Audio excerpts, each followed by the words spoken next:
of yesterday good, smooth to the end? Yeah.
Welcome to the behind the scenes of the live feed here at Squamish 50. Anyone checking out on YouTube, We welcome you on board to listen to me rambling and saying weird words like snuffleupagus.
Okay, I think we are down to about 600 to 700 meters left in the race for the leaders. Sounds like there's a minute gap or so to second and then another couple minutes to third.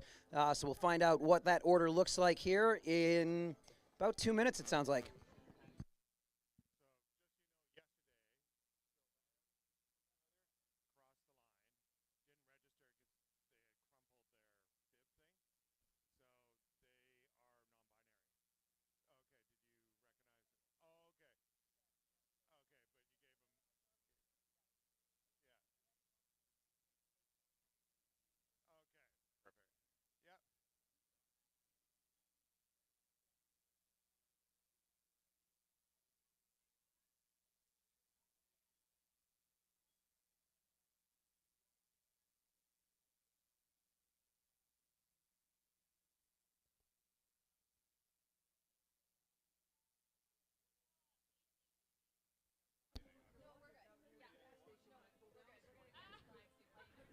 Okay.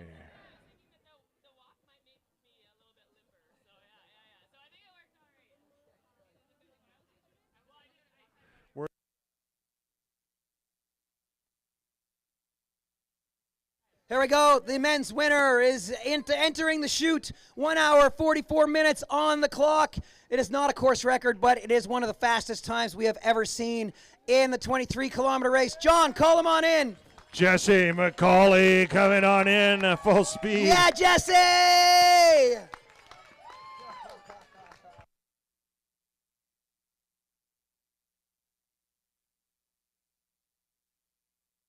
All right, local Jesse taking the win, 144. Arc'teryx athlete, nice to get it on home turf. We chatted yesterday, joked about the course record. It sounded like a crazy field out there. Was it what you had expected? I mean, honestly, I didn't recognize a lot of the names on the start line, but these guys must be like track runners or something from the city. The damn track runners showing up here. I feel like I just had to make gaps on the steep punches and the descents, and then they'd reel it in every time it was runnable. So Jesse basically said the entirety of the race, it's been you've never really had a gap until the last stretch. Is that right? Yeah, up until the last couple of climbs over the top, I knew I had to push there. They were gonna catch me on the road, so yeah. And incredible effort. 144, I think, is probably our second fastest time ever.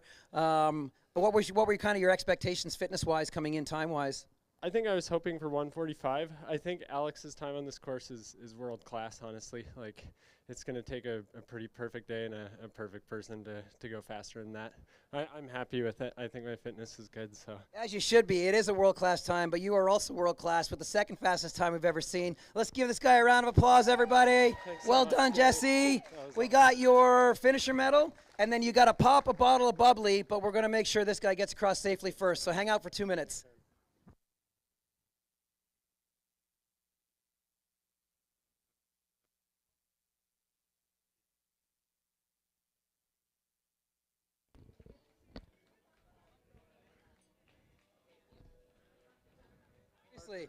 All right, here we go. 2 minutes back. Second place. John, call him in. Second place finisher coming on in.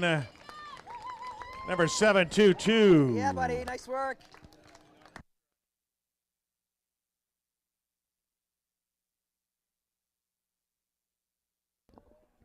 Michael Wood into the line.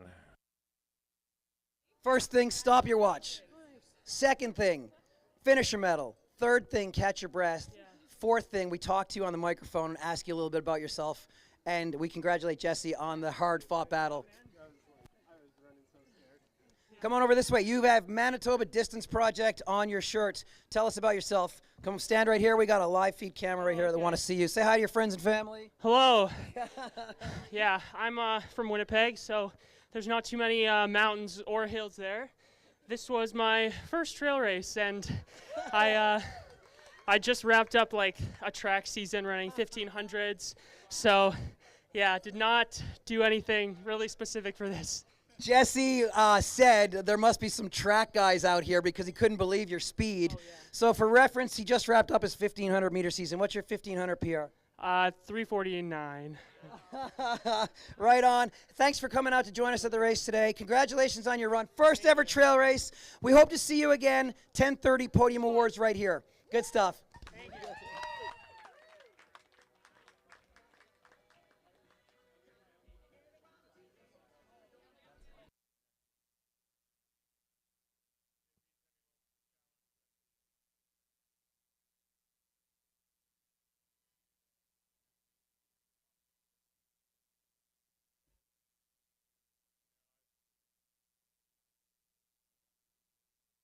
All right, Jesse. Jesse, we're going to get you to pop that champagne before the third place runner comes on in.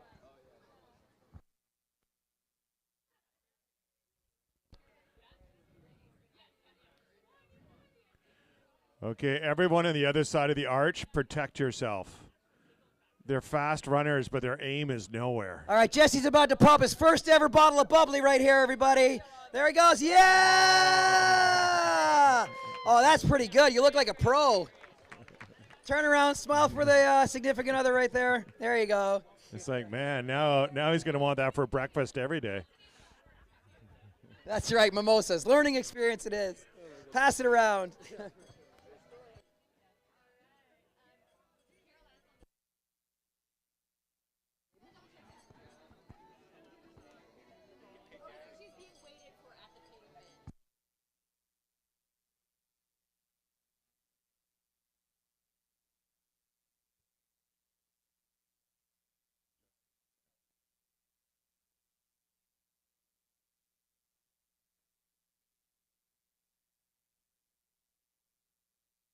Oh, I see another runner coming down the stretch, coming off the road.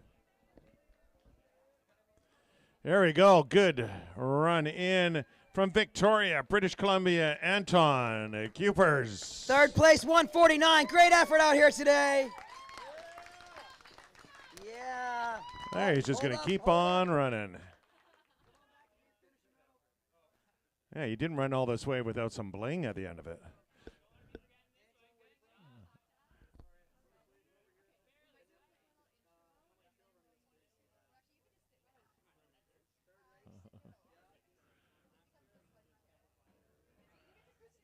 All right, everybody, we have Anton, who was our third place finisher coming from the island. His shirt says Speed Farm. Tell us about Speed Farm.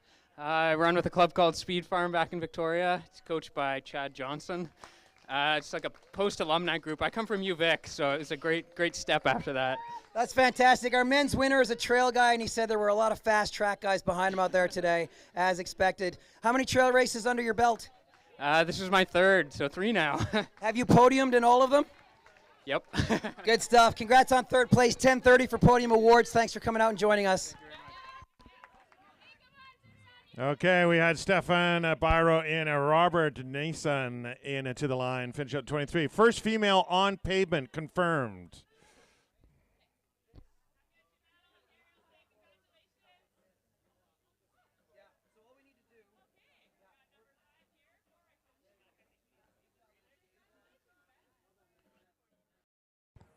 He'll tell us. Are we live?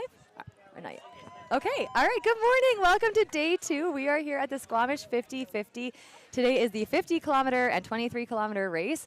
And when we start, well, we typically start at 10. We're starting a little early today because these 23Kers are finishing before we get started. So I'm Jenny Quilty. I was here yesterday. I am joined by Hillary Spires, my co-host today. And spoiler alert, our first place racer in the 23K, Jesse McCauley, is here with us. Jesse, good morning. We were just saying you already smell like the pop champagne that Gary made you spray everywhere.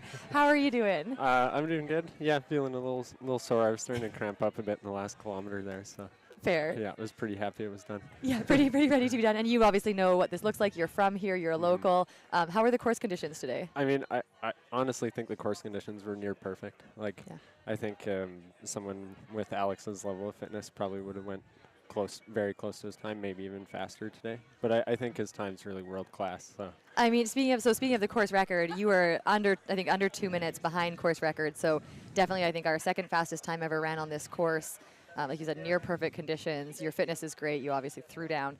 You mentioned in your post-race interview, too, it felt like you were being chased by track stars, which You were. Yeah. Yeah, I wasn't totally expecting it, but yeah, those guys were so fast off the start and up the climb trail. They were just hammering, and I knew I just had to hold on until the trail started getting more technical and crappy, and then that's when I have a huge home court advantage because Crumpet is literally my backyard trail network. I run there like every second day, so I know every turn exactly where I'm going. So Can I ask if you were thinking about the course record at all while you were out there? definitely a little bit. Yeah, I was definitely glancing at my watch. I mean, I was trying as hard as I could, honestly. So I don't think I could have pushed much harder today. Yeah. Did you know how close second was behind you? I had an idea. I knew in the last couple minutes that I really had to push up the last climb to open up that gap so I didn't get caught on the road. Because I know that these guys some of them are track runners, some like cross-country runners. I know they have some more leg speed for the last couple of kilometers. So I really pushed hard from like my trail to Mountain of Phlegm. Nice. Amazing. And I feel like in that race, like maybe off the start, it sounded like you were a little like not caught off guard, but like surprised just by the speed of the 23K, which is normally very fast anyways. Did you try to keep up with them from the get-go to keep them in sight, or how did you play with that? Yeah, I mean, honestly, we all kind of ran in a pack until the start of the climb trail, and then Michael ended up letting me go ahead of him on the climb trail. So I did lead the climb trail, but I mean, yeah, we were hammering pretty hard up the climb trail. You were hoping they would fall off a little more than they did, maybe? Yeah, or at least I was I knew as long as I could stay with them until the technical stuff, I'd probably be okay. But And now something we talked about both with the 50 mile yesterday that does look quite different, I think, in the 23K is like fueling, hydration, and use of aid stations. At a race this fast, you're finishing in an hour 43. How did that look? Did anybody stop at an aid station? Did you have any water dumped over your head? Did you eat and drink? How'd that go? I think had it have been hot, I definitely would have gone for some water over the head, but I basically came through and my girlfriend Kat was at the aid station and I just grabbed an open gel, like got as much in my mouth as I could, threw it on the ground and kept going. Like a marathon aid station or half marathon I mean, aid station? you're just trying so hard. It's like pretty hard to eat while you're moving in a race that short. And you're finishing, say pretty quickly. Yeah. Did you carry a bottle with you at all? Today I didn't. And Okay. I have in these distances before, but I kind of figured I've had some issues with stitching in the last year, and I wanted to just try a hard race with very little nutrition, and I had less issues with that today. A little bit cooler today, too, so Yeah. I think That it's the helps. day to get away with it, right? Yeah, definitely. Yeah. So how many gels would you have had over the course of an hour and 40? Today I just had 140 gram of carb Science and Sport gel. Yeah, not a ton. But like you say, I think if it was hot, I would have carried a handheld. Right. Yeah. But these are like, I'm so used to running in these conditions, so. But as I said, I was starting to cramp up a little bit at the end on the road, so. You might have just got lucky with that finish exactly. time. It's kind of the Yeah. thing where it's like 2.5, 3 hours, then yeah, I should probably have some water with you. That's awesome. But again, what a successful day. It must have felt pretty good to come down the road. Were you shoulder checking at all? Oh, definitely. Yeah, it's kind of like I make a goal. I'm like, okay, I'm going to make it to that tree with no shoulder checking, then I'll take a glance and see where he is. Yeah. So. You lose a lot by turning around, especially I'm sure at your Yeah, speed, but at the same time, like you kind of have to know sometimes. Yeah, exactly. Because I mean, yeah, it's of course it's good not to shoulder check and just keep going, but I mean, when you can tell your body's starting to fall apart, it's pretty easy for someone to close that gap on you and surprise you. So especially like you said, these young track guys, we were looking at, we'll talk about their times when we interview them, but like one of them has, I think, a 2:29 1 kilometer time. I can tell you I've never run a kilometer that fast in my life. So we're like, we've never run 20 seconds that fast. Yeah. Exactly. So you knew what was coming for you. I love that when there is the home trail advantage and the trail experience advantage for me as like a longer term person and the older person in the sport, however you say that without just saying I'm old. It's really it's really fun to see that trail experience and trail skill can still win. So yeah, huge congratulations. Amazing race today again, second fastest time ever. You held off the young track stars and you're showing them how to do it. Yeah. Anybody you want to shout out before we let you go and rehydrate and eat? I don't know. I mean, it's so special to race in my backyard and with my friends and my family around.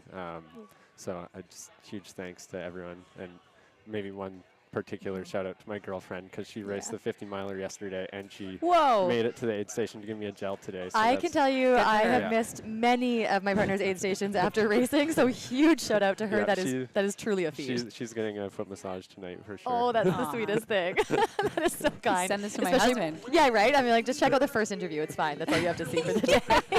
Well, congratulations to you. Yeah, well done. Have a great recovery, and podium will be done shortly. Okay, thank you guys so much. I appreciate it. Of course.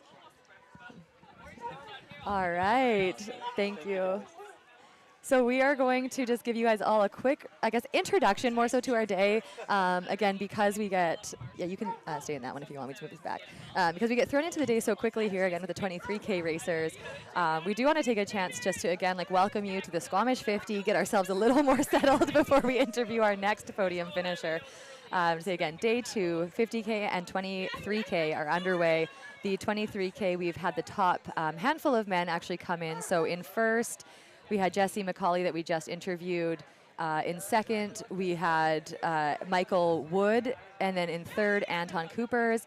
Again, we will talk to both those athletes, and yeah, we're expecting our lead female, who is Roll. Should be any second. Should be any second. Yeah, it sounds like from updates from her crew, from Jeremy on course, that our course record is safe, which is 1:55. So yes, we're at 1:58 now. So we are 3 minutes past the women's course record. I see people clapping though. I feel like she's just coming around the corner. Here she is. Here's Caroline. So we're going to cut to the finish line. We'll be back. Coming on in.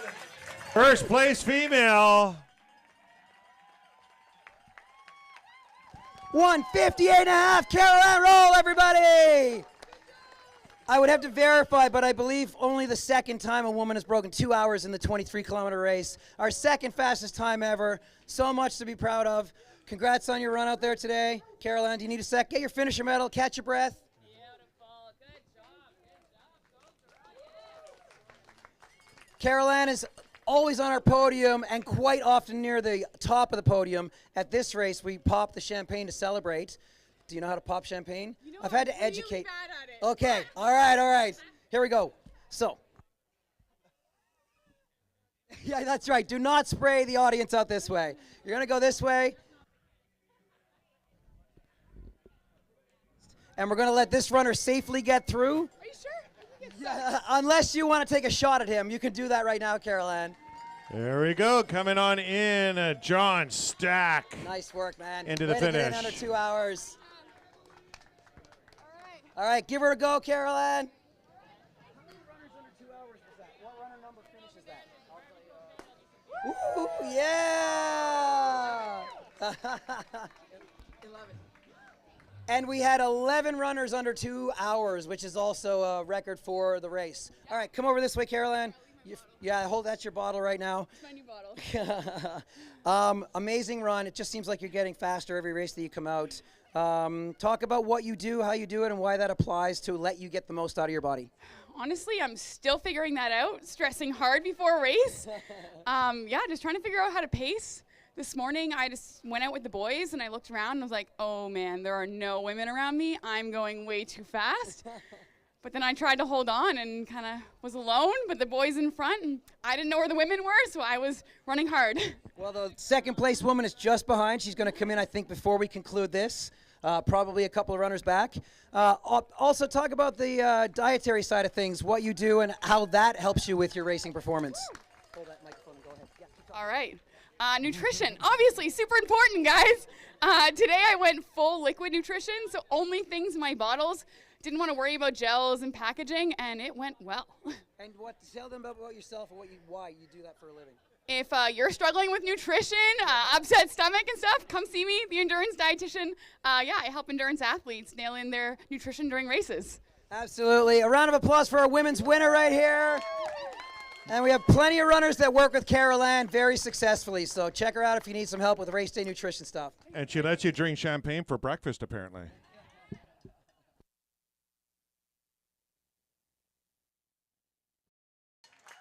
All right, we are back here again. It's such an exciting morning. We will constantly be interrupted, per se, by the finishers, which are obviously the more important part of the show.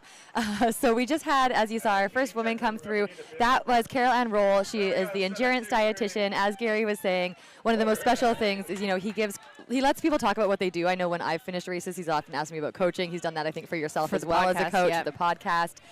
He did that when I had a race series.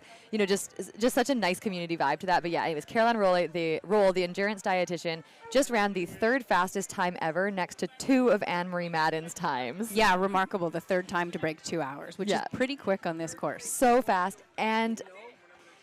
And she is also on Team Canada this year, going for the short course. So she's actually training for a 50K in Spain that will be this September. So I know she's wanted to just hop into more races, have good workouts in her long runs and throw down. And she has done that. She has basically podiumed, set course records on every race she's touched, I think, so far in the last few months, and then done Canyons 50K.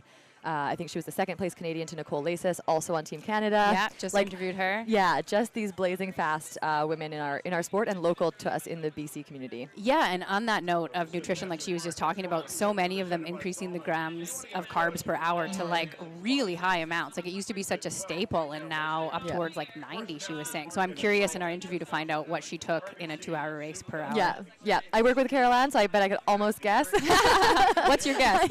My guess is that she's going to have had Actually, you know what? For this short distance, I don't know, because her and I we've talked more about fat dogs, so we've talked about different things. But I'm going to guess she had at least 60 grams of carbs in that bottle, if not 90. Depending on her sweat rate, she might have done a bottle handoff at some point, so maybe having 2 60-gram bottles over the course of the race. That was going to be my guess. Yeah, that'd kind of be my guess at that high output. And then she probably would have also added a separate electrolyte tab. She is, if you work with her, you know her. Everywhere she goes, she will collect those little salt packets from fast food restaurants, and that is her top recommendation of when you go out, you grab those because they are often the perfect amount to top up an electrolyte with. Interesting. So if you have like an electrolyte mix that has, 600, you can add this little packet and get up towards 800 or 900. Okay, there we go. We just had a 14-year-old cross the finish line. Is that Mariev's son? I'm not sure. We're gonna find out soon. It looks like Mariev's son. Yes, that's Mariev Legrand's son. Mariev had her daughter here running. Her daughter was here running the 50K last year for the youngest finisher. This is our probably youngest ever 23K finisher, and he just came in at 2:03. Again, like that is looking at the historic times. That is amazing. That, like, as I have a son who has his first 10K coming up, and he's 5, and like this makes me want to cry. That's so good. It makes me want to cry, and like I don't have kids, and it's fine. It's too early to cry. I just love the sport. I just love the sport. 10:04 a.m. I mean, if somebody already drank champagne, I think we can cry. I think that's the rule. Okay. So yeah, Mariev's son. Mariev has been around the Coast Mountain Trail races for a very long time. She's so talented. Expert runner. Yeah, she's so talented. She also just completed the Fat Dog 120, where she had both of her kids pacing her, and I thought that was just oh my God, the dream. Like, how special, right? I was like, oh, I never thought of that. Like if you have kids, you have your own little crew. Her daughter paced her overnight. Yeah, 14-year-old just finished 2:03. Again, this is so special to see. This is a kid who probably grew up doing the kids races, right? Much like yours. Totally. Like picking the flowers first and then maybe running. yeah, absolutely. Eating wild berries is their nutrition on the way. It's so great. And how old's her daughter, sorry? I believe her daughter is definitely under 20. I think her daughter's like 16, maybe so 3 cool. years. Yeah, and again ran the 50K last year. And like fully, her daughter had like asked her, Mom, is it okay if I want to do the 50K? And Mariev kind of went like, yeah, if you want to, like let's work towards it. And we, obviously knows how to kind of safely guide her to that. Well, and kids are intuitive. They kind of understand, like, oh, I'll just walk for a bit. Like they're not. Yeah, like I think she really saw it as like, I'm going to take on, as we all should, this challenge of the day, not like, oh, I have to do this a certain way because my mom has. It was like very much her own adventure. Very cool to see. So we are still waiting for our second and third place female in the 25 or 23K. But I also want to do a little recap on our 50K. So we have as many of you, if you watched yesterday, we get a spreadsheet. There is no tracking mats on the course. So we are at the mercy of our volunteers who are very busy to update us. And we try our best to get their names. Good disclaimer. We're getting at the point with the different 50-50 on course, 50K and 23, where they're just kind of giving us like updates and passing, and we've lost bib numbers, we've lost names. So somebody's somewhere winning. Yeah, somebody's winning. Again, if you want to track your runners, the best way is to have them go on the RunGo app. Shout out to the sponsor RunGo. Okay. So, we have our second place finisher. No time for a 50K recap just yet. Here's Andrea Burley, 2:06.25. She is a local crusher. Andrea Burley, 2:06.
Oh, what's that big ball of fire in the sky?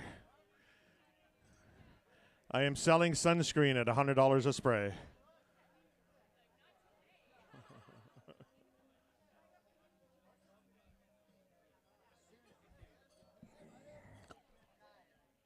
Be sure to pop over and say hi to some of our sponsors. Of course, Solomon and Knack are here. Knack, you can check out what nutrition you should be eating before, during, and after. All right, everybody. Andrea Burley was second place in the 23-kilometer. Great run out there today. Once again, someone we're quite familiar with. Come over here, face that way, wave at the camera, all your adoring fans from around the world. We love seeing you out. We see you out at so many races. What is it about Squamish that really speaks to you? What is so special about this area? Oh man, it's just like the volunteers and kind of like fans of the whole community out. Yeah, like throughout the entire course, you're having people randomly cheer for you. I feel like they see your name on your bib and they're cheering for you, and to hear your name, it's that extra little boost. Like Far Side is just like this extra energy boost. Yeah, no, it's just the whole community vibe of this. And Squamish is kind of home turf for you, and you're a multi-sport athlete, and you crush on the bike and everything else as well. Just talk about that. Like, how much do you find that the cross training can help with the running as well? Oh, 100%. My knees would be trashed if I didn't bike alongside running. And honestly, the line choices for the downhill, the mountain biking really helps with that. 100%. Yeah. Awesome work today. Congratulations. Round of applause for our second place women's finisher. 10:30 podium awards right up here. Here we go.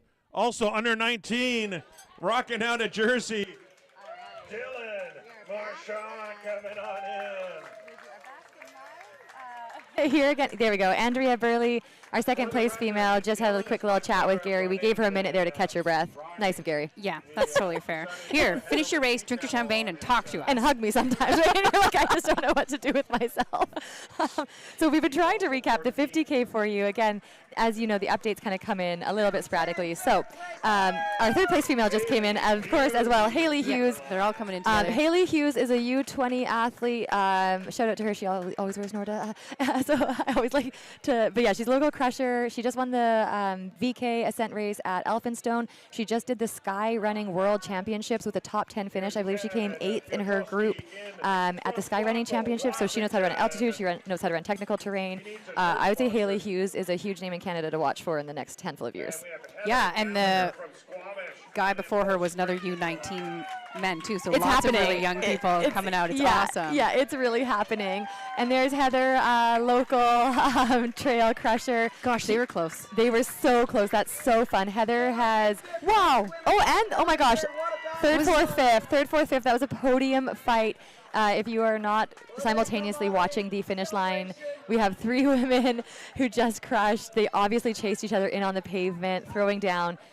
2 of the 3 I know are locals. The other one will have to catch her name, but let's talk to Haley at the finish line. What was that like? Come over here and then turn around, and we got a live feed. Wave at all your adoring fans at home. What was that like in the women's race battle for third with the 3 of you? It was fast. I kept checking my shoulder on the road. That was one of the races I've done this summer. Those ladies are so fast. I could hear them as I was coming up Crumpet, like in that area, so that kind of put some fire under me. Were you in third, or did you change position with the other women? I was in 4th/3rd as I was coming through that 12-kilometer aid station, and then from there I held on to 3rd, but just barely. I could see them all behind me. Well done on fighting for 3rd place. Great work today. Question is, where are we going to see you next? What else is on your racing calendar? Maybe Valley Verticaler for 30K in Chilliwack in the fall. Yeah. Awesome. Best of luck with that. Thank you. Congrats. There's Holden coming in with an ice cream cone in his hand. So this is our poster boy for... All right, so we are back, and that's Haley Hughes and our, oh my gosh, 3rd, 4th, 5th women in a battle on the pavement. All within, what, 2 minutes of each other? Yeah, and I think, again, just like a crazy credit to this sport that we have Haley coming in 3rd, who's a U20 athlete. She might be 19 or 20 now, I can't remember, but running with women who I know the one who came behind her, Heather, is a local mom.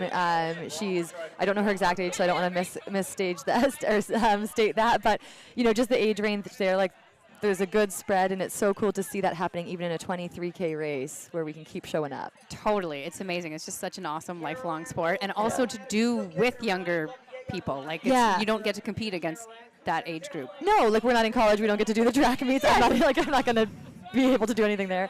And then so in our 50K today, we do want to update that our lead men are through far side at 10:08. We have Sean Stevens-Whale and Marcus Ribby. Whenever I don't know names, I just say them different every time. Okay. So through far side, 10:08. Okay, let's get this. Marcus is actually, by the sounds of it, leading. Now, we don't know if this is time in or time out. So they are very much together. 10:08:02. Second male, 10:08:06. So they are together. They are together. That is like, sometimes it's 30 seconds and you can't see the other person. They can see each other. They can see each other. That's just whoever's bib they wrote down first. Yes, exactly. That's like whoever had the faster fingers that's updating the spreadsheet. Which, like, in an ultra, some of the nice part about being in the forest is I feel like you get into your zone and it's just you and your mind, especially in a really long one. But if you are for them. literally racing the whole time, like that's a completely other level of pain. And these two, I believe, I have to double check with the results year by year to know if they have raced each other before at this event, but they are two who are familiar with the event. So Sean Stevens-Wales has the second fastest time on this course. I believe Marcus Ribby has done this distance before, but he's a local racer. He has the here we go. He has the second fastest time. I believe it was actually in 2024 in the 50-mile distance. So Marcus knows especially the back half of this course, and definitely is like familiar probably with how to race this. Yep. And I'm actually very excited to hear too. Sean Stevens-Whale was here yesterday. So he has a local business where they do, it's kind of like, I'm going to call it like an adult jungle gym / OCR / like you might really like it. Is it? There's like bars, like hanging stuff, like kind of like. What's it called? Oh, you know what? That's a great thing before I mention it. It's right behind us. We're going to figure that out. We've got all day to tell you. It's like, it's not the monkey gym, like that would be a horrible name for it, but it's something. Well, because there's wild. Like maybe it's behind us on this beautiful sponsor shout out, but I don't see it. Oh yeah, there it is. The Ninja Gym. Not the monkey gym, the Ninja Gym. That makes That's sense. Close. That makes sense. Yeah, for somebody who's been talking for 6 hours straight and a week after 120, I think that was pretty good. 120 miles, so yes, a very long way, yeah. So anyways, those are our two lead men. We have our third man is through Garibaldi, which again is quite a ways removed. Far side is 10K from the finish, so we are expecting our top two men within the next hour, I would say here. So that's going to be really fun to see that play out, especially knowing that they essentially are together. In the women's race, it sounded like there was a lead for Jade Bellsberg. Jade Bellsberg has the course record here from last year, so to see her come back, very cool, because like had a great day. And Jade actually I just spoke with. She races a lot, so she's always on. She's always racing, and it's remarkable what she can bring out like week after week, almost in some cases. Yeah. So you just had her on your podcast, and that's what I was thinking. It might be nice, like. What did you, when you're talking to her on your podcast, what did you learn? Like, give your podcast a shout out too. But what did you learn about her? Like, did anything kind of catch you by surprise? Totally. So the thing with Jade is that she wasn't really an athlete when she was growing up. I mean, she was, obviously, but not technically. And that she keeps a really good balance between running professionally and her life with her animals and her husband. And they live in Langley. They're not near trails. So it doesn't like... I tried to get them in Chilliwack. They chose Langley. It doesn't overtake, and I think that allows her then probably to have that focus come race day, and she's not burnt out mentally. Yeah. So I think that's really important, and I actually remember interviewing another runner, professional runner, who used to say, like, they stopped reading magazines, they stopped reading results, like, a month before because you want to have everything left on race day to, like, focus. Because when you guys are 0.6 seconds away from each other, which will happen in some of Jade's races. Like, you need that extra level to find. Yeah. And I think that can be mental toughness. I love that because I think, sometimes people say like, oh, if you leave everything else, you won't have that balance. But it seems like Jade has found it through her true passions, not through like, a lot of people try and fill it with productivity, right? They'll be like, oh, if I'm not running, I'm working. And she coaches as well. So like, I know there's work obviously in there, but like, she also has, 23 plus animals? She thinks. Yeah. She's roughly. She's like, I don't actually know the answer to that. Yeah, you which I lose love. count. But she, like, basically rescues, like, rats, guinea pigs, hamsters, bunnies, dogs. Yeah. A whole range of animals. And they often have medical needs. So I feel like, obviously, that is very productive in a certain way, but it's not, like, a formalized way to fill your time. And she's stayed really grounded in that, which I think a lot of people struggle with a bit. Totally, and I think it takes some of the pressure off so that your identity isn't completely that I'm only a runner, so that if you have to nurse an injury or get through an illness, that you're okay. Like, she's essentially important to 23 living beings. Yeah, right? yeah. That's kind of wild, actually. That's a lot of responsibility. That made me feel stressed right there. Yeah, totally. But yeah, so anyways, Jade has been leading the race. Our second female through Cap U. Again, I'm just going to pull up the bib numbers so that we can tell you at least who they were at Cap U. And then, second place female. I'm just going to light up here. Sandra Kilmartin. I coach her. She's on the Pacific running team. She is also, get this, a sports and endurance dietitian. She has a company called No Sweat Nutrition. She's self-employed, lives here in Squamish, and is absolutely, again, like just like Carol Ann, absolutely genius. So good to work with different athletes. I really, really love what she's doing, what she's building here. And this is her first 50K. No way. Yeah, so she's a track background. Oh my gosh. Speaking of the theme of the day, but she's, she ran for the Thunderbirds and with the Thunderbird track team, so I know they would want to shout out for their training. She just started working with me in the last year, so again, like also credit to her coach who worked with her for like 10 plus years prior to that because she came in with a lot of skills. So we'll see how her day goes. Again, this is a new distance to her, but that's very exciting for me to see as an update as I Google search the bib number. And then our other, where is our leaderboard here? Oh, it's in the same sheet. Our next female that we have tracked, we have, let's see if we have a third female. We don't yet. Okay, so again, our updates, they're working on it. Also in the men's race, I just want to quickly touch on the 50-50. We do have Alexander Campbell, who is still leading the 50-50 for men's. It looks like he would have to do a 6:05 today in the 50K to get the course record. So we think that is that's happening. I was going to say, that sounds pretty reasonable for him. Gary said on a good day, fresh, Gary's seen him race for like 10 years. Like this, he's 24. He started running here when he was 14. That he could probably run a sub 5 on the course. So a sub 6, seems doable on tired legs. I hope that's the case for him. I'd be so excited. That's a Michael Wardian, over 10 years old course record. I think I remember seeing him in a race 8 or 9 years ago, like where you kind of go this way.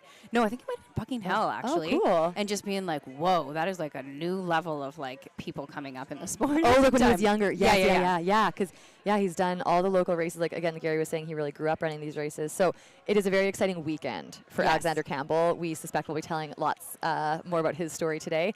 And then we do have John Dean second in the 50-50. And for women, we have Jenny Labrie and Gemma Isaac. Yesterday, Jenny Labrie led and had 3 minutes and 14 seconds on Gemma Isaac. And they have switched positions today. Oh, Gemma really? Isaac is leading. Interesting. Do you know what the spread is today? I don't. No, we won't. Oh, so that'll be down to the wire. Fun. Yeah, it'll be down to the wire until we'll probably know at far side. Okay. Unless they come in together. Right. So, anyways, we are going to bring over Carol Ann Roll and interview our first place woman from the 23K race today. Carol Ann. Okay, here we go. We have Aliyah, Como, Ilya, Jordan Bissett, Robbie. All right, come on in. Oh, and that's Elia. So Elia just came in 2:21 in the 23K. That is Maria Legrand's daughter who ran the 50K last year. So she's coming in a few minutes behind her brother, but 2 local young crushers. So fun. Welcome, Carol Ann. You're back today. You were with us yesterday as a dietitian to the 3rd place male in the 50 mile, and you are back today as our 1st place female in the 23K. Yeah, it was a fun race out there. Yeah. I know lots about you. Obviously, I've said my dietitian, we've shouted you out. So, yeah, Hillary, I'm going to let you lead the way with questions because I think I would ask just biased questions. Yeah, totally. So one of the things actually that I love that you finished where you did, because the 1st place man was like, I get cramping. I want to try to do this on as little nutrition as possible. And we feel like you might have a different take on that. So I'm curious what you took in. Like, give us the details, grams of everything. Okay, cool. I'm right to math. Let's go. Let's do it. She loves I can it. do She's it. Good. Yeah, she's good at it. I know, her eyes lit up. But I'm blown away the 1st place male said that. No, for me, I'm like, okay, the race is about 2 hours. It's not super long, but long enough you definitely want some nutrition in there. For me, that distance is just carbs, liquid, and sodium that I'm focused on. So for me, I aim for 100 grams of carbs today. And then the whole day, like in the whole race, the or whole race. okay, not per hour. Yeah, Okay, whole race. Yeah. And I didn't want to worry about gels or like shoes or anything. So I was just sticking with like my bottle. So I just went with drink mix and just kind of picked a really salty one so that I wouldn't have to worry about salt pills either. And you didn't have to add any. I already gave a shout out to your take all the to-go salt containers and add them to your bottles. You didn't have to have Jeremy doing that for you today. No, today I went lighter. Normally on a longer race, I would be doing salt pills or adding salt packets in. But today I was like, no, I just want to go fast and not have to worry about that. And it's a short one that I can get salt immediately after. Yeah, so pretty much 100 grams of carbs. So did you do a bottle handoff at some point? Like each bottle with 50 grams? Yeah. I started with 2 bottles, so a liter. I drank 500 by the halfway point, got another 500, and finished all 3. Nice. So, and that, I think, was a little bit light for me. I like to drink a lot of water. Typically, I do 200, but again, I was trying to be lighter, so a liter and a half. Amazing. That's what I find happens is that the liquid nutrition also makes me thirstier, so I go through more water. So it's like which is good. It's yeah, good. yeah, it helps you get there. So there's been a lot of questions on, or I feel like topics of race day nutrition coming up. But before we get into more of your race today, I'm curious, what did you eat for dinner last night? Ooh, I love this question. Last night, I hit Freshie. Okay. Every time I'm in Squamish, the pre-race meal is Freshie. Rice noodles, just low fiber, and just, high carb. Yeah. Awesome. We had Jenny Labrie on yesterday, and she was saying from her, she had a bad stomach year at the 50-50 a few years ago, and in the post-race interview, I was like, no fiber in race week, and she's like, that's the biggest change I made, and I was like, yes. Yeah, and I find during blueberry season and berry season, That's exactly, it's so hard. That's exactly. So she was literally on here like almost in tears, like, but I have 2 pounds of blueberries at home. And that is such a BC moment, right? Like, we're like, but the berries. And I told her, I was like, if they go bad, I will buy you another 2 pounds if you just don't eat them tonight. Like, just promise me. Anyways, back to your race. I want to know too, like, how was the pace off the start? How did you feel going into this? Were you thinking about course record? Like, guys, I'm still so new in this sport. I still have no idea how to pace. It worked. Yeah, apparently, but I stress hard about it beforehand. And I looked at last year's results, and I'm like, nobody was sub 2. And then I'm looking at the course record. I'm like, it doesn't even make sense at 155. So honestly, I was aiming for 210 today. Okay. Crushed it. And kind of had light goals per aid station or top of climbs. And then hit the first aid station 4 minutes ahead of what I was expecting. And I'm like, okay, so my goals for today are totally wrong. So we're just kind of in the right way. Running. Like, you're like, I'm ahead of them. Yeah. I mean, Jenny and I were talking about this earlier, too. It's so hard if you are newer because everybody that's coming up in the sport is so quick. You can't look at last year's times or 2 years ago times and think oh, this makes sense because nothing makes sense anymore. No. You just go run. And the nice thing with this course is that there are historical and record times that are holding up, which is amazing. Really speaks to the quality of athletes that have been here. Yeah. But you ran the 3rd fastest time ever and 3rd to 2 of Anne-Marie Madden's times. So Anne-Marie Madden has the top 2 fastest times, and you were the only athlete to crack within that sub 2 and to get so close to both of her times on this course. So that's, again, being new to this sport, Anne-Marie Madden is a veteran of this sport. That's absolutely incredible. And if you feel like you still have something to wiggle or figure out in your pacing, that just shows, I think, too, what's possible. Yeah, so my question is, can you think back on the race and pinpoint 2 or 3 minutes that you think you could get back? Yeah, I think I still have a lot of improvement to do on the downhills.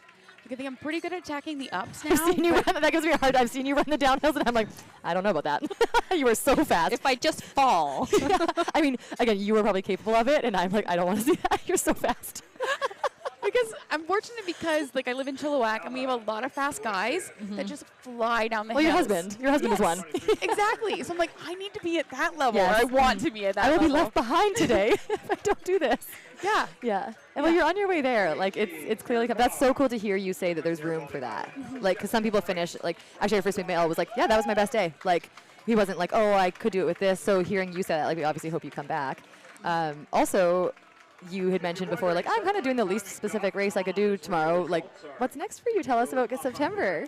Yeah, so next is Worlds. So heading off to Spain in about a month.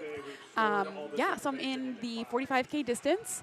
A ton of elevation, so I'm a little bit scared. What is the elevation? It's 3,600 meters up and down. Okay. So I've got a month to tune in those downhills. You're good. You don't have to run them like you did today. Well, I mean, it is Worlds, but you might. You might. Yeah, you might. But that's, as part of Team Canada, so huge congratulations. Yeah, congratulations. On your selection to Team Canada. You mentioned being new in the sport, but I was saying earlier, everything you've done in the last few months, for sure, you have either been the top Canadian or second Canadian to Nicole Lasis at Canyons. You've won all the other local races. You've set course records, including Buck and Hell with your husband in your little team relay there. You just smashed it. So new to the sport, but I would say you're showing up. You're showing up big. Chilliwack is proud to have you. yeah, anybody you want to shout out or anything else you want to share from your day? Yeah, well, for sure, gotta shout out my husband, Jeremy Roll. I would give a shout out to NAC because they gave me a free bib to be able to that's race nice. today. Oh, nice. So I kind of only decided this week to hop into this race. Yeah, and then like obviously Solomon giving me lots of gear to be able to race in the shoes. But yeah, Awesome. Perfect. Any other questions? That's the perfect like last big tempo before Worlds. Worlds. Yeah. Well, you have tons of fans already. There will be more watching you after today. You can follow Caroline, the endurance dietitian, on Instagram and through Team Canada at Worlds. cool. Thanks, guys. Thank you. Yeah. Awesome. Congrats. Now go get that sodium and replenish your carbs. Yes. All right. So again, coming back to the 50K. I know we had Jade Bellsberg, Sandra Kilmartin up front. I know earlier in the race we also had Andrea Stofko up front, who I also coach. So it's easy for me to remember some things because I know these people. She's from Salt Lake City. It's her first time here. Again, like working to get some of those updates for you all. In the men's race, we know we have Marcus Rabai and Sean Stevens-Whale. And again, like 10:08 coming through far side. It is 10:29. Okay, so we have a little bit of time. We usually get an update once they hit the pavement, and that's about 3K out. So I was just going to say, where is the next update after this? So it's at the end. Yeah. Oh. Basically on the pavement. So that's going to be like, that's such a exciting moment because we'll find out if it's a high stress finish for both of them or not, which like Totally. kind of seems like the theme of the day. It does. Yeah. It does. But let's talk. I know, again, we've talked about this before. One thing that made me really excited to sit down with you today is that you have a podcast, so you obviously, you can talk. Check. This is our requirements if you ever want to apply for the live stream. No, just kidding. Yeah, can you chat for a long time? Chat for a long time. About running. About Yeah. running. And snacks. But let's talk a bit about the course, because I've done the course. You haven't raced it, but maybe will. Maybe, actually. So the reason I haven't is because I have a rib that dislocates. I don't know if I've told you that before. Your special little rib. My special, my special rib, and it. You can't have poles on this race. So anything with a lot of elevation, my rib will come out immediately, and then I'm sort of toast. But Gary actually set me up with a doctor that was the most amazing person I've ever seen, and I've been getting like a special treatment. And for the first time in 25 years, I might be able to run a course without poles. That is amazing. It's so cool. It's amazing because I was 19 and I played hockey in the NCAA, so I was with big time doctors and nobody could figure it out. So it's like, it's kind of, I'm going to say it's cautiously optimistic. Yeah. Because it is so crazy to come back from that. But yeah, there's hope because I look at the 50-50 and for me, like the long grind and get up on day 2 and be like a 50K today is just such the draw of this race. Like it's, I mean, you did it. And it's when like, you're here, you want to do both days. Yeah. Like that's just my feeling. Yeah. Yeah. And that like, oh my gosh, I can hardly get out of my bed and go to the bathroom and I'm going to have to run a 50K. Like, oh, what a feeling. Yeah. And then you get in there and it's amazing. It's so special. But yeah, so this course, it is, like you said, they don't allow poles because it is actually like quite runnable. I think poles also because it can be busy on the course and there's dangers. There's going to be a lot of sections where people would be carrying their poles or putting them away and pulling them out, which again like happens in longer courses. But at the paces of this race, I think if you had somebody, let's say, come over from Europe who hasn't raced here before, they might think, like a front runner might think, oh, perfect, of course I'll take my poles. But then they get on this vert and they're not actually like using them, or they're kind of just ski poling with them more so. Yeah, and then I mean, we've seen today how close everybody is, even though it's the 23. It's I just can't the way it imagine is. coming through here with poles. And it's hard to pass people, and it is dangerous. And totally. No, I 100% get it. But it's great again to see or it's interesting to hear a story of how that could impact somebody's decision to race it or not, and then hopefully just physically things get better so that you can. But the course today, it starts off at Alice Lake, and they are going to do the podiums. I think we'll switch over to it because we want to make sure you see who these finishers are. Yeah, great job today. On the women's side, all of our podium runners in today's event will receive one of these beautiful custom trophies from Aravapa Artworks. They will also get a complimentary entry to a future race, and they will also get a $25 gift certificate to Capra to go check them out locally, our wonderful local run shop. In the women's race in third place, from Victoria, BC, in a time of 1:49.34, well, wrong side. From Port Moody, BC, women's third place, 2 hours 10, Haley Hughes. Haley Hughes, third place woman, come on up, please. There she is. JP, did you flip this on me? Okay. Right up there, and then hop up on that nice podium stand. And our second place women's runner from North Vancouver in a time of 2 hours, 6 minutes, 23 seconds, Andrea Burley. Great work. And our women's winner from Chilliwack, BC, I heard it's pretty nice out that way. She ran 1:58.40, breaking 2 hours, Carol Ann Roll.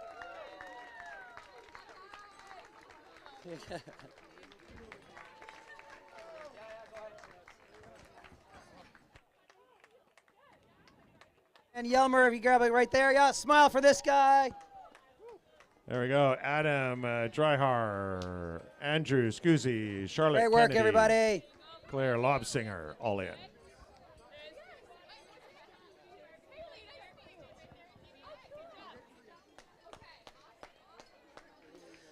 Switching over to the men's side.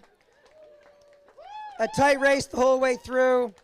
4 and a few minutes separating first through third. Our third place runner from Victoria, BC, in a time of 1:49.34, Anton Coopers. Come on up, Anton. Coming to us all the way from Winnipeg, Manitoba, running a time of 1:46.13, Michael Wood. Come on up, Michael. Yeah. These guys just finished their cool-down runs. They're still in their singlets. And our men's winner, repping locally, Arc'teryx athlete from Squamish in a time of 1:44.14, Jesse McCauley.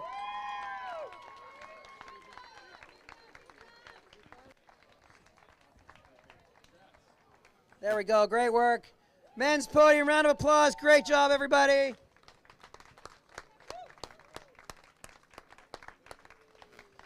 All right, as a reminder for today, we have 23-kilometer runners, 50-kilometer runners, and people who ran 50 miles yesterday and are running 50 kilometers today.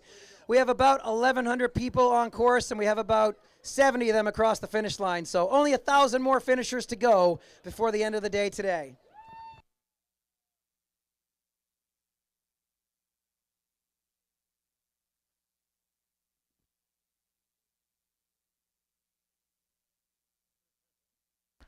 There we go, Robin Hyman in to the finish line.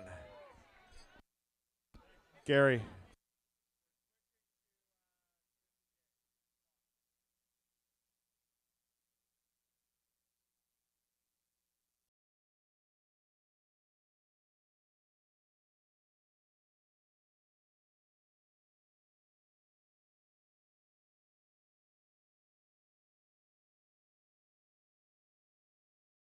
Avers.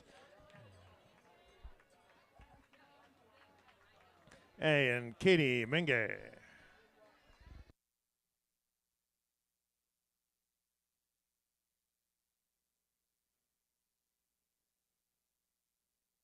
Lauren Hutchinson cruising into the finish line here for the 23K. William Mura.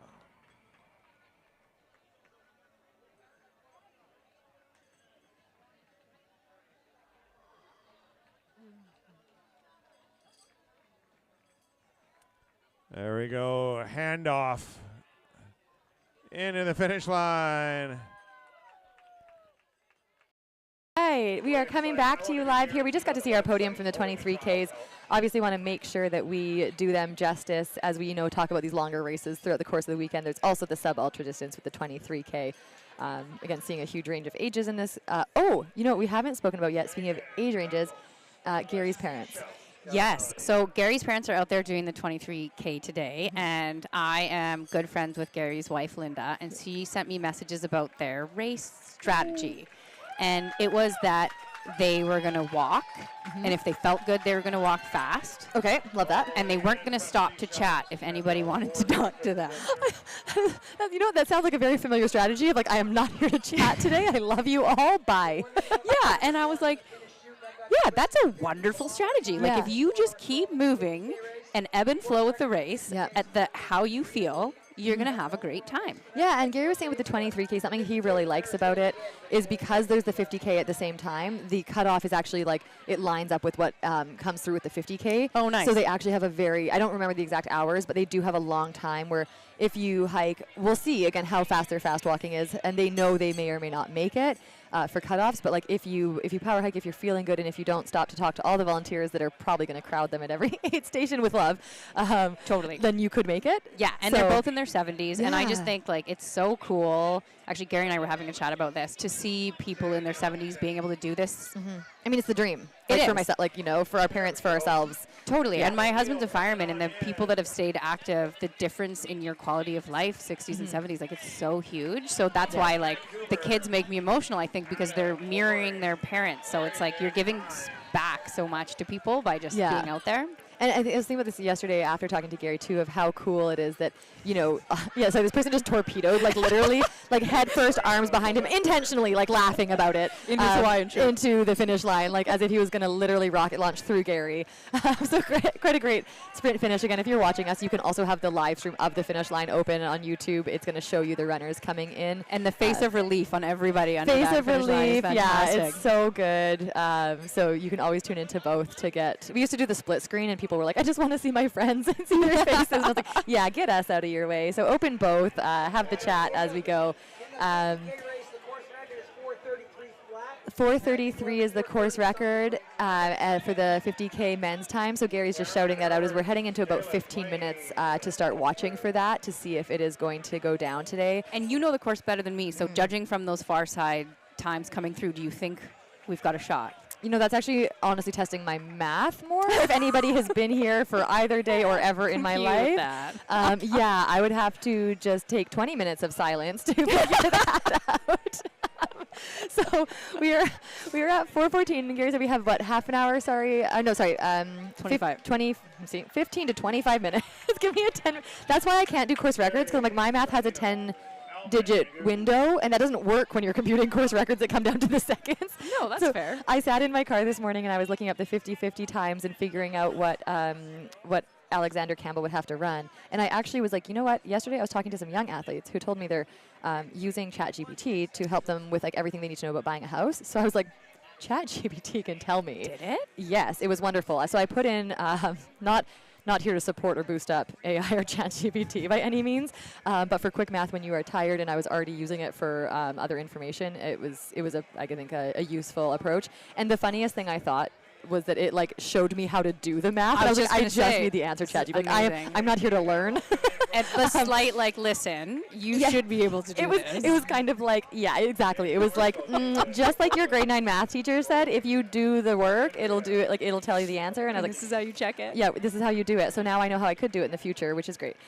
But basically, anyways, on that note, we were just finding out that Alexander Campbell would have to run 6:05 Oh, yeah, so or for- under for today. sure. And then that our two top women were 3 minutes and 14 seconds apart. That is the only math I did. But coming back to our course record today, yeah, we'll just be following honestly until the pavement updates, because that's like as we get interrupted and things like that with different finishers coming through, that's kind of the piece we're going to know the most. But totally, I wonder with them like neck and neck, they're racing. That's going to push that extra Yes. that might get us that record. Yeah, exactly. I think it's pretty special to have somebody pulling the race forward, Yes. because you do get the most out of yourself. I think we saw that yesterday too in the women's 50 mile and the 23K today, where like I think 2nd through 5th were within minutes of each other, and like, you know, they might even, the things we're not seeing are they passing each other on the climbs or the descents? Like, is there a Yeah. trade-off between the aid stations? Totally. Do they know each other are there?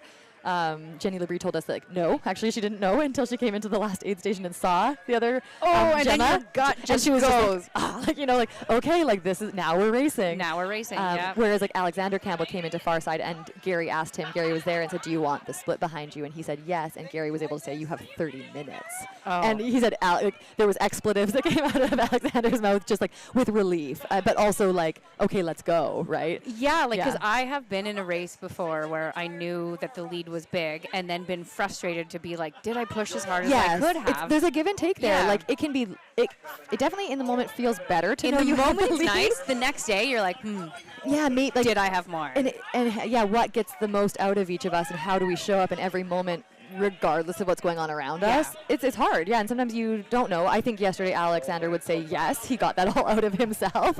He won. He ran an exceptionally fast time, and he's setting up a very strong course record attempt today on the 50-50. Yeah, totally.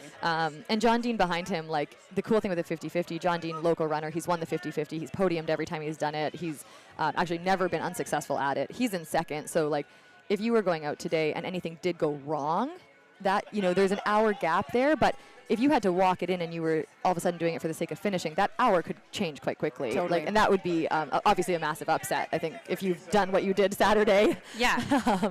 But yeah, the course today, it looks like, again, it seems like everybody coming in is actually a lot cleaner than yesterday, I want to say, so it probably dried up a bit. So I have to ask how the morning was. Like, I was out in Tsawwassen, but you could see and hear the rain in the city and towards this way, and everybody was talking about this massive rainstorm that was coming through. So when the race started, was it soaked? I don't know. I wasn't there.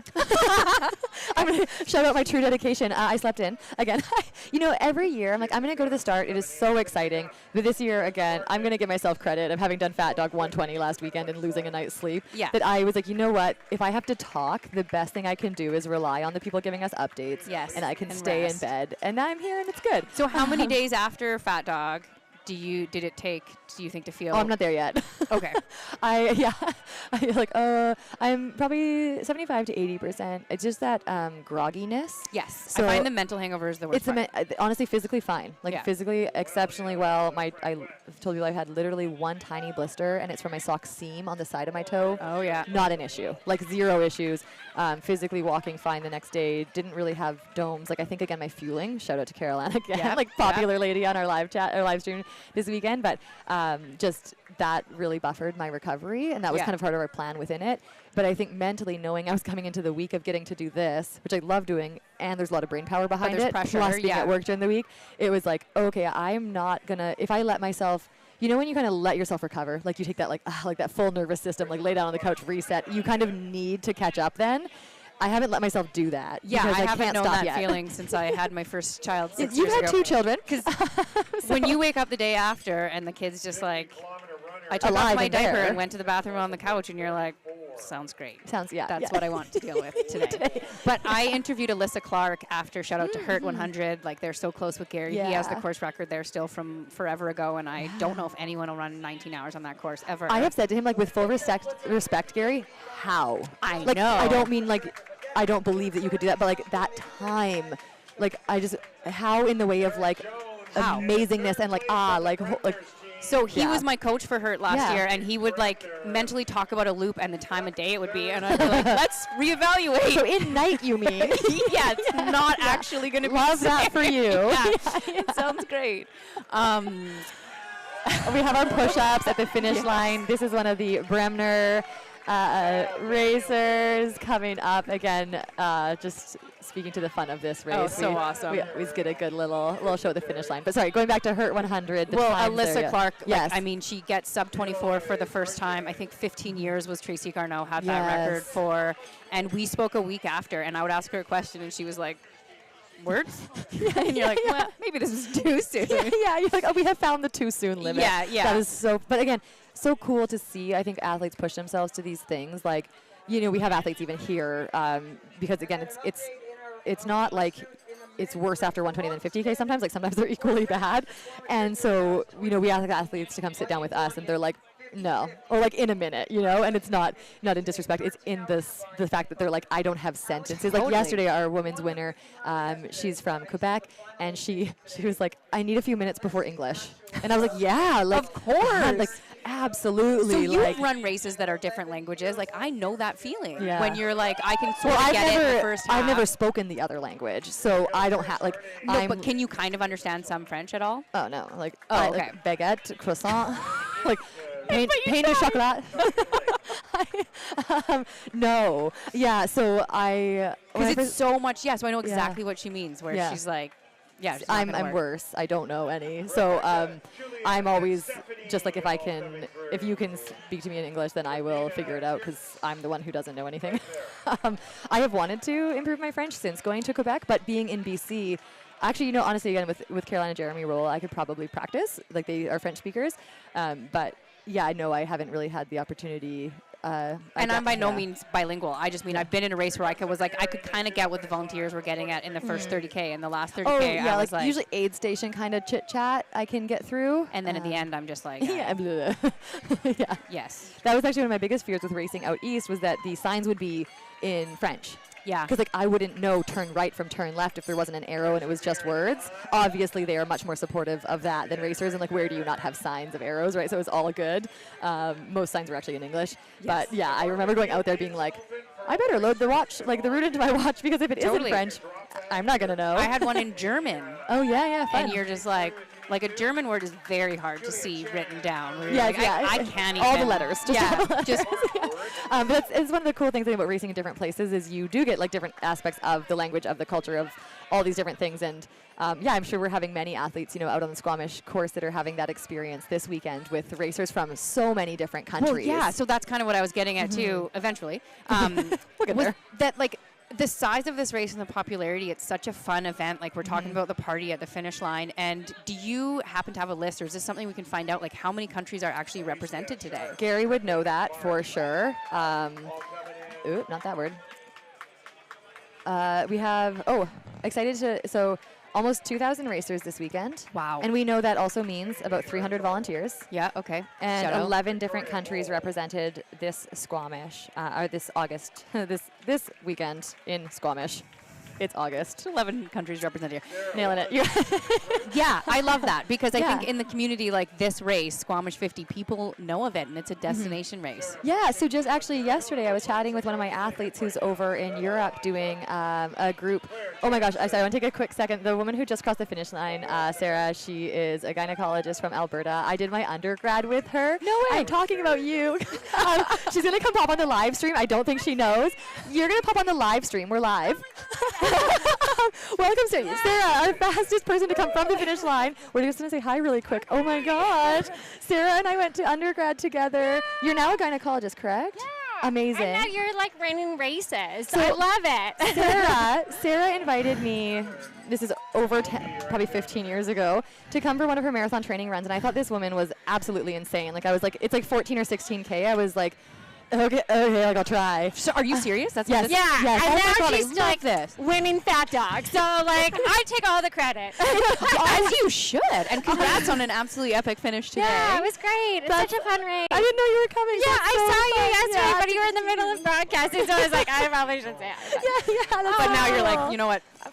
I'm ready. I'm in this. So literally, probably my first run of that distance was your marathon training run, and I probably did a marathon maybe in the next year without ever having run farther than we probably did that day. Yeah. But you were one of the first women to show me that these things exist and that people do them and cool people do them, and it's really fun. I love that. Yeah. Give me a hug. Congratulations. Congratulations to you. Thank you. Anybody you want to shout out or say hi to while you're here? Yeah, both my siblings are running, and I think they both just already finished. And then my partner Mike is running his first trail run today, so hopefully he'll be coming through soon too. In the 23K or the 23? Awesome. Yeah, okay, yeah. well, we'll cheer him on if we see him coming. Awesome. Thanks for coming All over. four of you come from Alberta?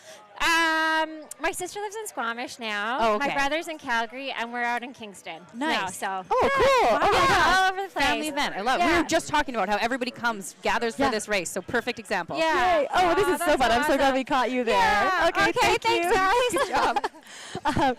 Nice to see you, Sarah. Oh, that's so cool. Yeah. That's super cool. It's there's a few people in your running journey usually that you remember because they planted the seed, right? Yes. I remember being invited for that run, and we worked at a summer camp together, and she was talking about her marathon training, and I just kind of was like, you're running how far today? On the road? And I didn't know trail running was different, on the road, and so yeah, and then, now it's been 10 or 15 years since then, but we've kind of stayed in touch via online, just, following people's journeys, and I always think of Sarah was the marathoner, probably the first marathoner I ever met, and she invited me on a run, and that's, when somebody's training for a marathon and you don't do that distance, you're always like, should I go? Will I ruin the run? Can I do it? What happens if I can't? Totally. And she was just come, just come. It's fine, and I did, and it was fine. That's and, the best, and it shows you how important it is some days when you're like, this run isn't super important, so... she was like, I can waste this run on you, it's fine. No, but I mean to just invite somebody else out. Yeah, you never know. just go easy and look what she created. I know. This is your problem, Sarah. No, so much gratitude to the people who do invite new runners out, and just encourage them to do their thing. I'm waving Haley Hughes over so that hopefully we get an interview and can ask her lots of questions as well. And then hopefully, we can sneak this one in, I think, well before our lead men finish. So let's bring in Haley Hughes. This is fun. I like where we just get to start talking to people because they're hanging out. Yeah, totally. You get the sweaty chair, Haley. We'll put it on even ground. And we'll get you to put that on and put the mic as close as you can to your mouth. And again, I know kind of, I don't say lots about you. I'm not like, but I know a bit about you. So I'll get Hillary to just rattle questions off that I might not ask. Yeah, I mean, congrats on your run. How are you Thank you feeling so a few minutes later? That was definitely the most, sorry, okay, you're good. most runnable race I've done this year. So it definitely hurt, but it was super fun. It was nice, like, knowing, I kind of had an idea of the range that I'd be in. So once I saw the road, it was also nice too. Like, you could kind of see where everybody was the whole time. Is that nice or is that awful? It was nice and awful at the same time, for sure. Yeah. Like, as I was going through Crumpet, I could kind of catch glimpses of people as I like looked back, which was a little bit stressful, but I've found kind of I really like I've done 3 races in the past 3 weeks kind of, so I've kind of gotten into the mentality that like racing is fun and like totally not all your eggs are in one basket. Exactly. Yeah. Racing is fun. That's why I'm here to challenge myself and stuff. So it was pretty fun to be kind of in a tight realm of ladies. They're so fast. So fast. So fast. Like, just to recap for people who maybe have forgotten or just joined us, you came 3rd in the 23K with 4th, 5th, 6th, literally within the next, I want to say 30 seconds. Yeah, 2 minutes. I knew when I was on the road that I'm not sure exactly. Heather was right behind me. I kept kind of looking back, but I was also at the same time like, don't look back. Yeah, it'll slow you down. But also like look back. I know, but like don't let her know I care. Exactly. Yeah. Just be nonchalant about it. But no, it was. Like, oh, hey Heather. Yeah. Are we gonna go soon or what?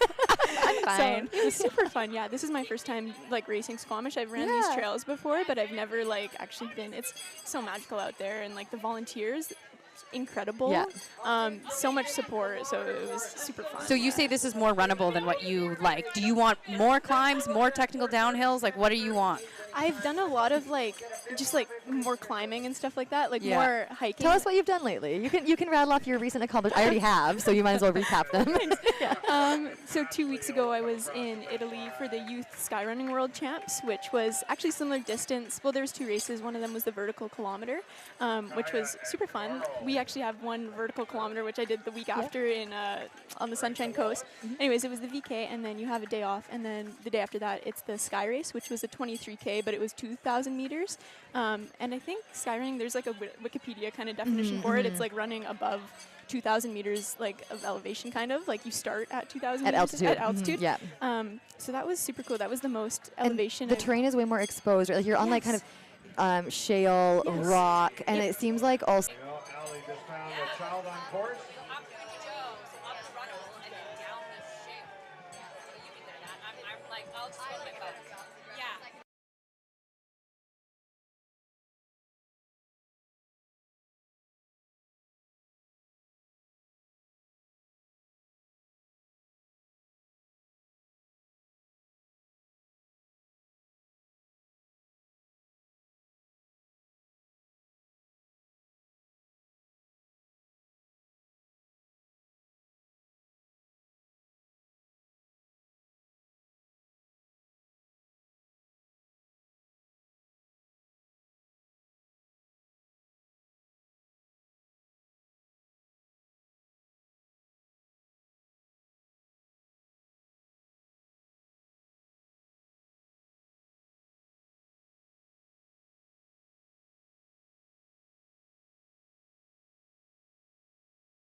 Right, sorry about the internet there, folks. Tech stuff, not our job, and can't always solve it. Yeah, not a problem. Shout out to Wing and Rob who did sort it out for us because they are doing actually the hard work.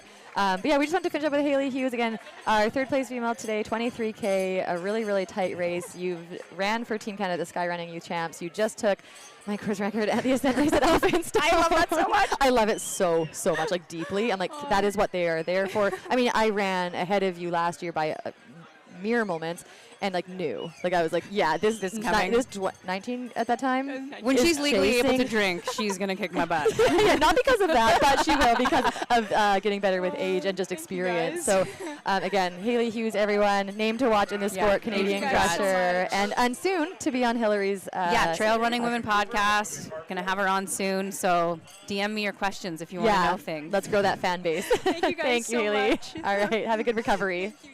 Thanks. All right, and we just saw our men's winner. We're going to switch over to Gary because he's going to give us the finish line interview with Sean Stevens Whale. Okay, so remind me.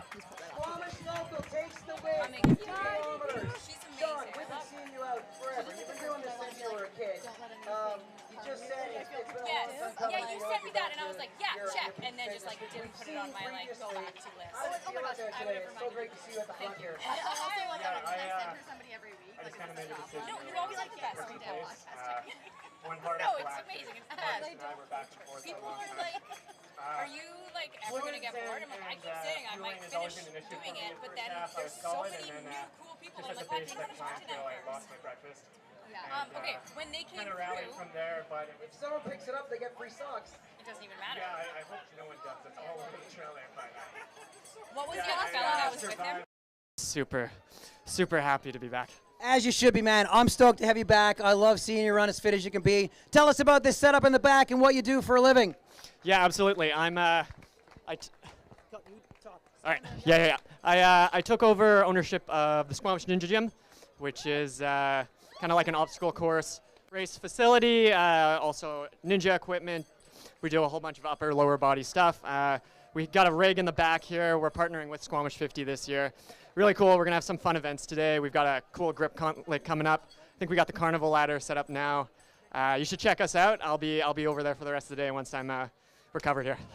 And some of you rode the Ninja Gym shuttle bus this morning to get to your start lines. That was thanks to this guy right here. All right, the last thing we have to do is pop the bubbly and not kill anybody. So we're going to do our best together, okay? All right, here we go. It looks like we might have a gap. Sean, go to work. Get it done. Here we go. Shake and bake. There you go. Watch yourselves there 4 along the hours, line. 39 minutes, an incredible time, one of the fastest we've seen. Sean Stevens Whale, everybody.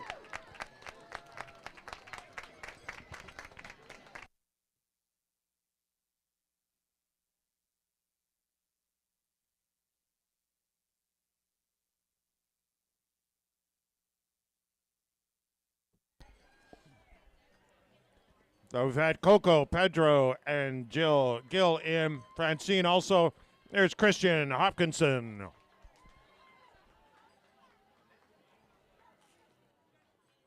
All right. I think we caught the interview there with Sean Stevens Wales, owner of Ninja Gym here in Squamish, and our first place male today. The last update we had, he was like 6 seconds apart from second. Yeah, so we were just saying they must have been racing hard since the beginning, and then he just had enough in the tank for that. It looks like he threw down.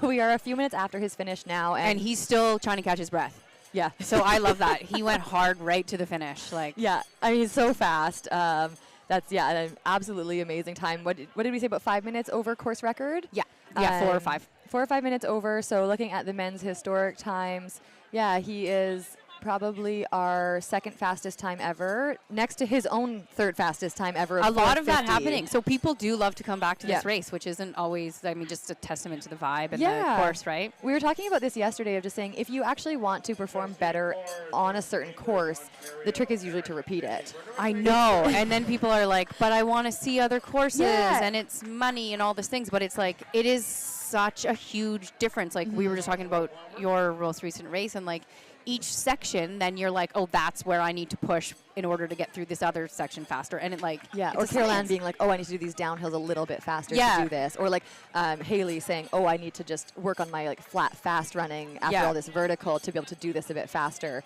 And just sometimes you can translate that to different things and see that improvement. Like you want to get faster at flat, you could do a flat, like you could do a road race, right? Yeah, but I even think Yeah. running the course isn't quite Yes, the same, because I when you agree. race it, then you're like, oh, this is what happens. agree, Yeah. yeah. And so I think, and I mean, we've spoken to Tara Holland, who like Yeah. kept coming back, and it was her 3rd or 4th time that she just like absolutely nailed it. Yeah. And she talked about it being like the details of each aid station to aid station. And knowing like, oh, that's how this climb feels after having done 23K on this course, or like With even somebody that I can see behind me. Yeah. Again, theme of the race, like it's so cool. I think for both of us who've been in the sport for a while to see getting closer and closer.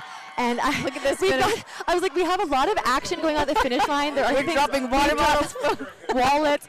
It is a yard sale. I think that was 2 friends battling out the finish. There was another woman who seems to get caught in the mix with 3 of them coming. And the through. woman did win. Yeah, shout out. But these 2 clearly just pushed themselves to the limit coming in, almost taking out John Crosby in our announcer's booth over there. So, he's probably holding down the table like, try me.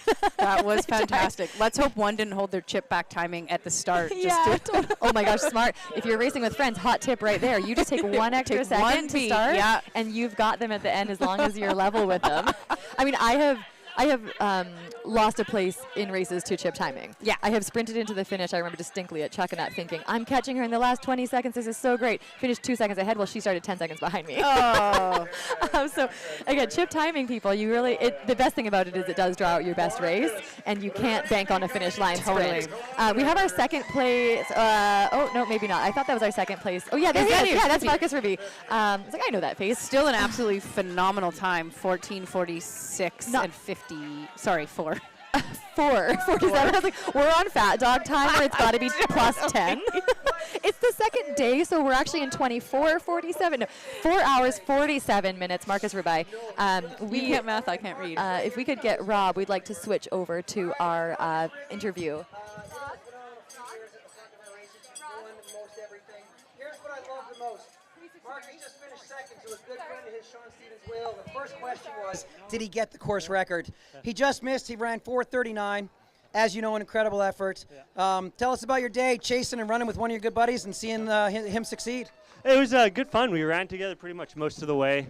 He puked right at the bottom of the climb. We heard. Yeah. And then I proceeded to do that after the last 8 stations. Well done. All right. That's how you succeed to get to the podium, apparently. Yeah. So now I've, fun fact, I've gotten 2 firsts, 2 thirds, 1 in each the 50 mile and the 50K. So this is my second in the 50K. I just need a second in the 50 mile and have a clean sweep. That has never happened before. I hope you get second in the 50 mile next year. That would be incredible. I hope I get first in the 50 mile. I hope you get second in the 50 mile next year. Well done. Congrats, Marcus. Round of applause, everybody. Good stuff. There we go. We've had Sharon David, Peter Toth, Mayumi, Stephen, and Cedric Benson come in. All right, we are back saying, sorry, hopefully no one heard me yelling at Rob, who was chatting away in the corner doing his job. And I'm trying to get him to switch us back and forth constantly. So again, shout out to our tech team. It's a lot to put it's this a on. lot. They do a really good job. And they kind of have to pay attention to what we're saying, plus what's going on at the finish line, and then they don't know if we want to cut all the time or not. So they really, honestly, are just doing the best and the hardest job. You might have caught more of that. I was half paying attention to Marcus's interview. I was kind of again like looking at his gear. He was wearing the Adidas Terex race shoe. He had mentioned that they had seen each other and they were kind of interacting throughout the race. They were, and they got to that final aid station, and the first thing he asked Gary was if Sean had gotten the course record. So he was hoping for him. And I wonder how far in second he is, and if he kind of knew I can't hold that pace, and now I'm going to finish strong, but that Sean was going to lay down the hammer. Yeah, so again, I think there too with those finish times, he finished just in what he finished in 4:47, so he's laying down again the 4th fastest time, but Sean Stevens Wales has 2 of these times now, so Sean Stevens Wales would have the second and third fastest, and he would have the fourth Right, fastest. okay, yeah. Yeah. So we're looking at numbers and trying to math and We're trying not to good. Yeah. We're here to talk, not to. No, we're computing on the go. But yeah, so they just ran the third and fourth fastest times on the course, with Sean Stevens Wales having 2 of those top times, similar to Anne-Marie Madden having 2 of the top fastest times in the 23K next to Carol Ann's finish today. We haven't chatted with our second place female in the 23K yet. Would love to be able to find her. And I know the podium for that is already done. So it was Andrea Burley. Yeah, she might have gone. She might have gone. We can always try and send somebody into the crowd. It is a busy day here at the finish line. There's tons of people all up the finish line chute, all behind us and around us in the finish line venue here in beautiful downtown Squamish.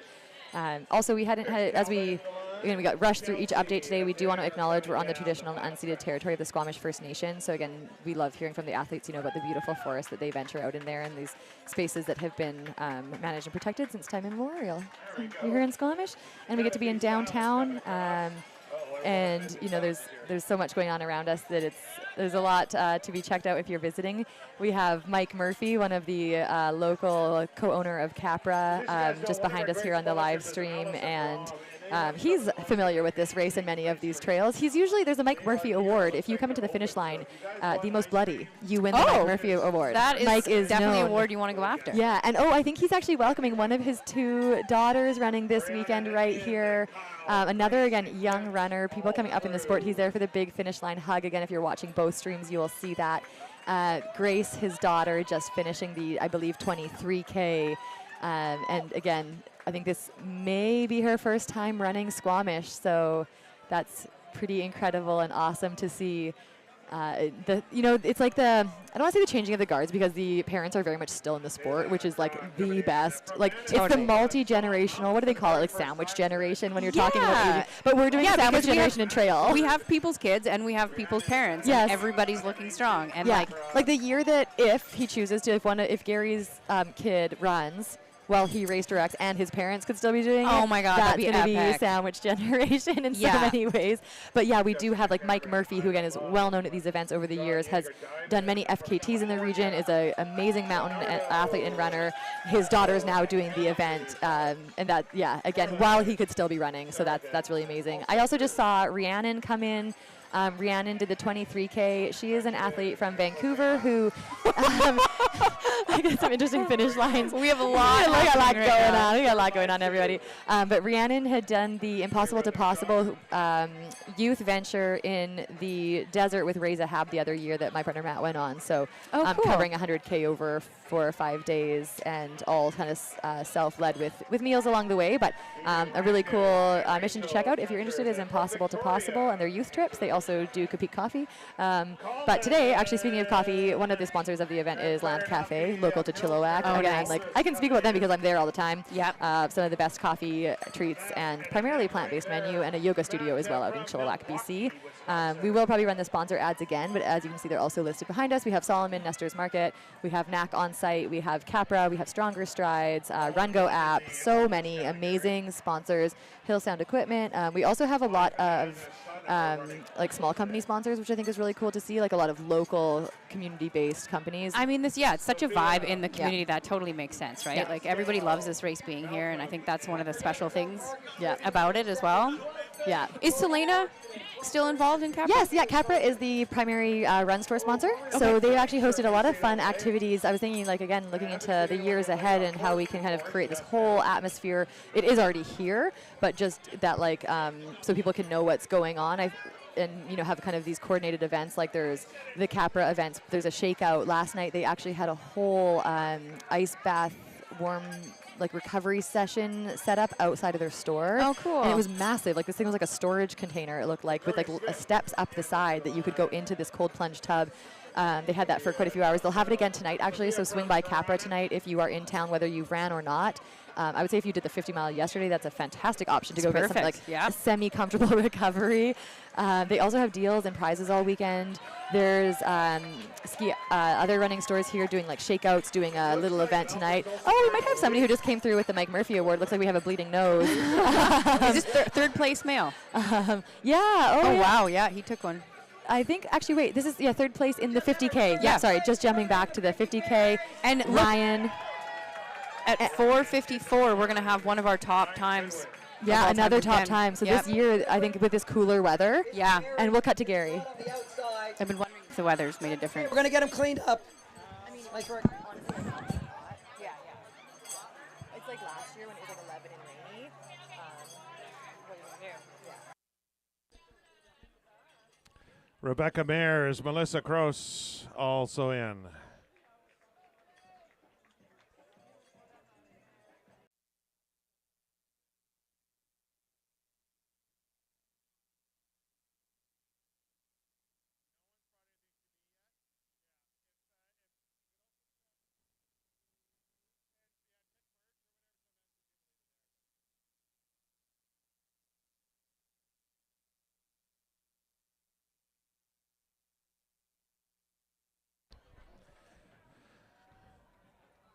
So we are waiting for our first 50-50 winner and our first female 50-kilometer winner.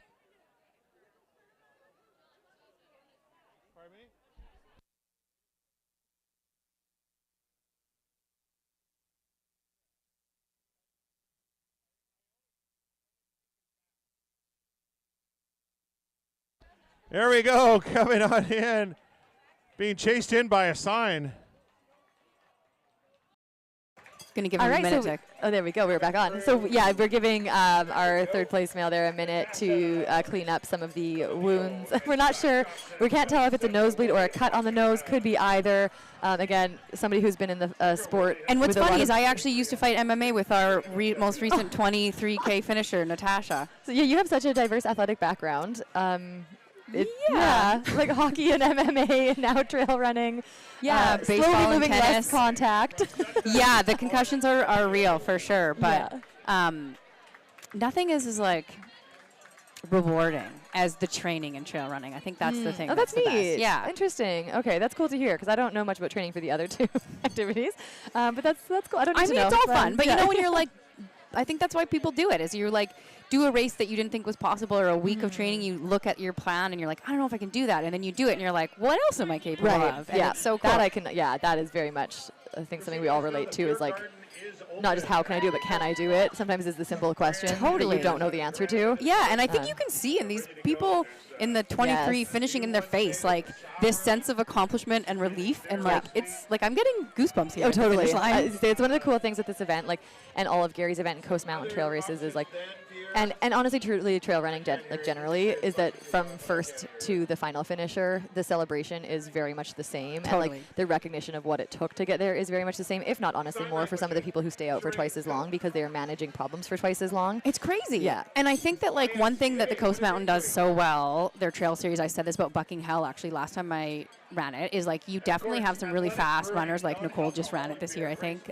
Jade's done it, I believe. And I mean, Squamish, obviously so many elite runners, but also this vibe that it's like, hey, if you're 40 and you have 2 kids and you want to do your first 50K, like this is also the environment for you, which is like pretty crazy to be that inviting when the sport like maybe could look intimidating when you see people just flying down in their jerseys. Totally, That's yeah, not like what the it minute, is. And we're like, those look like U20 track athletes. We're like, our eyes go wide, and they are. Okay. And again, speaking to them, the podium's done. We may or may not get a chance to track them down. Again, we want to definitely appreciate. They may want their rest and recovery, and they may want to go celebrate with family and friends. But we did have, some exciting updates on those stats on those folks like Michael Wood, who, had Athletics Canada shorts on. So we're like, find out what that's about, right? And then he has a CR in the 1500 of 349. You looked up his fantastic 1K time. 2:29. So like 1 kilometer, 2 minutes and 29 seconds. I encourage you to go run a 1K max. I don't. And just think about 2:29 for a minute. Like, it's pretty mind-blowing. We were just saying, like, neither of us have ever hit that pace by our own legs for any amount of time. Like, that No. turnover has not physically existed for me. I say that hopefully and optimistically. Maybe one day I'll hit it for a hot second. Maybe I'll be rolling down a hill. But I'll be skiing. Yeah, I'll be skiing. I'll have my watch under a different sport. But, like, it's just so cool to see those athletes choosing trail. And yes, I think the competitive nature of this sport is what's drawing them in. So, again, just seeing all levels existing and enjoying the sport together. And I can't actually remember who said it, actually, but just a second ago in one of our interviews, somebody saying like, yeah, I know these guys are fast, but I know I'm better on technical downhills. And like the Jesse McCauley, the winner of the 23K. Okay, yeah, it was him. And the different aspects that trail running brings, where it's like, yeah, I've been way behind sub-3 marathoners in survival of the fittest, and known like when we get to the technical downhill, the sport's going to change, and then pass them, and you're like, it's a different sport. It's a different sport, and thank goodness for that. Yeah. We also have, so again, like our third place male, Anton Coopers. You Google his name and you just see the track. You just see the track and indoor track. Blur. Yeah, so in 2022, he ran an 8K in 24:41. That's a respectable 5K time. Yeah, right. And recorded a personal best of 8:17 in the 3K. Wow. Like again, can't math. But that's 8 minutes 17 seconds in the 3,000 meter. And again, the cool thing being that's in 2022, 2023, seeing these athletes just 2 years later stretching that to an incredibly fast 23K. Yeah, it's really exciting. Cool. Let's see if we have any updates. Gary is saying things. So Gary often sometimes will get the same updates we do, but he isn't talking, so he can say that runners are coming in without knowing their names, or he can look that up and have. I think we have Alexander Campbell coming down. Okay, yes. Alex, in under 10 minutes, we should see Alexander Campbell breaking the 50-50 record held by Mike Wardian. This 50 minutes, 55 minutes. 50 to 55 minutes, and this record has been here since 2014. So oh my goodness. Yeah, this is a historic record. So do you know anything about Michael Wardian? Yeah. He's a goat. Can I rattle off his finishes? No. Is he a goat who is still in this sport at 51 years old? Yes. So awesome. Michael Wardian, he has a Wikipedia page that I think it tells you most things. If you're a trail runner with a Wikipedia page, you're probably a big deal. I don't know why. One of the things that opens will be his Instagram. It's not going to tell you because true ultra fashion, he's not going to list his accomplishments there. I just interviewed Tracy Garneau, and it was the same thing. I'm like, Tracy Garneau, legend in the sport. People are like, she's like, I like bears. Like she doesn't want to talk about how good she is. So good. So yeah, Michael Wardian is still a professional runner. I think also again, like worth noting, 51 years old. He's 51 cool. now. He got this record just over 10 years ago. So he was in his 40s when he got this. It is being broken by a 24-year-old. Oh my, that's like on theme with everything it's we've giving me talked about goosebumps today. because again, like the cool thing though too, when you look at this sport is the next person to get it could be a 40-year-old, right? Like we just don't know. It's not like, oh, you're out of the picture, it's gone. Like look at the men running Leadville Hard Rock, like these 2-day events, ultra endurance events. It does not mean this, this is going to be a tough record to break, but who does it is something we won't know for a long time. So Michael Wardian, let's give him a shout out. He's done, he did Hard Rock this year, Stone Mill 50 miler, coming third there at 49. So that was in 2023. Marine Corps 50K, Hard Rock again in 2023. I just want to find a Big's Backyard Ultra. Hard Rock again in 2021, so that's 3 times I've just counted. He did Hard Rock. Yeah, there's my math, folks. That's what I can do. 1, 2, 3. Broken Arrow Sky Races in 2019. So such a range here from every distance as well, right? It's so impressive. Hurt in 2019. That's the year I was there in 2020 before things closed off for the year. But Hard Rock number 4. So he's been at Hard Rock, just with scrolling here, 5 times. Tarawera. Again, this is somebody, he's 51. I can scroll back. I have multiple pages going back to 1998 as the first race listed JFK historic 50-miler in the States. At 24 years old. And at 24, he came 57th there. So again, he's done Marathon des Sables, 230K in 2000. That's it, no numbers, 2000.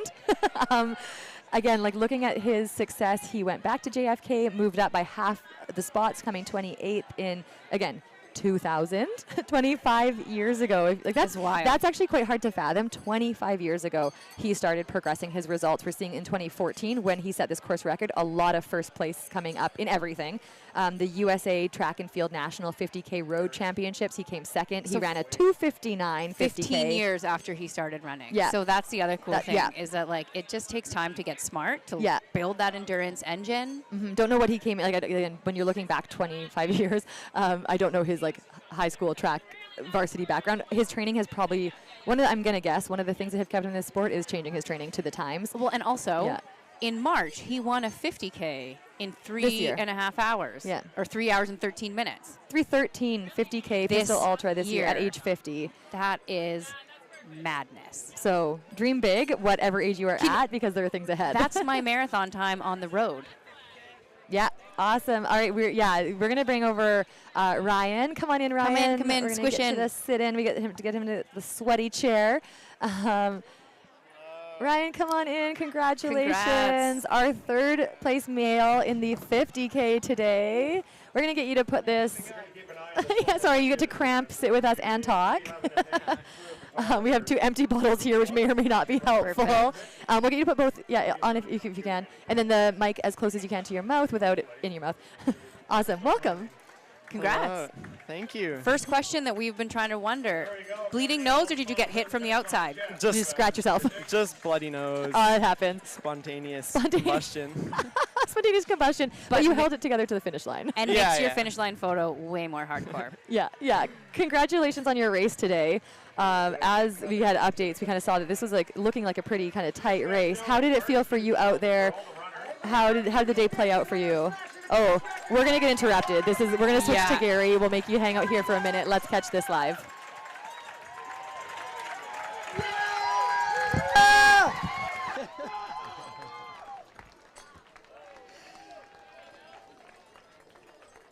Alex Campbell, 4th in the 50-kilometer race today. He won the 50-mile race yesterday. As I mentioned, the longest standing course record in Squamish 50 history, set in 2014. Not only did it get better today, it got bettered by about an hour. We're getting the full math. Do you know off the top of your head? No. Okay, wasn't sure if you had the math going on there. First and foremost, the yellow hat means it's his third 50-50 finish. Alex, pleasure to put this one up on the hat there on the mantle. And then they're doing the quick math. Get your finisher medal from Celeste. I'm going to say we're just doing math right now. They're doing math, and they haven't run all day. Alex, come here, buddy. Give me a hug. It's Kathleen and Sean in. All right. You've been chasing this record for a couple of years. Yeah. I saw it on you yesterday. I could see that you were having your weekend. I saw it on you at the start today. What was did this just blow your expectations? I mean, an hour off of that is incredible to me. You know, yesterday I was expecting 15 minutes, maybe 20. This is amazing. You've been doing our races since you were a teenager. I still remember your first Buck in Hell win. I would say this is as emotional as I saw you at your Buck in Hell finish line for how hard you've been working for this. Today, when did you know you had it? I thought I had it at Quest. I knew I had it at Garibaldi, and I knew I was blowing it out of the water at Farside. Gary, can I interrupt you right now? Please, here we go. Our math, which is a little long. So the current record prior to today was 13:45:10. Current record as of today, 12:45:43. Enough said.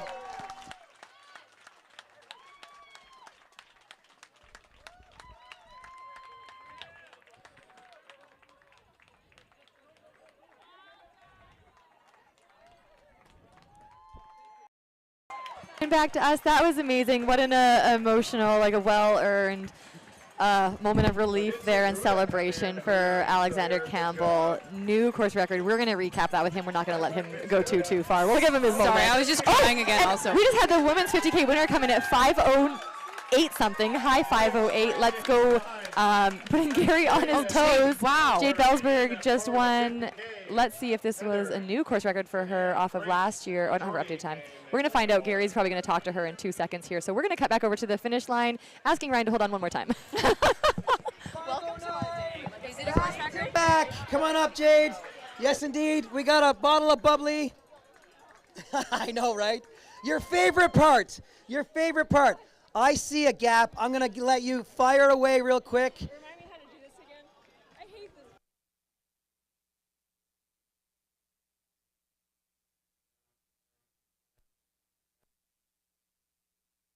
All right, okay. Yes, indeed. So Jade's going to do the bubbly celebration for the victory today. We're going to wait until we get a little break in the finishers right here. Back to back, our 50-kilometer winner last year in a course record, national champion. And are you going to Worlds? I am, yeah. I knew you were going to Worlds, and we are so excited that you're going to rep Canada in Spain in October? September. September. Yeah, like 1 month from now. Amazing. All right, after this guy, let's give it a go. Gary, if I could interrupt again, Yeah. her record last year was 5:16. Yes. Her new record is 5:08.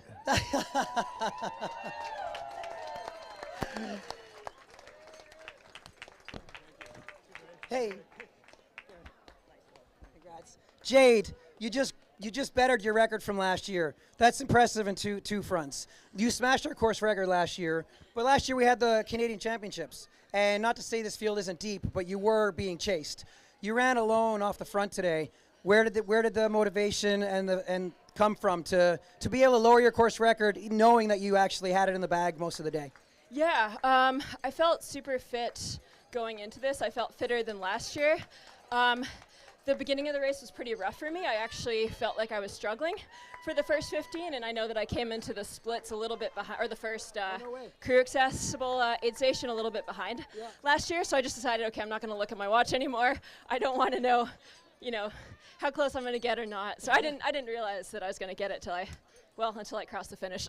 Well, you smoked your course record. You finished 5th overall. You're representing Canada at the World Championships in Spain. Here's my question for you. Can you tell these people about your collection of animals in your life? Yeah, we currently have 18 animals. We have 3 dogs, 2 cats, 2 guinea pigs, 2 rats, and 9 rabbits. They're all rescues, and we actually brought our senior rat with us here on this trip. So There's her husband right there. All right, everybody, round of applause. Phenomenal athlete, Jade Belsberg. There we go. During that interview, we did have an under-19 finisher, Allison Martin, into the line. Mark Richards was just in, Justin Young. And here comes Xander Geddes, 50 kilometers. We've had Elizabeth Mack. And so Ryan, sorry, we were just diving in. Tell us about your race today. How did it go out there for you? The first 2 guys just went off crazy hot. They did. Yeah, they did. And then I was running Accurate. with a couple of other guys in like 4th and 5th until Quest, and then after that I was just holding on for dear life by myself to the finish. Were you kind of in that no man's land, you call it, like where they're right ahead of you, you know there's people right behind you, but you're not like with anybody? Or were you with people? I thought they were closer on the climb trail. Like Okay. somebody coming down said I was only like 3 minutes back, and then I Nice. got to Garibaldi, and then they said they were like 10 minutes up. Oh, So wow, okay. After that, I was just running scared from the people behind me. Awesome. Do you have a preference there of chasing versus being chased? Is one more motivating for you? Chasing is probably more Cool. motivating. Yeah, that's awesome. And now, like, you also mentioned this is your first 50K. Yeah. What did you think going into it? How did it play out compared to that expectation maybe? I really had no idea how I would do after like 30K. Was that the furthest you had ran before? Yeah. Cool. Amazing. So yeah, I was planning on going out for a 5-hour pace and hoping to hold on. Was there a particular area of the race you were most worried about? Nutrition, your guts, blisters, or overall just fatigue? Yeah, just fatigue. I was just worried my legs would fall apart on the last climbs. And how did they feel on the last climbs? Pretty bad. It doesn't always feel great. I was doing a lot of power hiking at the end. Okay, your time, considering that you had to do some power hiking, is incredible. So that means obviously you ran really strong beforehand, held on well enough, and that you're obviously a good power hiker too. And did you find then when you got to the flats on the end down the road that you just found that other gear and the pain goes away? No. I was like... Inaccurate. Wrong, Hillary. Yeah. No, it sucked. Yeah, I was like on the edge of cramping the last 5K down the hill. So quick question that we've been asking everybody then on that note, tell us about your salt and your calorie intake. I was trying to get like 100 grams of carbs. Nice. I was drinking Scratch, super high carb. Yep. Just trying to do like a bottle of that an hour, pretty much. Mhm. That was all the salt I had. Yeah, it's got some in it. Yeah. Do you think there's room, like this is your first 50K, your first time at Squamish.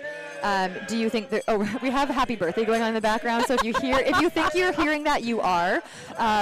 Do you think that's an area, like we like to ask people, you know, about coming back, improving their times on this course. You had a phenomenal result, no pressure to come back and obviously change anything, but do you think there's room for you there to grow and learn and improve? Yeah, for sure. I think honestly, the main way I'll improve is just doing more volume in training. Okay. My biggest weeks were like 70K. Well, that's to awesome, build but for yeah, this, so yeah, it's like a I think very I can respectable just build. Quality over quantity. Yeah, it doesn't have to be. But crazy, I but think. time doing that too. Yeah, right? yeah, yeah. How old are you? 20. Yeah, you got time. Yeah. You got So time. I think just Yeah. more years of running. I've been a Yeah. cross-country skier before, so. You're one of just those. more You're the running aerobic will, beast. Yeah. So when we get that impact and that loading and that neuromuscular turnover, this is going to be really fun to watch. And So- probably right now you're like, no, that was everything. But I feel like in 2 or 3 days you're going to review it, and suddenly you're going to have this clarity and be like, that's where I get faster. Yeah, I can do this. So Ryan Goodwin is a name to watch, folks. You've seen it here first, a 20-year-old out on the Squamish 50 UK course, Congrats. coming third in your first, podiuming in your first time at Squamish at 20. Amazing. We've just been talking about age ranges today in this sport, and like seeing that a 24-year-old just took down Mike Wardian's record, who is now 51. So he set that record at 40-something. Like you do truly have your whole life, like literally what you've lived so far ahead of you in this sport, and we can't wait. Like we can't wait. We're so excited to gonna see be you cool. here, and keep crushing, and can't wait to see you hopefully back. Thank you. Thank you, Ryan. Bye. Bye. All right, so in that time, we were over live at the finish, again, as Ryan had to patiently wait with us while Jade Bellsberg took the women's win today in the Squamish 50K. Jade just bettered her course record from last year, so let's dive back again, talking about goats of this sport. Ellie Greenwood held the course record prior to last year. Ellie Greenwood, if you don't know that name, you may be newer to this sport, or just... Again, maybe not. Yeah, look her up. Ellie Greenwood, when we were doing our recaps of names, Ellie Greenwood was here racing the 23K. She just came in not too long ago. But my note for her was just everything, literally everything. Mention a race, comrades, Western States. She held the course record up until the last handful of years, with Katie Scheid and Courtney DeWalter taking the record and bettering her time. And Jade Bellsberg, again, just a Canadian crusher who has slowly come up in this sport. Jade has been running for over 9 years. You just interviewed her, so fans, not right now, but later, go listen to the Women's Trail Running podcast. Yeah, and it was super cool because what she was talking about was kind of what we just were chatting with Ryan about, was she did 100 miles, and she did it with Katie, and they were leapfrogging all through the night, and she went, oh, I can't keep up on the downhills to Katie. She's a phenomenal downhill runner, so I can take that and get faster with it, and here she is. Here she is. And so Ellie Greenwood ran a 5:20. Jade last year ran 5:16. This year Jade just ran 5:08 or 9. Hi, Beat Jade. it by 8 Hi, minutes. Jade. We're so excited to have you here. I think. Okay. Thank you. Congratulations Huge to you. congrats. Thank you. So it was so fun to see you come in. We're going, oh my gosh, that's a course record again. So we've been talking about the history of this race a lot this weekend. We had, while you get settled, we had the unbeatable, essentially, course record by Ellie Greenwood from 2014. Last year, you smashed it. This year, I was so excited. I wasn't actually sure, seeing your name on the start list, if in fact you were racing, because it was she reset the course record running 5:16. Is there something she wanted to improve upon? So, and spoiler, we already know you did. Yeah, I was like, is that a 5:08. course record? And Jenny's like, yeah, from herself. Yeah, from herself by almost 10 minutes. Again, on a record that wasn't touched prior to that for 10 years. So I guess I want to hear about how the day went. I also want to know, after last year, did you have something in your mind that you wanted to change for this year that you knew you could improve upon? Or how did you think about coming back to Squamish? Not really. I felt like... Stay thank still, you. yeah. I'm just going to push things out your mouth. Thank you. I've been doing it all weekend. Yeah, I felt like last year's race was the strongest. There you go. Thank you. Yep. we want your words heard. Thank you. Yeah, so last year I feel like Squamish was the strongest race that I ran, maybe next to the Broken Arrow 23K. Cool. So I felt super satisfied with the course How do you record. finish with a new course record after 10 years of it not being broken and being like, I can do better? Yeah. And originally I wasn't going to do this race. Yeah, because I saw, weren't you just in Europe or on No, a start I was- line in I Europe? Yeah, I was going to do Sierras and all. Yeah. But decided not to. I don't feel like flying out to Europe. So you didn't travel. Yeah, okay. twice, Okay. Yeah. Yeah. Yeah, so did this instead. I think I wanted to go for the course record because I feel I'm a lot faster than last year. So you could see like over the year, you're like, I'm better than I was. I can do this. Yeah. That's so cool. Yeah, and I mean, obviously, like everything has to line up. And I Yeah. thought for the first 50 miles of this race, there was no way. Were you in first from the get-go, or was there a point? Okay, we weren't sure because we haven't had many. Yeah, it was a weird start. So like Marcus Ribby, Sean, and then another guy took off, and then there were like Probably 10 Ryan. guys like right behind me, like the whole. I Okay. guess for the first like 5 or 6 miles. Yeah. That's fun. Yeah, it was really awkward. It can be awkward because it feels like you're pacing this other group of runners who are also really fast. Yes. And you're like, they probably know who you are. Yeah. And you're like, are they just like, oh, we're gonna hang with Jade? And sometimes it's like, get out of here, guys, like, or whoever. And sometimes it's like, okay, I'm doing my thing, I don't even notice. But it sounds like you kind of were like, oh, they're going with me. Yeah. Yeah. Yeah, like right behind me. But I felt like I was not having a good day as soon as I started up the big climb because they started passing me. Okay. And usually climbing's my strength. Yeah. Yep. So it's like, okay, PK like racer. things aren't feeling good. My legs feel super heavy. I have to totally adjust my expectations to just finish the race. Isn't it funny how you can be winning and have that thought? Like, I think that's a very relatable aspect to racing. People maybe in the mid-pack or backpack don't know that that first runner is also like, yes, I'm going mid-pack today, but like, physically you're not. But that kind of feeling. I actually just in Fat Dog had this like horrible beginning when all these young people decided to sprint the first mile of 100K, and I had your voice in my head because we just had our interview of like, no matter what the other women do, just run your race because you don't know how it's going to end. And like that was so inspiring. And I wonder if you have that kind of feeling even just for yourself. Like just keep going because you don't know how it's going to end, and look at how it ended. Yeah. So I knew roughly what my splits were coming into the mile 15. Were you ahead of station. course record at that point? No. Okay, so I was gonna say, like, No, she said she was behind last year at the beginning. Oh wow. Okay. Yeah. Okay. I was a couple minutes So it was in behind. fact a less good day, numerically. Yeah. Yeah, and I for the think, start. I mean, it certainly made a big difference. Like, I ran that whole first half with Elisa Marin, who finished second last year, and so that was really helpful. Like, Yeah. having her to push me last year. Obviously, I was like on my own besides these guys who were like, we were just leapfrogging. So I didn't want to get in my head, so decided to stop looking at my watch after. Just after run. that mile 15, and I was going to finish where I was going to finish. So I had no idea that I was going to be under my record until I actually like. Are you crossed the serious? finish. Yeah. Oh, yeah, that's because I awesome. told myself like you I'm not actually blacked looking. out the watch. Like you're Yeah. like, we're not doing it. Yeah. That is The so cool. willpower to not look at far side or on the cement, like that's Yes. crazy. Yeah. Oh, I'm excited to dive through your Strava splits then because that's going to be really fun to be like, and right here she started pushing, like to see if that mental, I mean, do you work with, so your husband is a mental performance coach. Do you work with him on these things? No. Okay, I was gonna say, I don't know if that's the dynamic, like maybe you work with somebody else, but like I think he'll be very proud of you, even just for that. Like you obviously probably absorb some things, but that willpower, that self-control, and that focus. And I wonder if there's some inadvertent pacing that happens with that, where you just relax then, and Yes. then you feel really good, and then you're pushing so much faster than you realize. Yeah, I had a similar thing happen when I went for the Joshua Tree Traverse FKT a couple years ago. I was Which you going, got. Yeah, but I was going for Keely Henninger's time, and I was I think I was like 90 seconds behind at the halfway point, and I started getting really down on myself. I'm like, okay, can't look at the watch. I'm going to finish when I finish.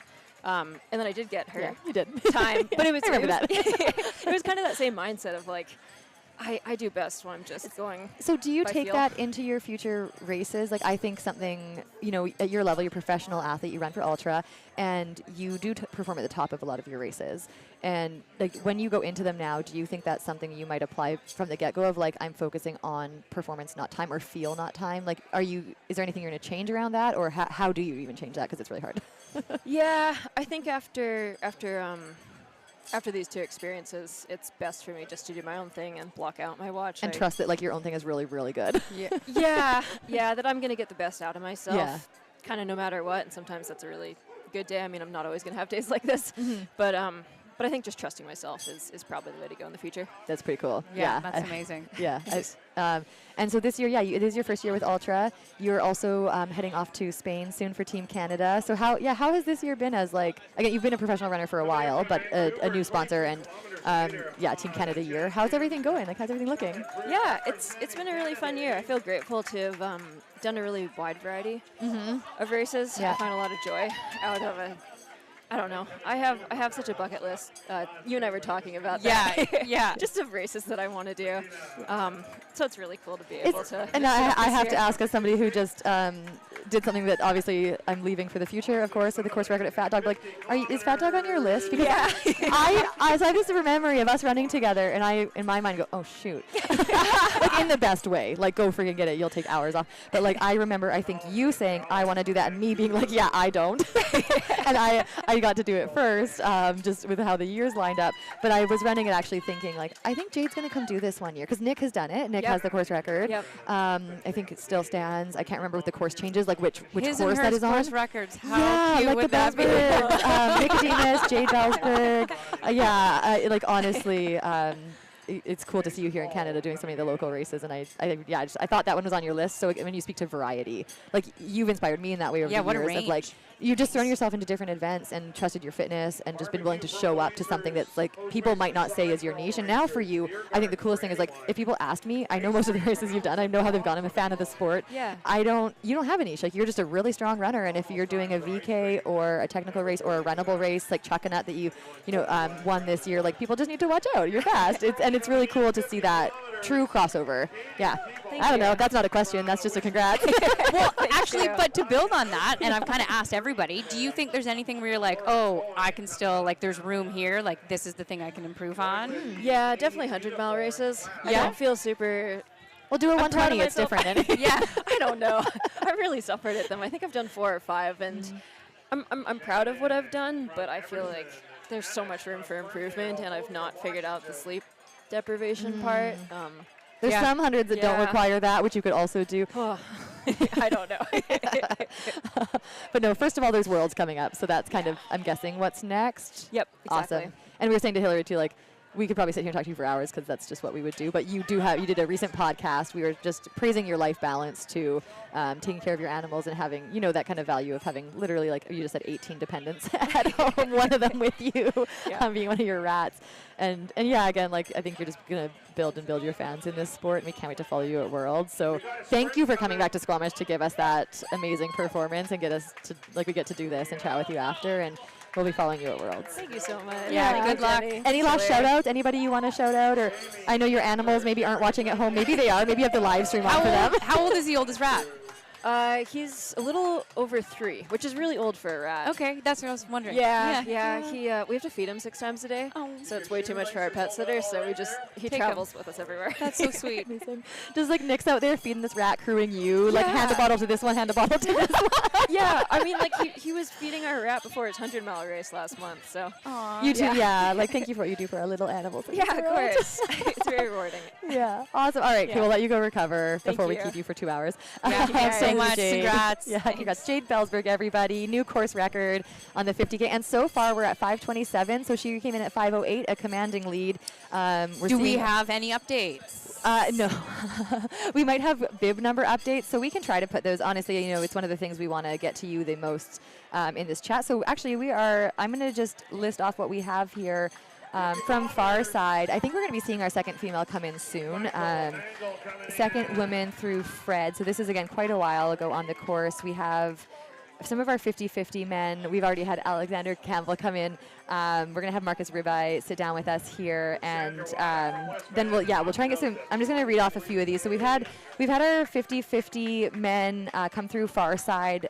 We've had our first female in the 50-50, which is Gemma, for everybody who's following, come through far side. And our first male in the 50-50 is done. So that's done. So that's kind of our last update. So anyways, we're going to jump in here with Marcus. Hello, thank you. You know the routine with coming over for a post-race interview. Yeah. Welcome back. Thank you. Luckily, you look fresh. Ooh, definitely not feeling it. Well, you're looking. The watermelon has slightly revived me, so. Well, that's good. That's good.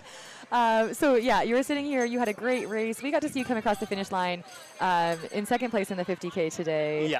And asking, did he get the course record? So tell us a bit about the dynamic out there on course today. How was your race? What stood out? I always kind of figured it would be me and Sean running out front. And I mean, we're good buddies. We trained together. We ran the Buck and Hill relay together. As a team? Or Yeah. Oh, cool. Yeah. So What was your time together? it was a course record. I know that. I think. Most importantly. No doubt. Yeah. I'm not Two sure. of you, yeah. 4:30-ish. Wow. So, but yeah. So we kind of ran together up until. Galactic, then he gapped a bit on the climb. I recovered on the down, and then we kind of cruised into Quest together. And then I think you were like 4 seconds. Like we were like, it was this like update. point of a second. This update is probably just whoever typed it. Like that was actually the skit. Yeah, we were pretty much just together. Cool. It was like, hey, do you want to lead or do you want me to lead? So we were kind of working together, and then he had a bit of a rough moment at the start of climb. Okay. So I kind of took the lead there, but I could hear him behind me. Like I could hear people cheering for him, so I knew I had kind of created a gap, and then. Somewhere out there or somewhere over there, I could tell my energy. Somewhere out there is a trail name for people. Somewhere, I think it's called somewhere over there.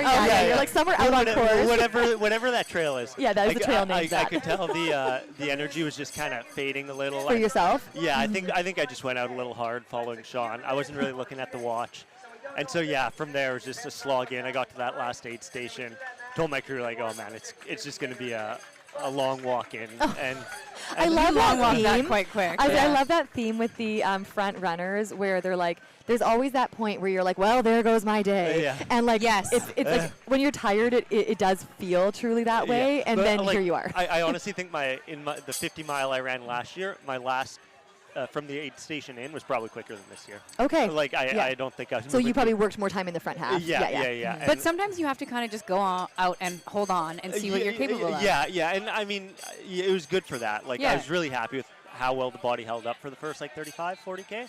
And then the last 10K was rough. There was some liquid coming out of me with 5K to go. So that was my first ever puke and rally on the course. Wow. So I made the last bit tough, but overall I'm pretty happy with the time. I mean, such an amazing time. And one question we've been asking our front runners is, would you prefer to be chased or be chasing? I probably prefer to be chasing. Yeah. I remember last year thinking Chris Balestrini was behind me the whole time, and it's just such a terrible feeling. It's awful. Because like, I prefer to be chased because I'm like, try. This is like chasing. I can't control what they're doing up there, and I'm like, they're gonna drop me. Like my brain works better the opposite way. But I find this is the more common response of people like chasing. Yeah, I feel like it pushes me harder because I feel like if I'm getting chased and they catch me, it's like, oh man, it's over. Oh, then it's gone. That feeling of defeat when somebody passes you is so hard. It's so hard to rally from that. Yeah. So I definitely prefer chasing. I mean, I guess you had both out there. Like you were second place male, so you knew both were. Although I knew Sean once he kind of passed me right before the powerhouse there. Was it Far Side? Yeah. Aid station. I knew like he looked pretty good. He kind of rallied from his low, and so I figured, okay, I hope he goes on to. I was hoping he'd get the course record. Yeah, like you're helping push him there today. Yeah. I was like, okay, Sean, go for it. Unfortunately, he couldn't quite pull it off. Super close. He had an awesome race, so it's good to see him back crushing it. And it seems like with again your experience here at Squamish in both distances, like you have one of the fastest 50-mile times on this course. Yeah. You're coming into the 50K, and you were working one of the top times. So it seems like the two of you really have. Like, if you come back and if you keep working at it, you two are a likely duo to be working for that course record in years ahead. Although, I mean, Alex, he's a beast. It could be he's another. a different breed. Yeah, it could be another 10 years before that one's broken. So quick question, when you guys are teamed up, who does the uphill and who does the downhill? I did the downhill. Nice. Nice. Yeah. That makes sense, like with your Diaz performances, right? Like you've had some. Well, even like today, the first downhill upper power smart, it was so muddy. I closed the 30-second gap to Sean, no problem. But That's amazing. He was gapping me on the up, so it's that back and forth. Yeah, so for Buck and Hell, it was kind of like, okay, we got this. Yeah. That's such a good deal. And then I have in front of me here too. You are also on our Team Canada this year. We have so many athletes here at Squamish and local to BC. Timing must just be perfect, hey? That was exactly my thing. I'm like, okay, 6 weeks out. I probably don't want to do the 50 miler because I'm doing the 50 miler at Worlds. So it's like 50K, a good stimulus 6 weeks out. Yeah. And a bit of a 1 week recovery and then maybe 2-3 good weeks of training and then onto the taper. So no. And Squamish is always such a great weekend. The vibe is so good. Yeah, exactly. And it's close to home. My dad lives up here, so I have a place to crash. Like, you can't get better. So You know, I know the race, so it's always good to race here. And is this your first time with Team Canada? Or no, second? third actually. Oh. Third. Oh, wow. Third. Yeah. I'm old. Like theme of the day as well. Yeah. I keep losing track. 2019 was my first time, and Amazing. then Austria 2023, and then Spain. So how do you feel going in? I think then you probably are one of the true veterans of the team in that way, even yeah. though you're young. Yeah, although I'm 30 now, which... You're still, okay. You're good, you're good. Turning 30 this year was a little rough. I'm like, oh boy. I remember when I was always the young guy. Now I'm like, oh no, they're like... You're middle, you get to be middle range Alex, now, yeah, welcome. I have guys like Alex I know, Campbell, right? Brendan Morton, and they're like 22. I'm like, Yeah. oh man, those are the young guys. Yeah, totally. I'm getting old. Welcome to the club. Again, you are years just below us. wait.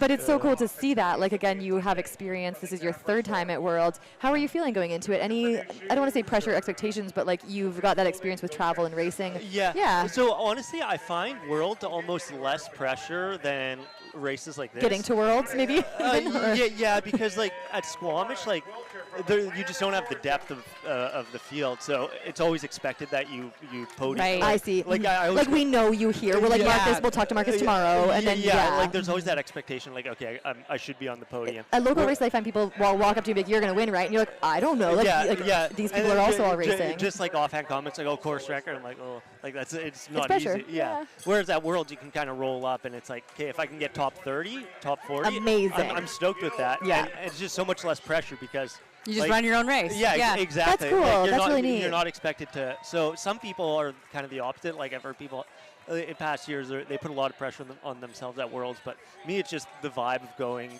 to a different country, exploring, and run with the world's best. Yeah, right? and you get to hang out with like 20 Canadians who have the same mindset as you. They all love running in the trails, and it's just an awesome experience, which is why I try and make the team because it's just such a fun event. That's so cool. I love hearing that because I think it should be like we always say your race day should be a celebration. Yeah. And so when you have that marquee event, World Championships, like. Yeah, it's a chance to really celebrate being there and together as a Team Canada. Yeah, like obviously I want to do my best too, Yeah. so I'll try peak for it, but I know I'm not going to podium. I mean, you have to be so good to. And maybe there'd be a magical day, but like you don't feel that pressure to podium. Yeah, exactly. Yeah. Amazing. Well, again, congratulations on your race here again this year. Excited to have you back with us. Hopefully we get to do this again next year. Yeah, hopefully. That course record. Just kidding. I'm just kidding. The pressure begins today. And have a great time at Worlds. We can't wait to follow. Yeah, good luck. Awesome, thanks. Congrats, Marcus. Oh, thank you. Thank you so much. So we are just watching. We're at the clock here, 5:36. I'm looking for updates. Again, just want to reiterate, these updates are coming in from our volunteers who are very busy with 23K runners and 50K runners and 50-50 runners out on the course. So this must be the busiest time. Everybody's all together. They're all trying to get in and out of the aid stations as quick as they can. We always say top priority here is runner experience. So if somebody is coming in and there just aren't hands to fill their bottle, the person who maybe was messaging us earlier is going to put their phone down, thank goodness, and help that runner. If anybody comes in, needing anything, they're going to be there. And I know that energy, especially at Farside as we get later in the day, it is all hands on deck. It is fast moving. It is, it's all the things. And it's noon and the sun's coming out, so it's getting warm. People are going to need more. The sun has shown itself for the first time, really. We actually do have, so Farside, we have both of our lead 50 women through. It is Gemma and I believe, I'm just going to double check so I don't mess this up. I'm going to assume it's Jenny Labrie, but I do need to actually check that. Where are my bib numbers? So Jenny is a local to North Van, correct? Yes. And she's quite quick, isn't she? She has done, so she has won the 50-50 before. She has, I think she has the 5th fastest time, or was looking to have the 5th fastest time, I think. Or maybe she does actually, from last year. This is me multitasking, folks, so just bear with me while I try to look up these bib numbers. We're going to do, let's see, Farside, 3-1-1-1-3. Oh, no, 3-1-1-3, our second woman. I didn't want to get it wrong. You never know on day 2. Second woman through Farside in the 50-50 is Carrie Fisher. So let's give a huge shout out. We haven't gotten to talk about Carrie yet. And do we know, how did Carrie do yesterday? That we'll have to pull up in the results. So we would need to, one thing I want to look for is if Carrie Fisher is getting a pale blue hat. So this is her first go at the 50-50. Nice. So as someone who's done the 50-50, do you kind of go in on day 2? I know when you ran it, you had the course record in mind, but do you kind of also know the time sort of around you and No. What you want your collective time? No, too much math. Not at all. You don't know. ChatGPT wasn't around. On the course with me. No, when you're racing, you do know on the day, like you're looking around you to see if. Sorry. There we go. You do know who's around. Like when you're passing people or being passed, you are like double color bib or blue. Like 100%. You want to know if it's a split bib where you have both colors because you get the 50-mile color and the 50K color on your bib. So it's a split blue and red bib. Right. You are looking for that. But some of these runners might, like I'm going to guess Gemma and Jenny being 3 minutes apart yesterday and having done the event before and having podiumed in the They're event. only focused on each other, probably. And they might be the ones who want to know. Like I'm sure Gemma is like, how far ahead of Jenny do I have to be tomorrow to win? Yes. That definitely. Jenny probably wants to know how much do I have to stay ahead of her? Should I be racing? But maybe they don't know where Carrie was at. Yes, my guess is beyond that. Yeah. Zero math is being done. Maybe her crew is doing it, but sometimes you start to lose track of like the way that it works, like because you just get in it and you're like, oh yeah, like I have to stay ahead of these other people. No, too. totally. I've won double. Where it was 100 the Friday, and Saturday morning because you ran through the night was 28K. And I remember trying to like math, especially after being up all night. It just doesn't. It doesn't go. So yesterday it looks like Carrie ran 14 hours. So I would, again, we don't actually know. What I would like to try and find out is if Jenny Libri is on course, if she is. Yeah, because that's interesting. Yeah, so we had second 50K bib. Oh, I think our second 50K is going to be coming in soon. We just got an update at 12 that she was through a course marshal position, and I believe that's going to be putting her onto the pavement. Third is also through. So I suspect. And far side is about 10K? Yes, far side is 10K, usually just over an hour, depending at this point in the race. I would guess we're looking at just over an hour. I just want to look up some bibs here because I think we do have updates that are, very valuable to get to you of women through our far side and our final course marshal positions. So we have bib 1522. Oh, this is Sophie Yates, a friend of mine, local crusher. Bib 1522, that is Sophie Yates, is our second place female through course marshal position 44, which means nothing to you at home, but means that she is likely hitting the pavement. And then we have 1128, that is Gabrielle Foss. In third? In third. And it's 5:42 on the clock right now, so Yeah. these guys are looking for sub 6 pretty reasonably. Yeah, within the next 3K. Especially for Sophie. Again, Yep. assuming that I have that course marshal position marked out in my brain as on the pavement, it could be 2 minutes away. It could be a little bit further back. And on this course, too, here a we sub go. 6 hour 50K is remarkable. Just another So show of how fast everybody's going. Oh, another 50 Oh, this is finisher. so. This is what is this? Sean Wheelie. Yeah, this is a retired Olympian triathlete finishing the 50-50. Also, actually, sorry, we should backtrack. John Dean just came in a while ago. So is this our second third place. This is our 50 third place 50-50 male finisher of the weekend. He came from Boulder, Colorado again. Yeah, Seth. Sorry, Seth. I think I said Sean. Seth Wheeling. Coming in from Boulder, Colorado. He ran Strong Day yesterday. He actually went out front in the 50-miler and then moved just a bit back throughout the day. Again, like he's coming overall third in the 50-52 Yeah, course he's record doing by great. an hour, so he's doing a great. And I mean, people 540. He just ran 542 in I was the going to 50K. say, That's people better would than my best time dream when I of won it. the 542 Yeah. 50K. Yeah. Never mind having done 50 miles. Sometimes when we see these incredible performances up front, like the gap seems big, and you're like, oh yeah, rolling in at 540. You're like, wait a second, he just ran 542 Yeah. on the Squamish 50K course, over 1,800 meters, I think, gain and loss on this course. That might even be a bit off. Here's a question I don't know. What is the cutoff? Oh, questions I don't know. Things we don't know. And I mean, the cutoff is set because Yes. that is a reasonable time for someone to finish the 50K in. So it just gives you an idea of how fast these people actually are at the beginning. Yeah, so in the 50K, our cutoff times are going to be listed a bit below here. I'll find that out for people. 50. I can look it up. You Oh, can it's keep okay. doing the bits. 50K cutoff is 5:45 tonight, so it is. What is that? 12 and a half? No, they started at 6:30. 6:15. Yeah, 11 and a half. Yeah, 11 and a half hours. Okay, there we go. Some math. So, yeah, they do have, like, we are just going into halfway into the time that this race will run for. And again, we're going to see the 23Kers also moving up through within that time. So they do have a long day ahead. Again, we're waiting for our second and third place women. I think one thing we should note there is that our second and third place women seem to be, based on the course marshal positions, 4 minutes apart. So Oh, wow, they, okay. again, may know each other where they are. They may know...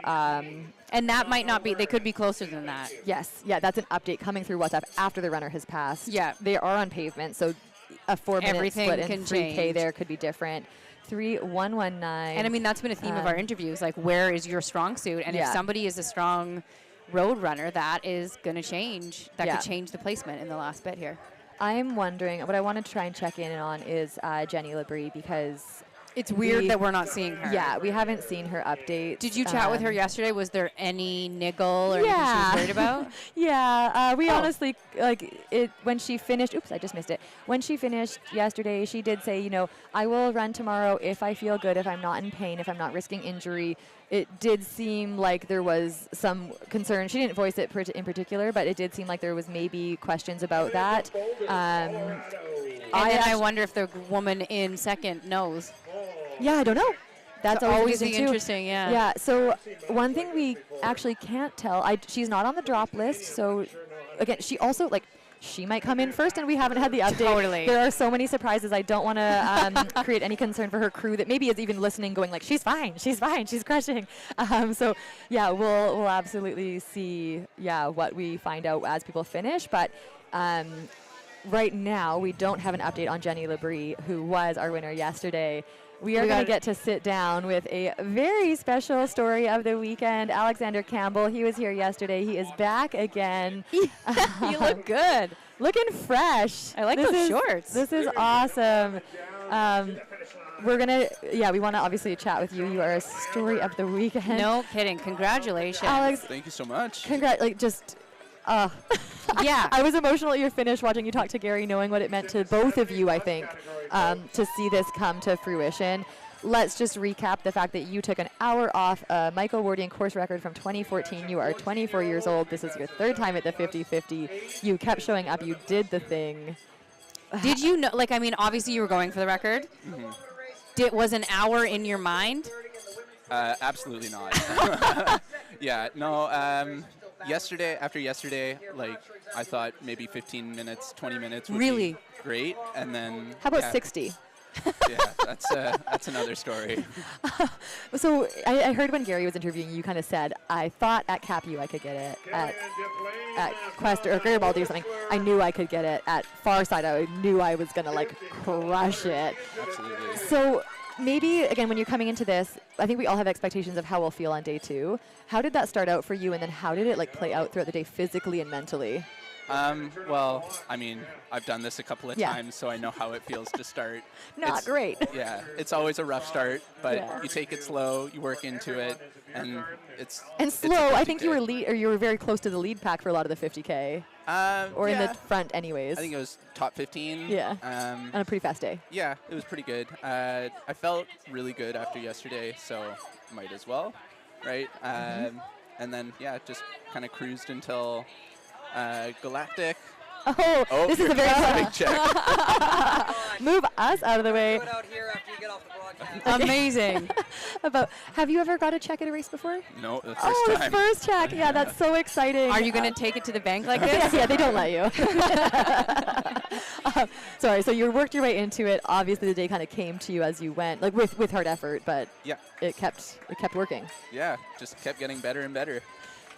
It's one of those performances I'm like, I don't know, man. Like, you just crushed it. Do you think the weather played into it at all, being a little bit cooler? Huge. I'm a fair weather runner, absolutely through and through. And, when fair weather comes, I'm going to run. Well, and I was wondering, so we were looking at the records. The female previous record was also 2014 from Ellie Greenwood. I wonder if that's the last time it wasn't smoky or boiling hot. I mean, there's been cool years. Yeah, I would say. had the atmosphere. Oh, well, there's the river. Well, I mean, that's another battle. Yeah. We had a clip from yesterday, actually, of you that Liam took. It'll probably be in a reel or somewhere. Or actually, Rob, could you play the clip of him from yesterday? Could you play the clip of him from yesterday right now? Like, could you run it? Okay, I'm just why not add to our tech team's work with my ideas on the spot? But there's a really cool clip of you running yesterday, just showing how smooth you are. I noticed you did have a water bottle dumped over your head, whether you had asked for it or not. Like, obviously, your crew knows what you need. But yeah, were you using cooling out there on either days or today? Like, even though it was a bit nicer? Every chance I get, I'm getting wet.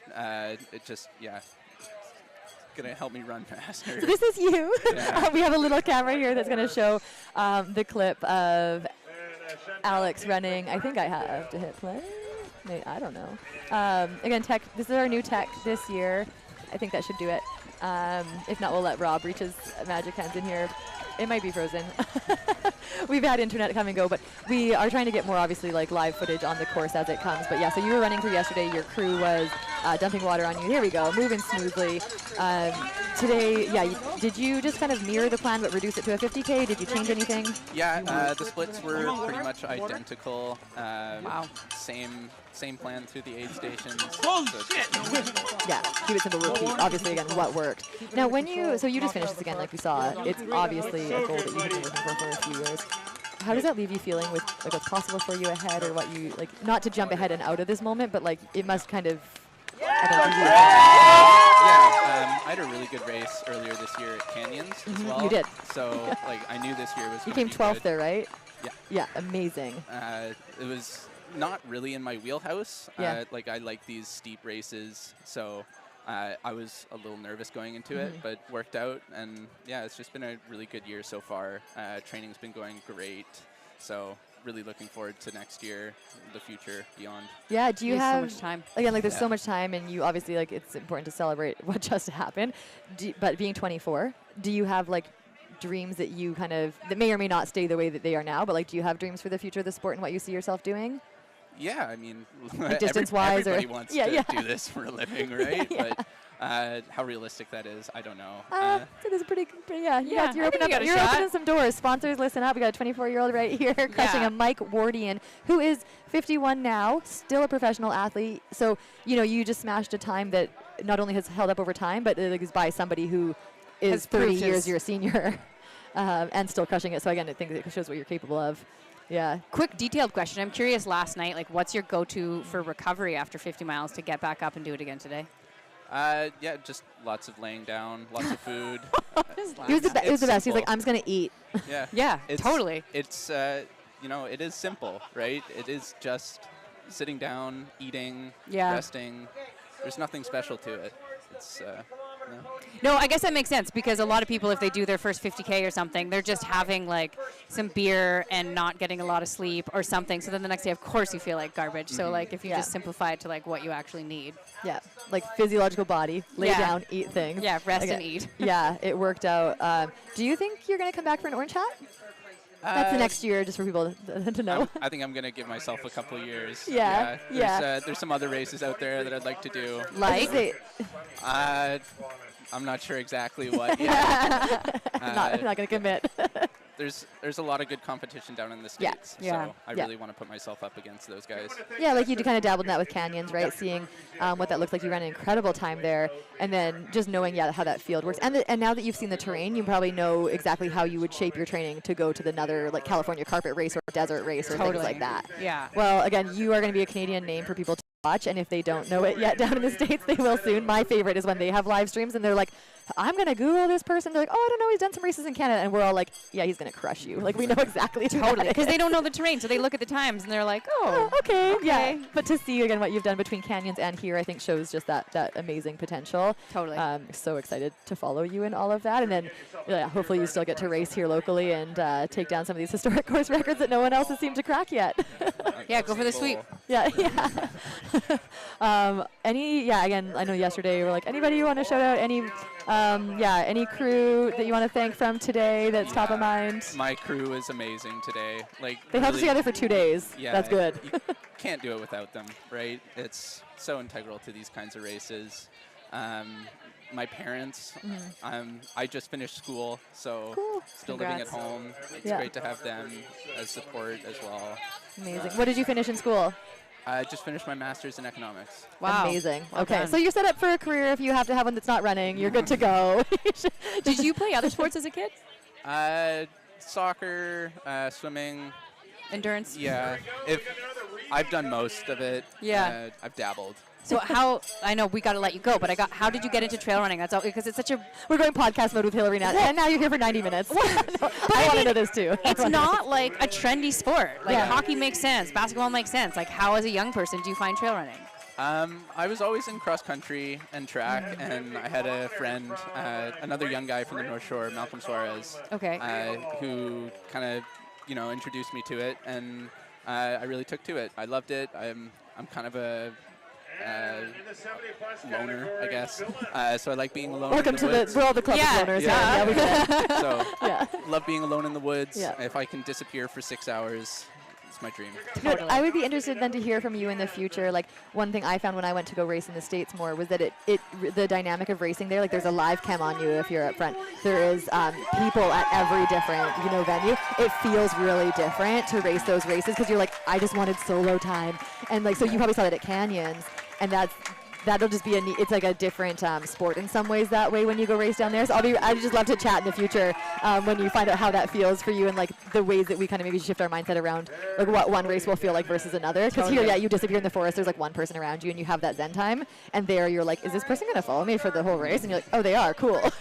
And it's just a different bubble. Pee. Yeah, exactly. Yeah. But so much to be explored for you ahead. Like, congrats. We cannot wait to follow you and hope to get to sit down with you again. Thank you. Awesome. Appreciate it, guys. Go get all that food. Yeah, exactly. Have a great recovery. Good job. Yeah. Oh, it's hard to really, I think, again, like just express in English words like how amazing he just ran this weekend and what I think a breakout story that will be for his athletic career. Totally. And I just, like, you can tell, I have so many questions. Yeah. Like, can you just get come on the home pod? with me? Yeah. Can I just have a 3-hour drive with you now? And we just had a finisher in their 70s. 70s? Yeah, 70-year-old finisher in the, was that in the 23 or the 50K? Do we know? Sorry, that's going to be 23K. I'm looking at the clock. It's a vortex of time. I don't know. I have high hopes for myself at 70, She not means that. like the daytime clock. daytime. Where like I need the race time versus daytime is always such a confusing thing for me, even when I'm in a race. People are like, will you be at the aid station at 2 p.m.? I'm like, what does that I'll be there mean? at 13 hours. Like, Yeah, you're saying, yeah. Yeah, it's so hard. So that's so cool. Again, like the range of this day is really showing, especially with the 23K distance and the 50K distance. I would love to chat to that. Yeah, that would be awesome. I wonder, something I find with some of the, I'm going to say older runners, I think that's fair when you're in your 70s, and in the sport, we just interviewed a 24-year-old, but some of those people got in to running at 50. Some of them have been running since they were 15. This is the and best. I love hearing those different stories because in Chilliwack in particular, some of the runners of that age demographic, they're the ones who built these trails 40 years ago. Yes. Those people I find so interesting because I'm like, you got into it when it was like kind of like skateboarding, when it was like a rogue sport, like when no one was doing it and like there weren't these trails. And then other people, have found it more recently and they've like learnt to run in their 50s. And again, just the different experiences are so amazing. I'm trying to keep track in my brain now of who we've even talked with today and who we need to chase down. I know we missed some of our 23Kers. We've gotten to talk to 3 of our men in the 50K. We talked to Jade. We are waiting on the second place woman, and if it is Sophie, that's going to be a really fun interview. She is a bundle of energy, and she will be stoked on this day if she is pulling together a second place finish. I will be stoked for her as well.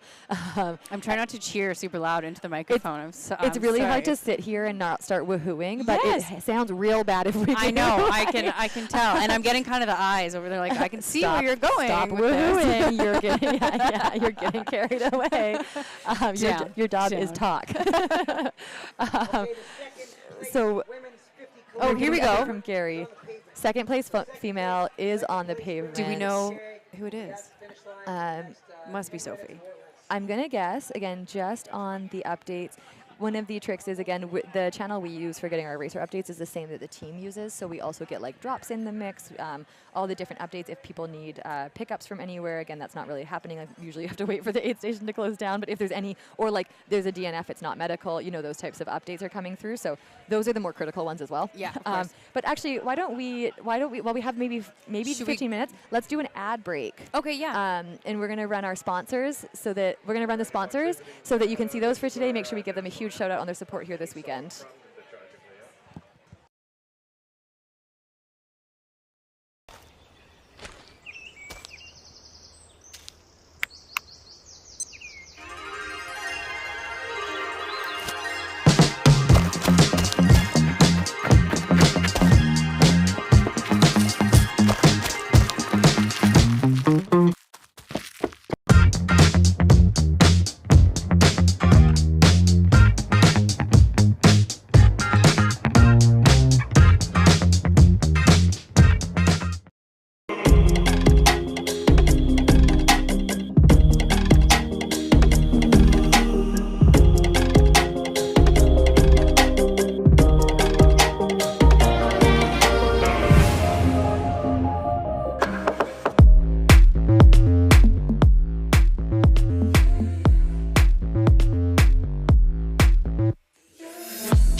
At Stronger Strides, we're committed to helping you become strong and resilient.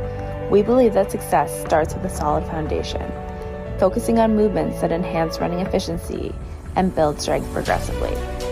Our program will guide you through effective, purposeful exercises, strategically structured throughout the year to improve your strength, mobility, speed, and power. We believe that strength training should not take away from your running, but rather add more to it.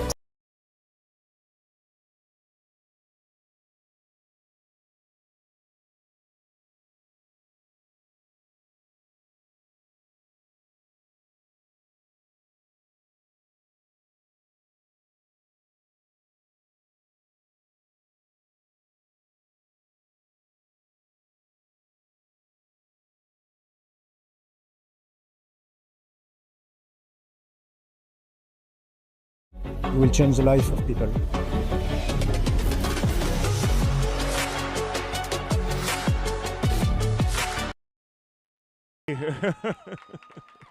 Sophie Yates.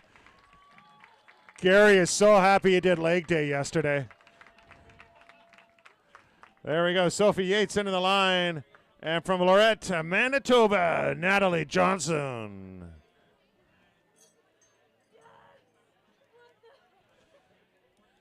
And we had Heather Paul from Garibaldi Highlands.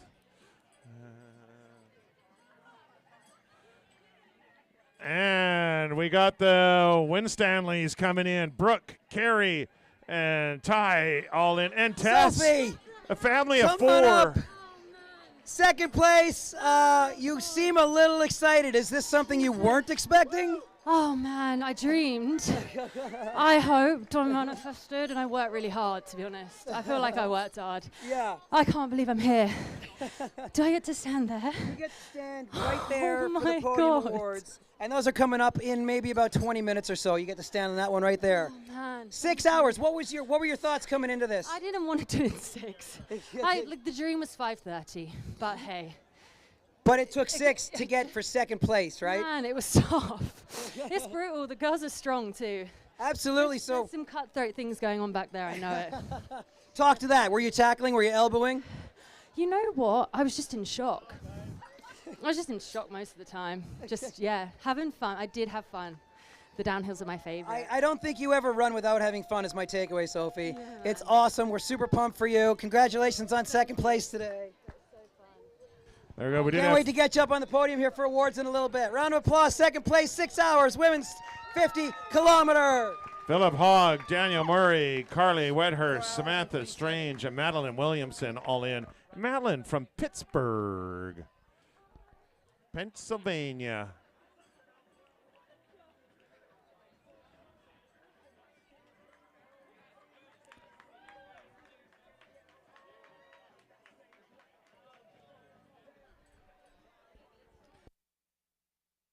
That's Casey Coven from Atlanta, Georgia. That's our second Atlanta folk across the line.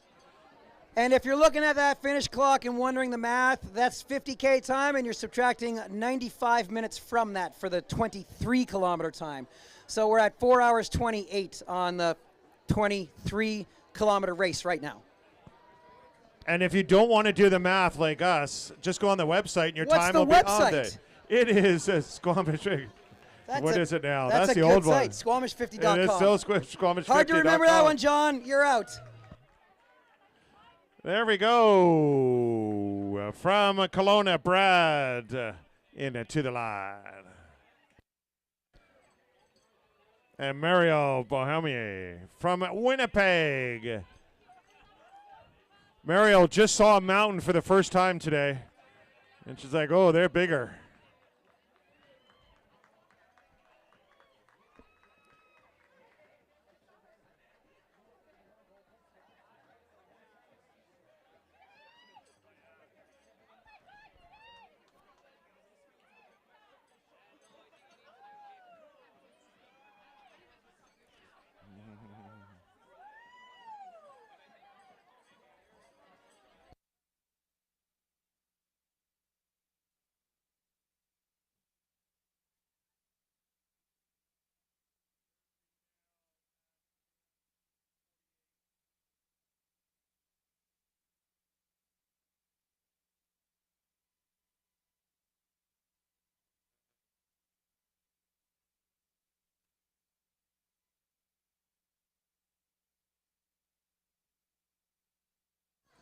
Yeah, great job.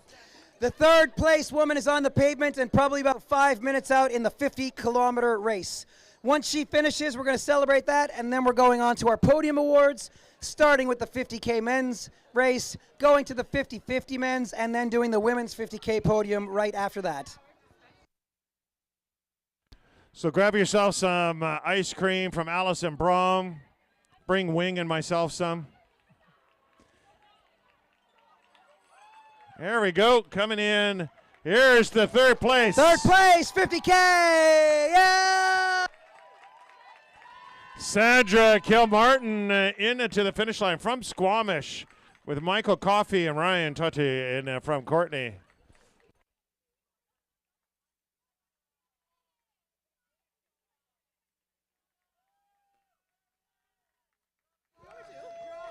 All right. Squamish local, third place. Jenny Quilty's off our live feed. She's going to step in and do the honor of interviewing our third place women's 50K finisher. Gary doesn't know when I do these. I just ramble about the person.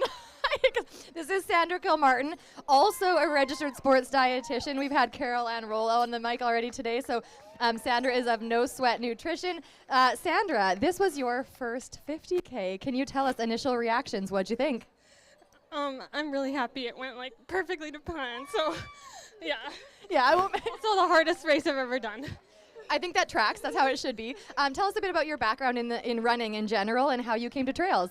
Yeah, I ran track at UBC and then have done that for like the last 10 years, track and road, and then I moved to Squamish and got pulled to the trails. So I started training in the trails like this spring with you, and yeah.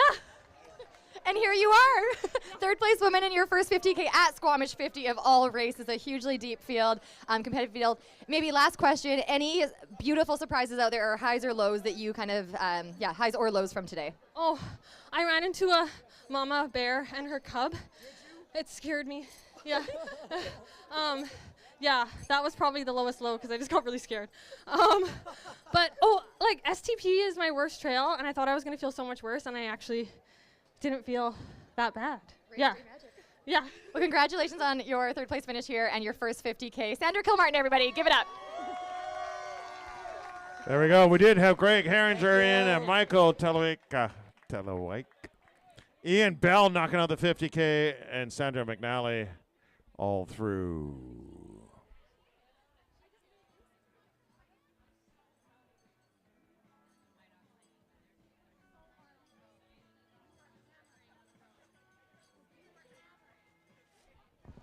For the second and third place women that just came in, we're going straight to podium awards in just a few minutes, so don't stray too far.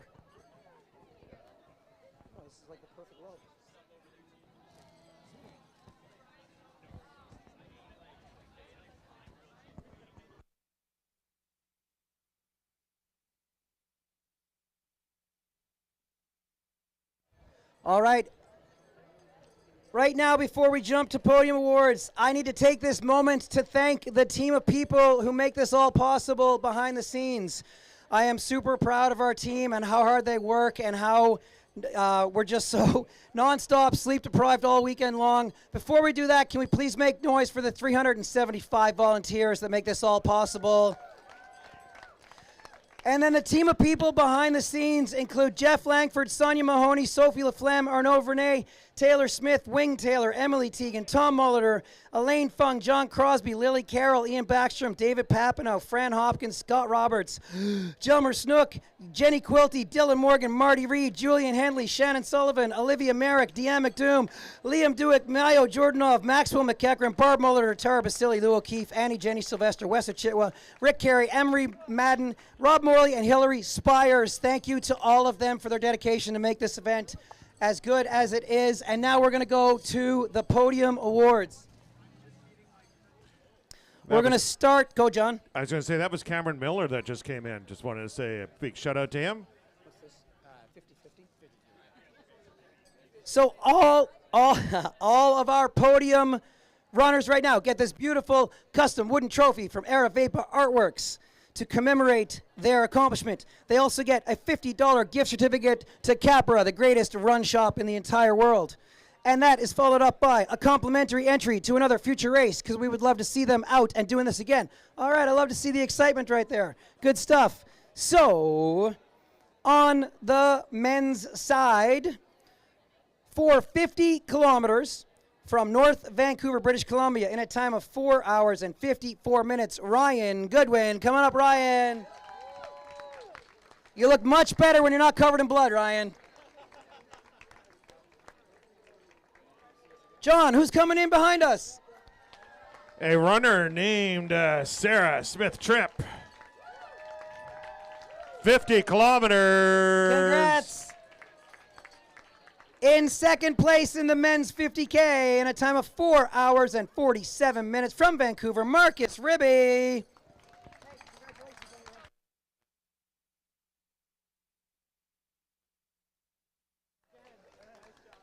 And our men's winner, one of the few to ever break 4 hours 40. He ran 4:39.52. Local Squamish, Sean Stevens-Whale. Although his dad is right there, he probably wants me to say Roberts Creek, BC. All right, smile for the big camera right there, gentlemen. Great work out there today. Paul Fitzpatrick just came in doing the 23. Perfect. We're gonna go to the women's 50-kilometer podium. As you saw just minutes ago, Squamish local in third place, 6 hours and 5 minutes. Sandra Kilmartin. Sandra, yeah, make some noise. Right here, grab your stuff from Tom. Hop up into the 3. In second place, 6 hours from Vancouver, Sophie Yates. Come on up, Sophie. Uh-oh, did she hit the massage table? Where'd you go, Sophie? All right. I know she's here somewhere. Hopefully she hears us and she's making her way over. And on the women's side today, we saw a brand new, incredible course record, 5 hours and 8 minutes. Whoa, someone nearly died. Okay. Man, we just saw time fly.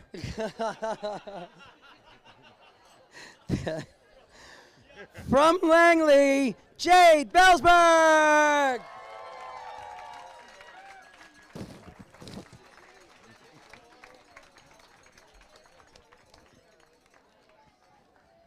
Sophie, are you still kicking around? Sophie, second place.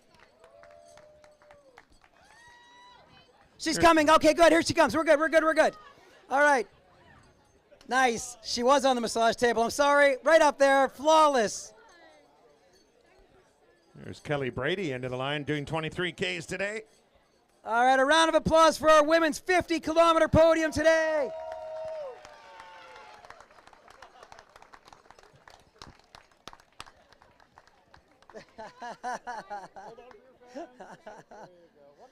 And if you didn't hear me, right on the top of the podium, Jade's going to be representing Canada at the World Championships in Spain next month. We can't wait to see what you do over there. All right, great work, everybody. John, who's coming down the chute? This is Gail Harrison knocking out 23 kilometers from Vancouver, because we have 50 kilometer from Salt Lake City, Utah. Andrea Sofko.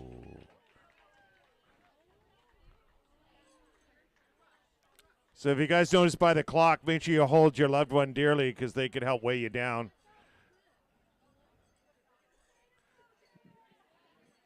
Do you need a hand there, JP?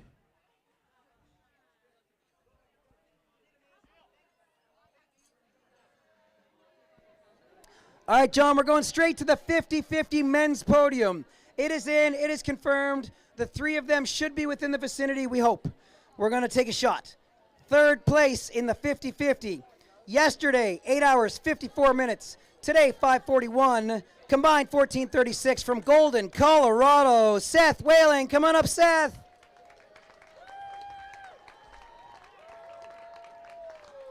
There's Shannon and Nixon in the finish line from Ottawa. Nice work. I see him. He's glowing green. Here he comes right up to the start finish, Seth. He glowed orange yesterday. He's glowing green today. Come back into the start chute. Here we go. Best outfits. In second place from Squamish, 8 hours 26 yesterday, 5 hours 29 today, 13:55 combined. The one and only John Dean. Come on up, John.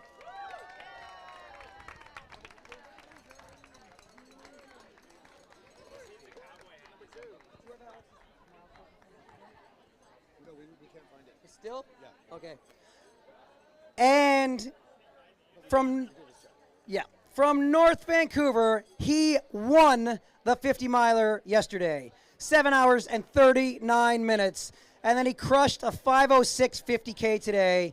He took over an hour off an 11-year-old record. His combined time for 130 kilometers of racing, 12 hours, 45 minutes. Alex Campbell, everybody.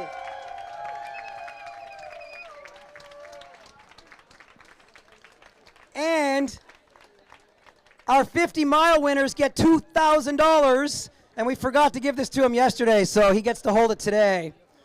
Hop up top, grab the big check, young man. Don't let it blow away. It's like a kite right now. All right. There we go, men's 50-50, 2025.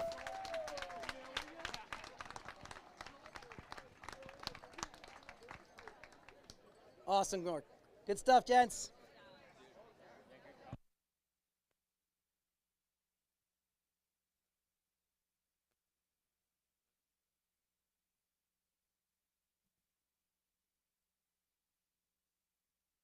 So, as mentioned, we did have Shannon Nixon, Johanna Samuel from Garibaldi Highlands.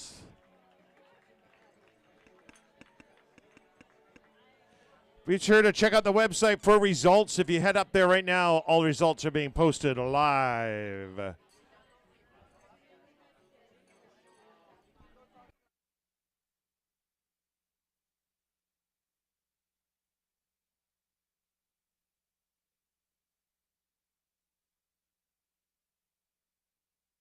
Just a reminder, garbage does not go on the ground. And we have the solution to that. We have a recycling station set up near the barbecue. And you can go check out the team there, and they will recycle everything that can be recycled. And on average, we have less than half a bag, a white garbage bag of garbage that goes to the dump. So be sure to pop over with your garbage, and they will put it in the right spot.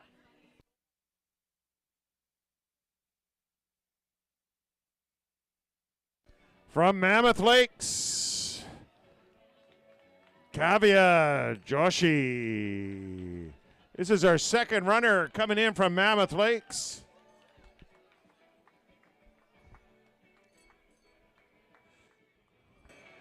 Awesome. We are coming back. We just had to cut over to the finish line for a minute there. We had the podiums for the 50K as well as the men's 50-50.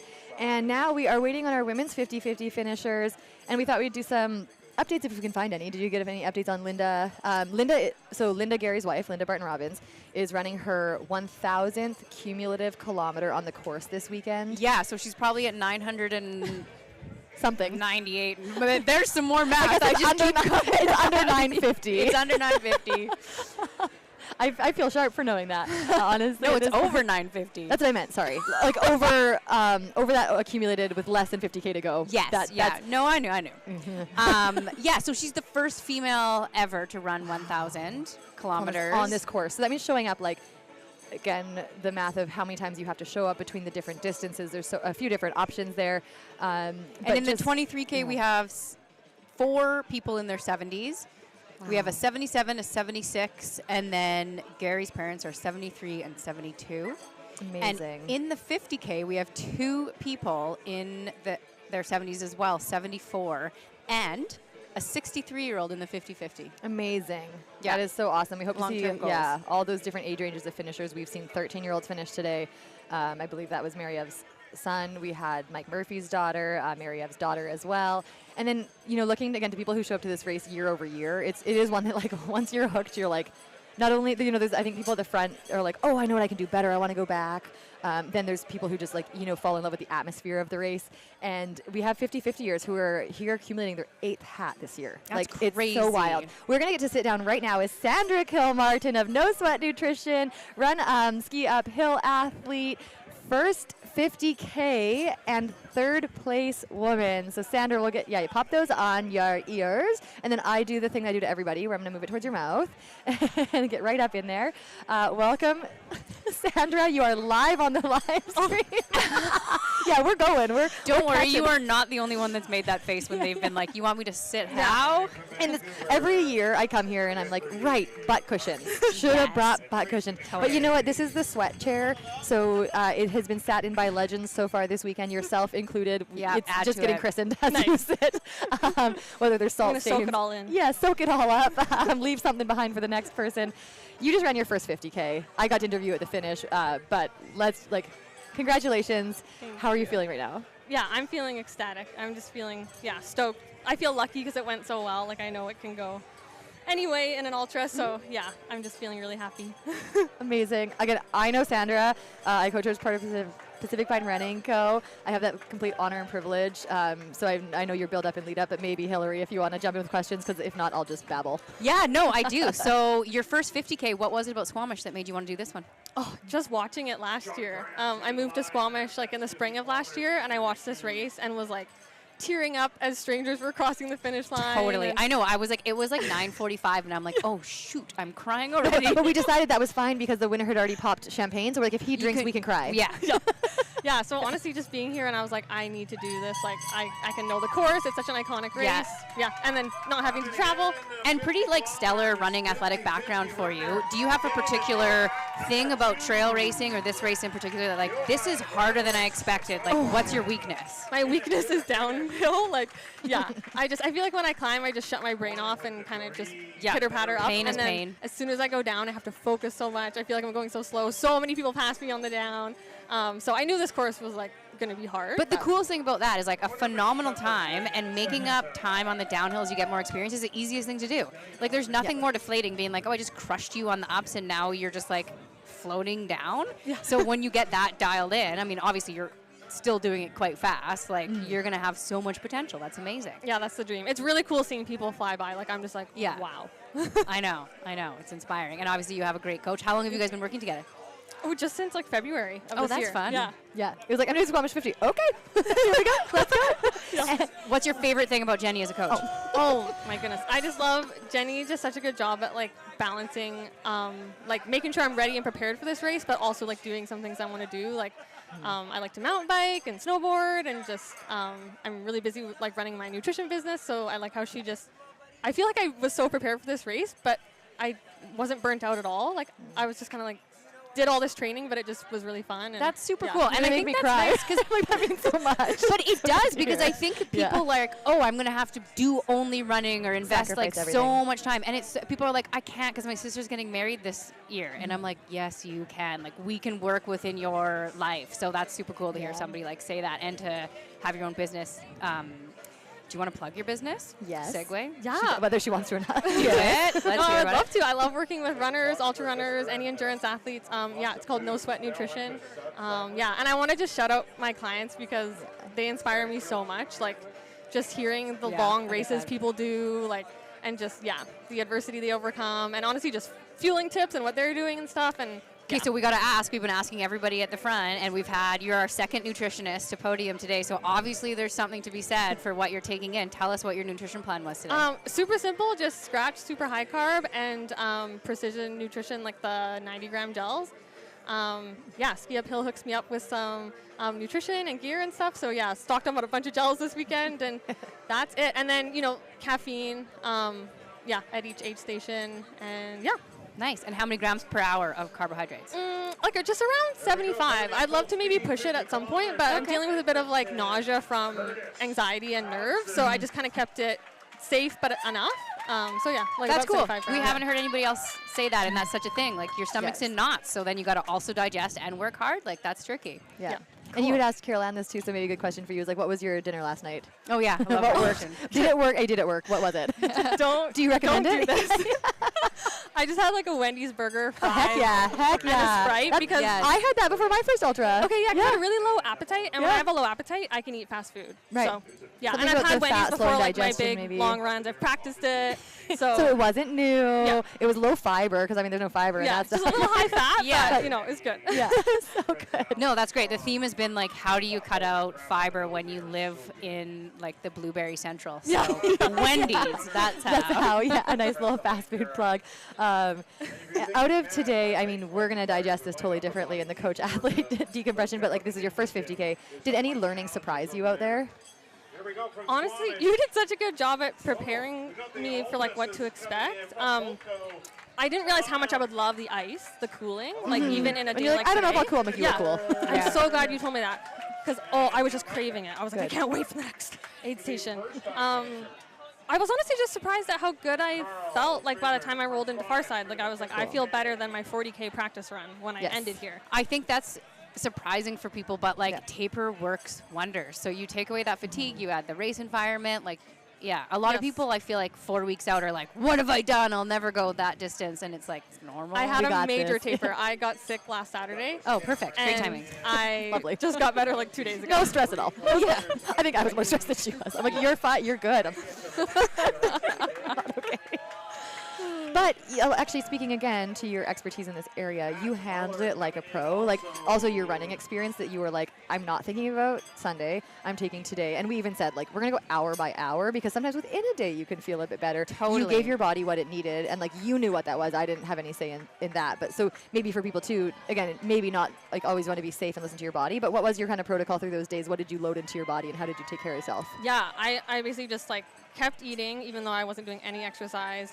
Vitamin C, zinc, just rest, and just like positive thinking. I asked on my Instagram for people to like send me their stories of when they've been sick before a race, and I knew it was gonna cheer me up. People had just like the most incredible stories, like sick 2 weeks before, like PB, best race ever, made a world's team, like stuff like that. So yeah, You have the just right social knowing- network to put that Yeah, up. right? Yeah, she's like, oh, I just heard from an Olympian, Natalia Hawthorne. Shout out to her, your local But we do hear it bestie. all the time. Like the second you're like, oh, I can relax for a second, Yeah. your body's like, oh, now's the time I'm going to show you that injury or show you that illness or whatever it is. Yeah. So I knew I'd be fine without running. I was like, I've done this so many times, like not ran before races, but I was like, I just want to feel good the day of. And I felt good like 2 days before. Yeah, So. great. Yeah, you got to get a shakeout run in.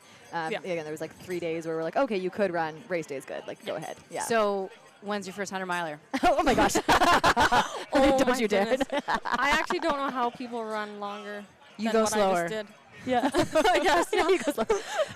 But with that too, like does today, I mean, again, like, we just asked this of Alexander, like of course we all have all these different dreams and stuff, but like hopefully you come out of this with such a big sense of confidence in what you're capable of.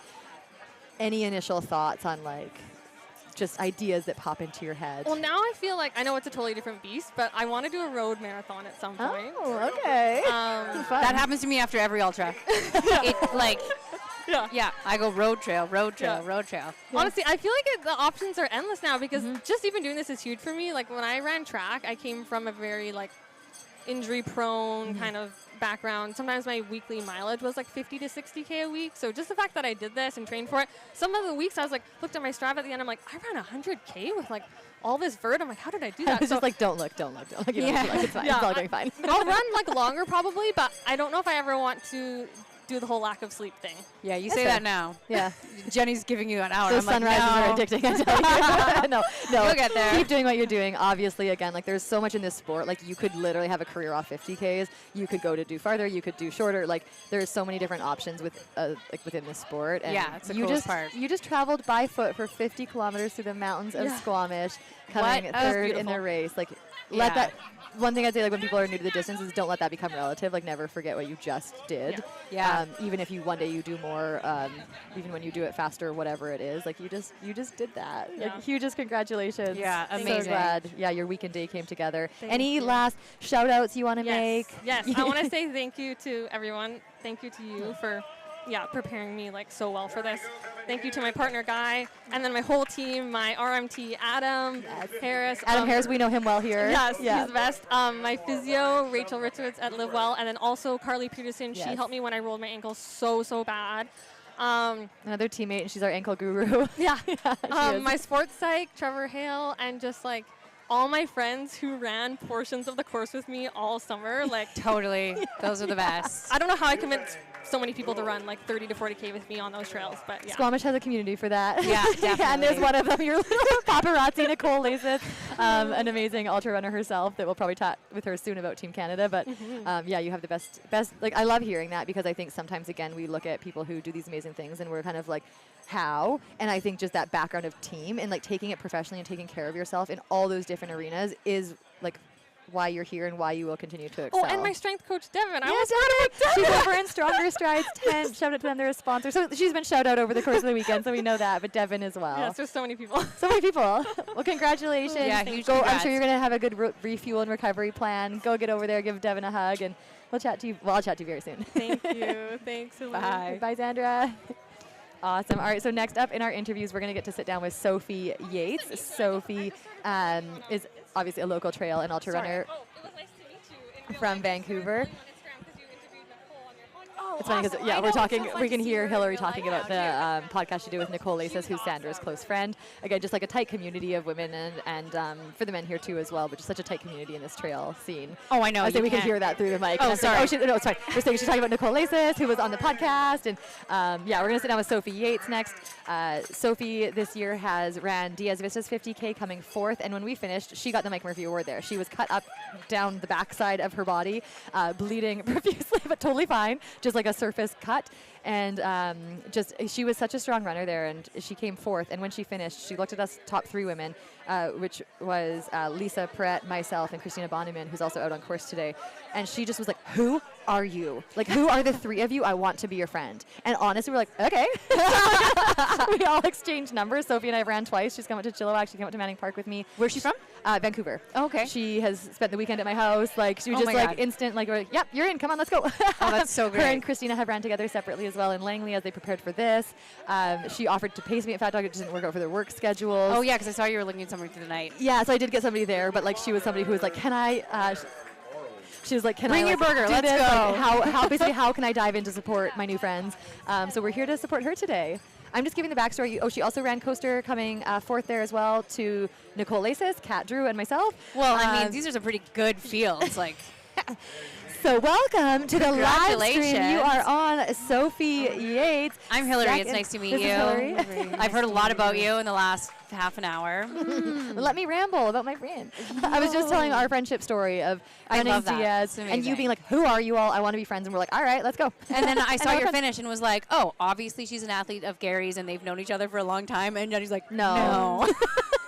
I was like, I want to talk to Sophie. Sophie is so much fun. Sophie is a ball of energy. Sophie, the stoke you have in what you are doing is something I want everybody to capture and hone for themselves because I think you just have that energy that recognizes that like this is a big freaking deal. Should we let her talk? Yeah, I think so. Sophie, tell us about your day. Your turn. She doesn't say what she wants to yet. She's like soaking it in. You can eat. We can keep going. I keep saying this, like I can't believe We have to pull you out of the introspection. Tell us about your day. Okay, my day was so fun. I loved the downs. Christina, I don't think has finished yet. No. Okay, but I had real fun because my friends were out there, and my strategy was just like take it slow, watch your heart rate, and I think it really came into play about 27K in, I would say. Yep, just after Cap U. Yeah, just Or after Cap U. Cap U, and then I knew I kind of had to start racing and really start racing, and it was so fun. It was horrible, at points. Yeah, but the fun part was, I guess, overtaking other amazing women. It's which like is there's, like, it feels good. nothing It does. like it. It's Yes. like if you ever played Nintendo when you were a kid and you get those mushrooms, you know, and you're like, zoom. I it don't, like, but I'm sure it was okay. good. Well, it was. They're great. Yes, it's Mario Kart. Just like you Hey, get the zoomies. I was playing. I don't play Nintendo Switch, but yesterday I was on the Switch playing Stardew Valley because I was so nervous. And I think it's different because I know what to do now. Yeah. Before we were saying I didn't really know what I was doing, and now I do. And this. Well, we had the talk. I was like, Sophie, run the hills. this running. this I girl, was- she's so fast. So at Diaz, she's ahead of a whole pack of us, and like myself and Christina. And she would be hiking the hills, and then she would fly. And I was like, okay, she's running like a sub 4 minute on this trail, but she's walking the hills. Like she needs to run her hills, and I can't freaking catch her because she keeps taking off on the flats. You know what? I ran those hills, And I was like, Jenny said run the hills, Jenny said run the hills. And the training has helped, you know. I've worked hard, I think. You were yes. yeah. I don't coach. I don't coach Sophie. I just give her random tips she doesn't ask for. Yeah, it's like the cool friendships and like meeting people in this community is wild to me. It's like the best thing. Yeah, I know. I've had It's the loveliest best. time. Yeah. Where are you from? I'm from England originally, Brighton, the southeast, and I've been in Canada for like 6 years. Oh wow, okay. But again, hadn't seen a mountain 6 years ago, so it's all just very new. No, so my friend Katie Mills lives in the Coswalds.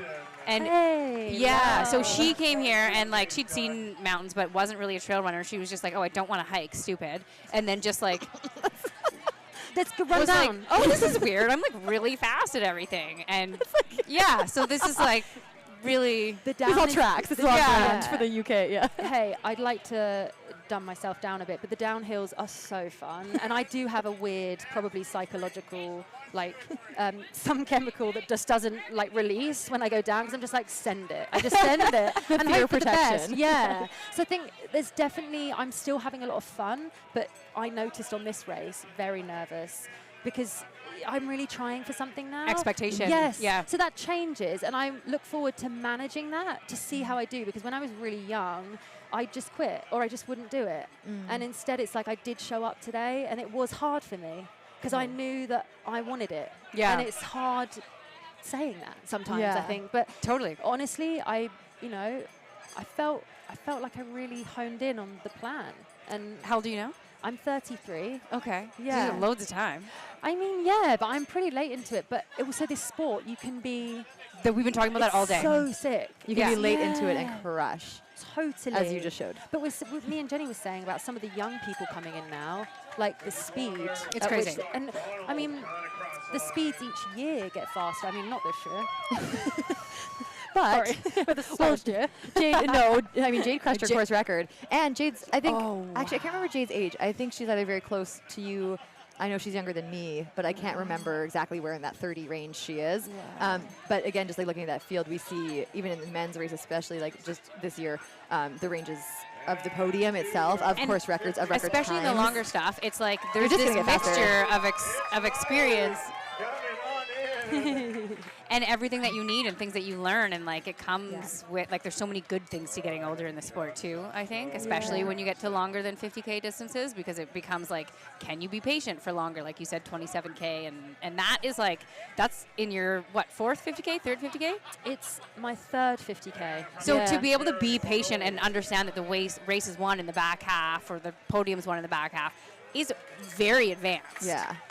That takes some of us 10 years to get there. Yes. Yeah. Man, I don't know. But I remember coming close to these guys at the Diaz, and I ran over because I thought, this is amazing. I want to be listening to what they say. And also, I get it. These guys have worked really hard too. But I'm like, let me in. Yeah, and we're like, doors open. Like, we're gonna and all it does is make everybody else faster. 100%. Yeah. Totally. Like we've loved our training runs. Sophie spent part of at the time I went and checked out Bonnevere section of Fat Dog, and just like, getting to share those miles and exchange experiences. And like, I think also like a lot of people who are new to the sport, but not older, but like not, coming in through like youth, we also bring in our life experiences, we bring in our life skills. Like, you've moved countries, you've changed jobs, you've changed like careers essentially. You've found a new path here, and then you're also finding that within the sport, and those two can really just blend together to like your wisdom to do what you just did in your third 50K. And then like Sandra, for example, who came third, it was her first 50K. So like we, again, that kind of just mirrors like Jade, the experienced kind of pro, like taking the course record, but that experience just stacks up, and it's so cool to see like how quickly you've done that. There's part of me that does think that maybe there is an element to like experiencing life that maybe gives you a bit of grit. Yeah. I can tell you, I've had 2 kids, and I am a better runner now than I was before them. So cool. I love this sport for that reason. Yeah. Like for women as well, especially, I think to make a point, like that's unreal. Yeah, because you're like, hey, this doesn't hurt nearly as bad as babies do. And there's nobody asking me for anything right now, and that's amazing. So even when this race is really hard, it is so much better than somebody being like, can you wipe my bum? So if they can put together that full sentence, they're like, you can wipe your own bum. Yeah, so like, but no, they physically physically can't. If they're not tall enough, they like actually can't reach there properly. Yeah. So Jenny wouldn't know, and we'll never know. I pick up dog poop every day, all right? Just kidding. But no, like definitely staying on you, Sophie, for the day. So you went into this, you had goals. You, I hope, crushed them and feel so proud. What does this unlock for you about what you want to do in this sport? Yeah, I think I definitely want to. That's amazing. So sorry, we were just watching yeah, Jenny that's Labrie come in. incredible. So Jenny so she was Labrie out has there. not been tracked today. We did not know if she was running, if she was on the course, or maybe I got numbers wrong, who knows. But Jenny Labrie just finished her third 50-50. I think this is her second win. So we don't have to wait and do the math for Gemma. Hopefully Gemma's coming in strong and in second, but we know yesterday there was a 3-minute gap for Jenny. So Jenny has just won the women's 50-50 for the second time. Talk about being nerves. Can you imagine knowing second day you're 3 minutes? You had a 3-minute lead and that's it. Yeah. But so anyways, yeah, we won't keep you all day. But yeah, what does this unlock for you? What do you dream about in this sport? How are you feeling? I suppose it's like just keep. I want to switch coaches, which is a bit cheeky, but I'm thinking like You're saying it live on the live stream, just so we're both like.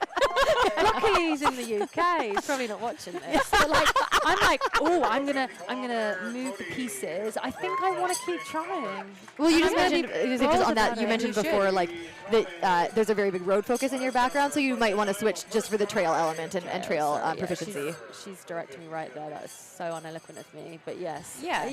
Yeah. That's. I want to definitely keep doing trail. I'd love to do a race in the US because I think I want to see what the women are doing out there. It's different. They've been It's so talking about it all day. Yeah, it's different types of trails. It's a different vibe. I planted some and have text, so I'm like, this one. Totally. And I definitely want to like perfect the 50K, but I'm assuming that there might be some longer distances that start taking place. But I'm so early into it that I do kind of want to perfect it a little bit. I think that's really smart. Yeah. I think that the sport, there's this like element of, oh, well, I have to do 100 miles because everybody on Instagram is doing one, when that's so not accurate. And it's like there's so much work to be done on the shorter distances And I first. see what goes into it. And Yeah. it's just, I mean, we joke because we say it's just a 50K, but you wear a head torch and it's another, you know what I mean? You just do another one. She makes Just it eat a out little like it's more, super yeah. simple, and it's just not. Yeah, I'd like to see me grow, definitely. I'd like to get better. I'd like to get faster.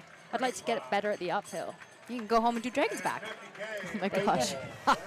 Scaling the mountain. We'll Katie just go Mills example. We'll just send 0 you to 100. And honestly, like, it's meeting these women and like lifting them up too. I The wanna community really is amazing. support- Yeah, I Yeah. want to support others and throw myself in it and live it. Yeah, keep pushing. Well, so like huge congrats to be like, you put in the work, you dialed in what you wanted, and then executed it. Like that's got to feel good. Yeah, I wish I'd got faster. Oh, you can't say that. That's our brains instantly so bad, after. isn't You it? Of course. Yeah. That means you know Yeah. there's more. But Yeah, I and that's a good did- thing. Yeah, I mean that was a good effort, wasn't it? But celebrate the heck out. You just came That was second not on this bad. day, on this course. You just Wasn't the came, worst. Yeah, you just came second in Squamish 50K, your third ever 50K. We've made you sit here until your burger goes cold, so let's let you go, Okay, no, go this is eat, great. Thank refuel, and we will hopefully get to talk to you here again. Yeah, thank you for Yay. having me. Yeah, Nice to meet congrats. you. Yes, you Thank too. you. All right. Everybody, that was Sophie Yates on our live stream. We'll let her sneak out here as it's so funny. We get people to come over, they bring their food, and we're like, oh, you're not going to have a chance to eat that while you're sitting here talking to us. But a great reminder that refueling is of utmost importance. In that time, we just saw a lot of actually 50K runners coming through, and I think so now we've interviewed top 3 women. The men, we saw, sorry, this is what was blanking in my brain. Jenny Labrie. Yes, We so just saw- top 50-50. So that was weird. The trackers, didn't have her all day, and she was Honestly, I'm going to double check my bib numbers. Like maybe it was my brain. Maybe she was leading the whole day. I don't know. I just want to give our volunteers the credit that it might have been. Oh no, totally. It error could have on just my been part. could have been anything. Yeah, I'm gonna check and the it could have numbers. been like we said. We have all of the races going at once now. Somebody comes Yeah. into an aid station and needs something more important, and it just doesn't get put Yeah. somewhere. So if anything, it's just more fun. It's a bit of a surprise. It is. I love that. And again, it's one of those things where I'm like, don't want to freak out anybody in the live stream. She's probably just doing just fine. And a phenomenal 50K performance today. Yeah. About 10 minutes ago. So I think sub 640. Yeah. I did notice this. This is pretty impressive. Oh yes, we just had somebody do it. Oh my gosh, this is the best. So a runner who came in who just did her first 50K. Gary notices she's like legitimately wearing high top hiking boots, and he hands her a gift card for $150 to Capra to get some good trail runners. So try again. We just got another one. We can't do this close to a race where we're both tired. I know, honestly. Like this thing 3 days ago, it would have just been a tear fest. I'm like, I'm just happy you guys. Just laughing? Yes. Well, if we can't make our technical people laugh, they're really not going to come back next year. So we have to give a good show at some point for somebody. I would like to track down Jenny Labrie and try to bring her over before she disappears, even though actually there'll still be the podium for the women's 50-50, but we will obviously be waiting until all those runners are in. So do we have a far side update on second place? I don't know. I think I'm an unreliable source now. It looks like, oh yeah, you know what? We do. We have actually CM44. CM48 is on the close road, like maybe by the railroad tracks. CM44, I believe, is probably going to be near the parking lot when they come out of Smoke Bluffs. Okay. And we do have 2 women. Oh my goodness. Are they are like 6 minutes apart. So they probably actually can't see each other given the distance and the straightaways of that road. No, in second place we'll be like, so I it's going to be, I'm to going to do this live so you all hold me accountable. I am looking up bib number 3213, and that is Gemma Isaac. So Gemma Isaac is held down second, so she should be coming in safe because I think, again, third place, if it's the same person as yesterday, was over an hour back. So even if she's 8 minutes, Gemma's still ahead of her. She would need to be done ahead of Jenny. Yeah. Our third place female, let's double check this bib number 3119 is Nicole Gillette. So again, I can't remember. I think we had a Carrie that was in third earlier that we thought. So this may be a change up of positions for the podium. We may have to check the 50-50 times for these folks for our third place female. Yeah, I was wondering that there must be some close enough together. The thing I can look up is the 50-mile result from yesterday, so I am looking to see who our third 50-50 female is, which is going to be a little bit difficult, you guys, because I have to search until I see. I don't know if it doesn't show. It doesn't categorize. Do we know how many women women are in the 50-50? No. You have great questions today. I don't know the answers. Sorry. Nicole Gillette looks like she came. Oh, okay, so. That's fourth yesterday. Fourth yesterday.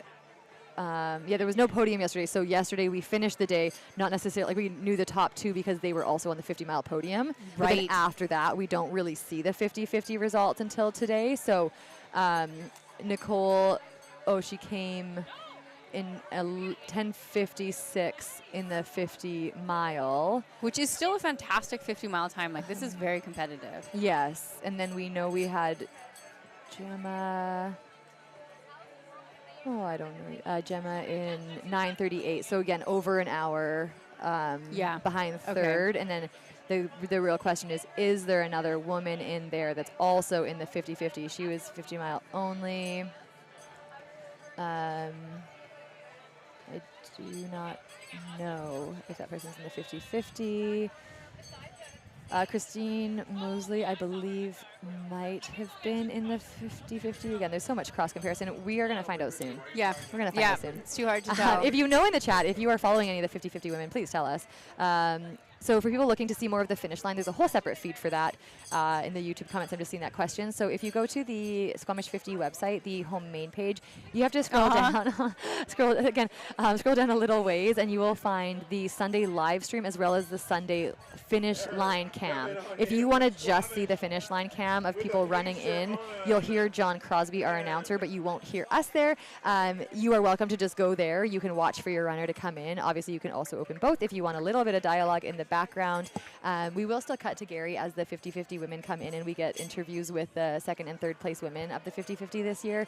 But yes, the Sunday finish line cam is on the Squamish50.com website. I can also I know Anne-Marie Madden was so kindly and thoughtfully doing this yesterday, but you can link it. I can link the website for you, and then you can find the finish line cam on there. Nice. Yeah. Oh, it doesn't seem like it's broadcasting. Sorry, Kevin. I see your note. The Squamish finish line cam doesn't seem to be broadcasting. Okay, we've sent Rob onto it. Thank you. This is how we find these things out. Because we actually only see, well, we don't even see ourselves. No, we just hope. we just hear we were told ourselves. one time we weren't live. we were told to talk, and then we're told when the talking is not working. So yeah, head over to that finish line. It is a busy finish line. Again, we're seeing 23Kers, more of the 50Kers coming in at this point, and watching for our second and third 50-50 finishing or women's podium. Rounding out the women's podium today, and I think those ones will be in momentarily. They should be, judging by. I think we're going to get one. If again the course marshal is able, we will get one more course marshal updating, and that's when we know they're about 3 or 4 minutes out or less. Okay. So that's coming up soon. And in this time too, I don't say like I'm sure like as you've been watching the finish line, there's so many familiar faces. There's people who have volunteered numerous years in a row, or who I know volunteered yesterday, who are doing that for 8-12 hours, and then I know, and then coming out and running out today. And I actually, I overheard you talking to Gary before that it's the same group that goes through all of these races, and like it's for his staff. Yeah, it's a grueling schedule. Obviously the volunteers are also too local, but I mean with the addition of Alpine Glow, which I had a few athletes running it, and for a first time of a race, particularly the 100K too, through starting at night, like they just had the best experience, and they said it was amazing. Yeah, and the best things. Yeah. Like an epic course, the coming over the sunrise in that with the nighttime start. I actually love a nighttime start. I think it adds something like spicy. Okay, so coach question, like for you. Okay. What do you do? How do you prep for a nighttime start? What's your routine? What do you like to do? Like for me personally, or for an athlete I'm coaching? Either. Okay. You can say what you do, and then you can say what you coach if you want. Well, it's a little bit the same. So, I mean, part of what I think is interesting about being a coach is who you coach. So I am not going to coach somebody like you, like an elite, where it would be like, let's dial in the night. But I might coach somebody who has, I was going to say shift work, but that doesn't matter. Then they're great with nights. But maybe that has kids, or like wants to know how do you balance this. And for me, running overnight and then not being able to recover because you have to go to work and then you have to take care of your kids, maybe isn't worth it. Right. Do I think you should test your headlamp and what it's like and get up at 3:30 in the morning and do an hour in the dark, or if it's winter you're going to have more, or run from 9 to 11 p.m.? Yes. Do I think you should go all night? No. Right. Yeah. Also, the night is super magical, and I think there's some aspect to be like, the reason you do this is for this like novel, like you get to experience something that's so different, and it is magical at night, and it's magical when you run all day to get to the night, and you can save that. Yeah, I think that's really cool. So basically in training, you're saying if it's okay to practice either early hours or late hours, but we're not missing a night's sleep to prep. Like I always say to athletes, don't do the thing before you do the thing. Yeah. Like just save it for the thing. And there's a reason that for 100K you don't train 100K. Exactly. Yeah, that's usually what I end up talking about. Yeah. So then for yourself, how about race day? Because I find, with UTMB coming up for people, these nighttime starts. Sorry, I'm getting. Oh, okay. Okay, I'm going to pop off for a second and just help somebody out in the side.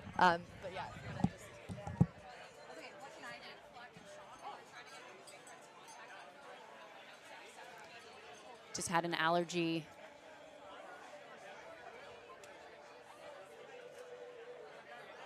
I think she's going to be okay. So I think Jenny was just going to be talking about the daytime going into a nighttime race. And I actually have one of those coming up. So I will tell you what my plan is, hoping that Christina is okay. But I think the best course of action is try to mimic the morning routine that you would have into the night. So lying in a dark room, resting, meditating, even if you can't get a sleep in. And then I usually, we have an awesome finish coming here.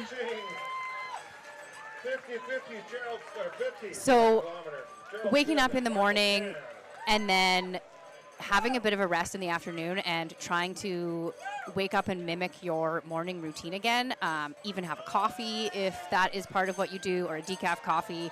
I would actually have my breakfast for nighttime and try to just have my system feel like it's the start of a day or the start of a big activity. And I usually find that's what works best going into the night. And then I'm always worried about being tired because I go to bed at like 7 p.m. But when you have a race coming, it is really exciting, so it doesn't seem to matter. We have a lot of people finishing right now, 50K, 23Kers. Is she okay?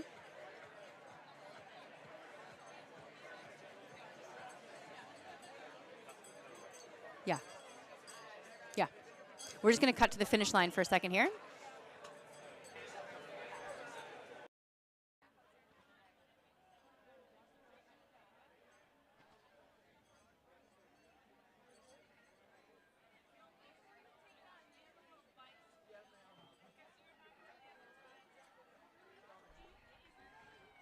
All 50-kilometer finishers, Devin, Van Dyke, Morgan, Harup, and Kevin LeMay.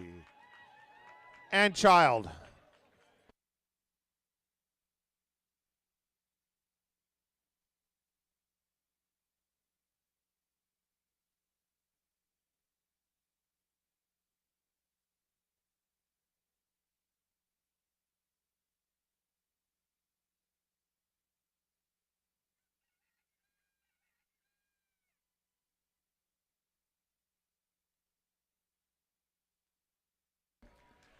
Coming in, we have Aru Manusi.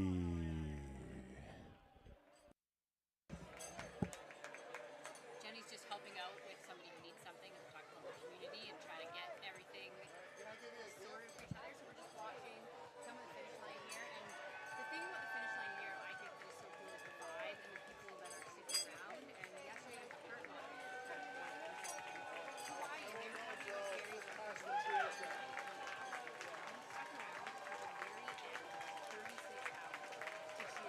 Okay, Adam Elliott, 50K. Second time, 50-50 finisher, Gemma Isaac. Into the finish. So if you're looking for a goal race, I think this is one of the best atmospheres for any distance.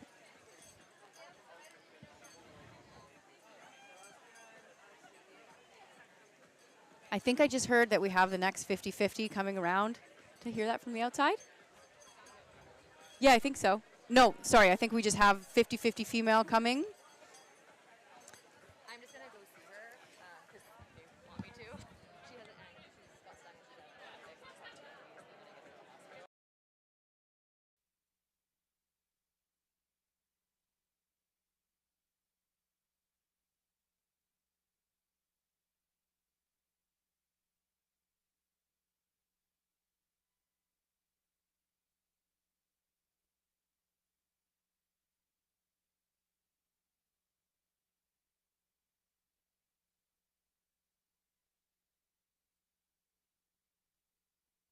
Another 50-50 coming on through Alex Degbest. First time getting the hat.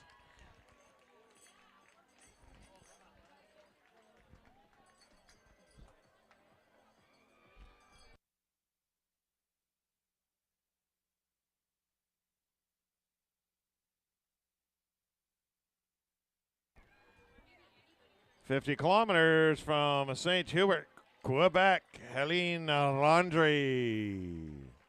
Landry in. No.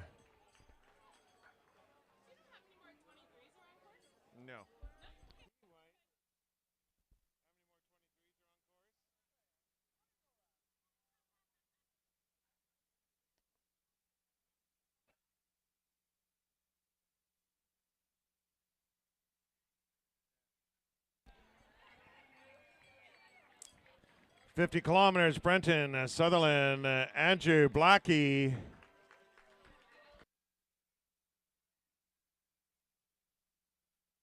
And Catherine Toy.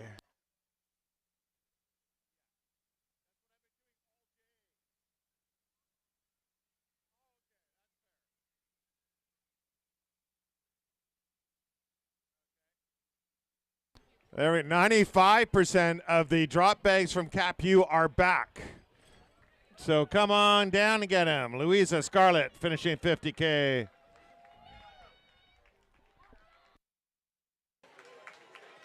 Okay, so we just got word that coming through far side are Gary's parents. So we have Fred Robbins, who is 73, and Geraldine Robbins, who is 72. So again, this race is super technical. There's lots of climbs. I mean, you can tell from all of the top runners that come in that the hardest part is running the uphills. So their plan going in was to power a hike the uphills, and they are making fantastic time on this. But My parents are in their 70s as well, and they will walk 5 or 6K on road and think that that is an absolutely remarkable day. So to get through 23 kilometers of super technical trail, and again, we're not allowed poles in this race.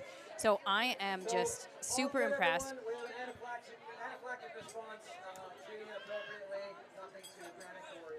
There's just an anaphylactic response, so that's why you can hear the ambulance in the background, but everybody's safe, everybody's good. It's still a beautiful day. So we should have the third place 50-50 female coming in soon. And we actually have 14 teenagers on course today. So there's 2 14-year-olds, 3 15-year-olds, and in the 50 mile, a 17-year-old. And, oh, sorry, a 20-year-old in the 50-50. That makes more sense.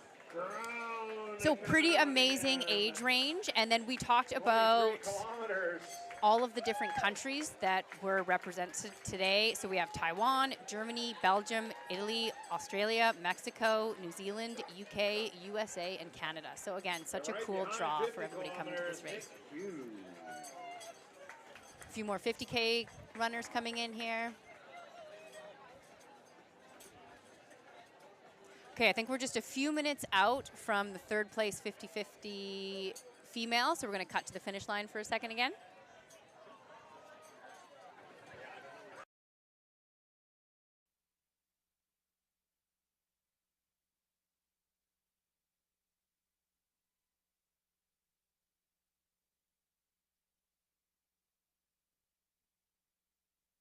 So, racers, remember to grab your drop bags so they can go home with you and not a total stranger.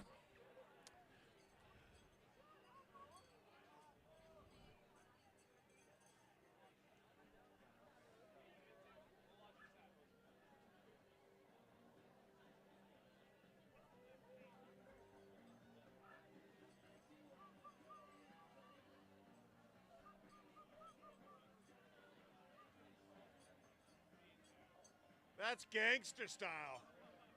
I blow bubbles gangster style.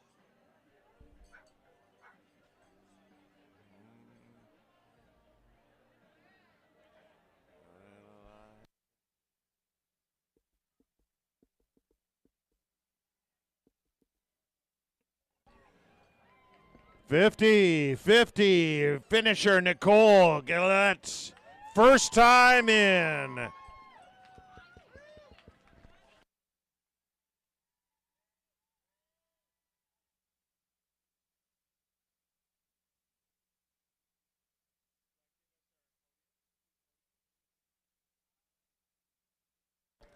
Abhishek Shukla, 50 kilometers.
Okay, so put this on and put it nice and close to your face. Okay, so we're here with Nicole. Sorry, what's your last name? Gillette. Gillette.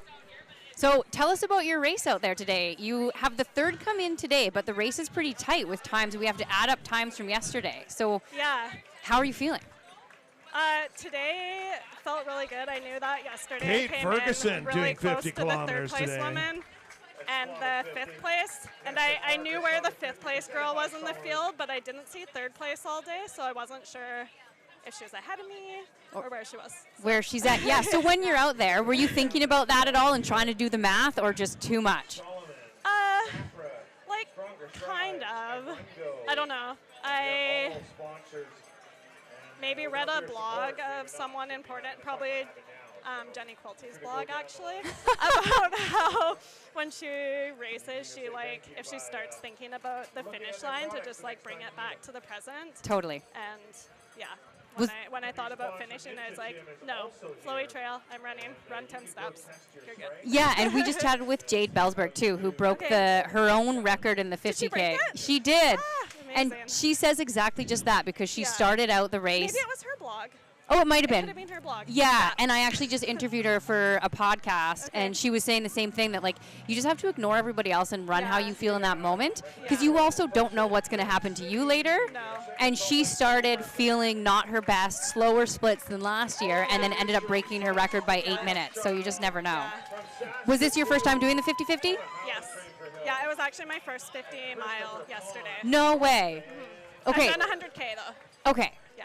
So did you find running 100K easier or harder than 50 miles one day and getting up and having to go back out the next day? After the 100K, I did run the next day. I think, like, to see if I should sign up for this. But yeah, I found it, like, really hard to take in any fuel last night, and my sleep was awful. My partner was just, like, force-feeding me stuff. He'd bring me one bowl, and I'd, like, eat it, and then he'd be like, that's just your first bowl. Brought me another one, so I felt like I went into it, like, super underfueled today. But I was just, like, pounding gels and scratch, and my stomach handled it, which my stomach did not handle any fuel yesterday. So that's like we've actually had 2 podium finishes from nutritionists, and that's been like such a topic of the day. Here's Jenny Quilty. So Nicole just came in. We're not sure exactly how the timings are working with yesterday, but she ran 100K and then got up and ran the next day to test out if she should sign up for the 50-50, which I think is amazing. It was a desert 100K. 100K is 100K no matter where you run it. Sorry, my Nicole. friend was like, if you can, like, jog for a little bit and not cough, you can come on a run with us today. So I, like, took a cough. You're like, I was going to say, like, yeah, not coughing. I'm ready to go. I just can't talk. I am not coughing, though. Yeah. We were just talking about how you don't have to do the thing before you do the thing. Yeah. But, again, everybody's a little bit different with how they approach these things. And it worked. It worked. Yeah, phenomenal performance today. So you mentioned your partner bringing you bowls of stuff to eat last night. What was it? Well, we were asking ChatGPT what I should eat. Another theme of the day. Help. It told me to have potatoes and that would be okay. So I, like, had my potatoes, and he was like, no, my ChatGPT says you also need chicken. I'm like, but I drank a protein shake. And dry chicken right after a race just sounds like maybe the worst option ever. I had a protein shake, and then my potatoes and pasta. I say pea foods. Pea foods are a theme there. Yes. Like, Pretzels. beige and pea foods. And how did it all feel today in your stomach? Like, everything good? Round 2? My stomach was so good today. It was so bad yesterday. Okay. Yeah, that's why it was impressive. She said nutrition was really hard yesterday, so to try to refuel last night and get in and get ready for today. Yeah, well done. Well, huge congrats. Yeah, I don't know what I missed, so I don't want to ask you questions that you just talked about. She was just like, I, like, name dropped your blog a second ago, so I was like, I don't know, and I she's read like, something probably in Jenny Quilty's blog. Thank you. And she's like, I can't come over, I'm too sweaty, I'm going to get the chair all sweaty. And I hate to tell you what's been on that chair already. Some of the men that have come through have been really gross. So I'm pretty sure yesterday there was bubbles left on the chair, I'm not going to lie. There probably are. My shorts are so wet. Well, and people have been cooling, so there's water, like, it's all the things, and we embrace it all here. So huge congrats. Thanks for coming over. Anybody you want to shout out before you leave? My You can crew say was no. amazing. I called them at 30K in yesterday and was like, I'm going to drop. And then when I got to Quest, they said nothing about me dropping and just, like, brought me back I to life. love that Yeah. move when they just ignore you entirely, right? They're like, here are your things, we'll see you at the next one. And you're like, and then they, like, leave right away, and you're like, I can't even chase them down. But that was fun. That was fun. Good for them. And the blue Awesome. hat is here. Wear that with so much pride. Yeah, well done. Yeah, congratulations. Thank you. Thanks. All right. Go pet that dog. Yes. Yeah. Next Party. As you move around the finish line area, for folks who aren't here in person, there are dogs everywhere. It is the best. The finish line is incredibly dog friendly. As you know, we're just in downtown Squamish hanging out. So yesterday there's people coming over from the farmers market. There was a scavenger hunt that included running through the cool. finisher line. I'm not sure we loved that. Oh, that's interesting. Gary embraced it. He's like, there's going to be people in normal street clothes. Then they became people without shoes, and then they became people without shoes holding carnations. So like something evolved within the scavenger hunt or the Right. order that people were completing it in. So again, just really embracing the vibes of downtown Squamish, I the love local that. community, and just Yeah. multiple things going on. No, they're that's like, good. If there's a finish line tent, I think the more people that can run through it, the better. Right? Okay, I love that. Yeah, it's set up. It's here for you. Question for you. Yeah. What do you find is the hardest part in a race? Like, do you have a mile that is your Oh. nemesis? Oh, no. No. I think the hardest part for me, well, it really varies by the distance and the day. Like, I think, like there's kind of themes of challenges that come up for me. My brain likes to tell a story about the day before it exists. Yeah, I think that's common. Yeah. And you have to kind of fight it. So there's always a point in my day where I'm like, oh, I'm going to roll my ankle a little bit or just be a little bit sick and not be able to finish. Like, I think it's it's like a really tangible issue. I'm going to have a little bit of food poisoning. Like, I'm vegan. I'm not going to have food poisoning. It doesn't really happen for me. Are protective mechanisms of my brain being like, oh, if we're going to do this and keep doing this, I kind of have to override the central governor of like, this isn't, in terms of survival and that part of the brain, this isn't like helping us. Yeah, no, I have totally. to override that a bit every time. Or even just like, maybe if it's time to start using caffeine or something, my brain will have those moments, like in a shorter, harder race like Squamish 50K, where it's like Jade was saying, where you're just like, there goes my day. Like, I guess Totally. I'm coming 10th. I guess I'm just finishing. And then once you move past it, whether that happens within 5 minutes or 5K, it's like you relax and you unlock that, like what you're actually capable of, or you don't, like, kind of like Jade was saying, you don't think you're doing anything different, but you end up moving well because Totally. of fitness, because of experience, all those, and because you keep fueling. Like I always say, the biggest thing in those moments is that you actually keep treating it like you're going to keep racing. Yeah. As long as you don't, because most people are like, oh, this problem came up, then I stopped eating, and then I stopped racing. And Yeah. yeah.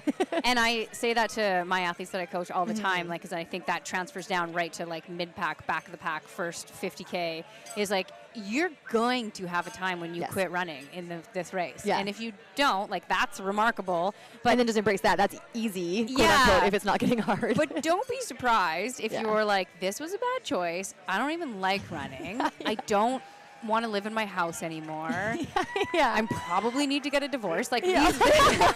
like that's fine. Yeah. That means you're doing it right. But trust Yeah. that you're going to feel better. Yeah, this athlete who just came in, I want to talk to him. I believe this is the man who ran Fat Dog last weekend, 120, What? and just ran the Squamish 50-50.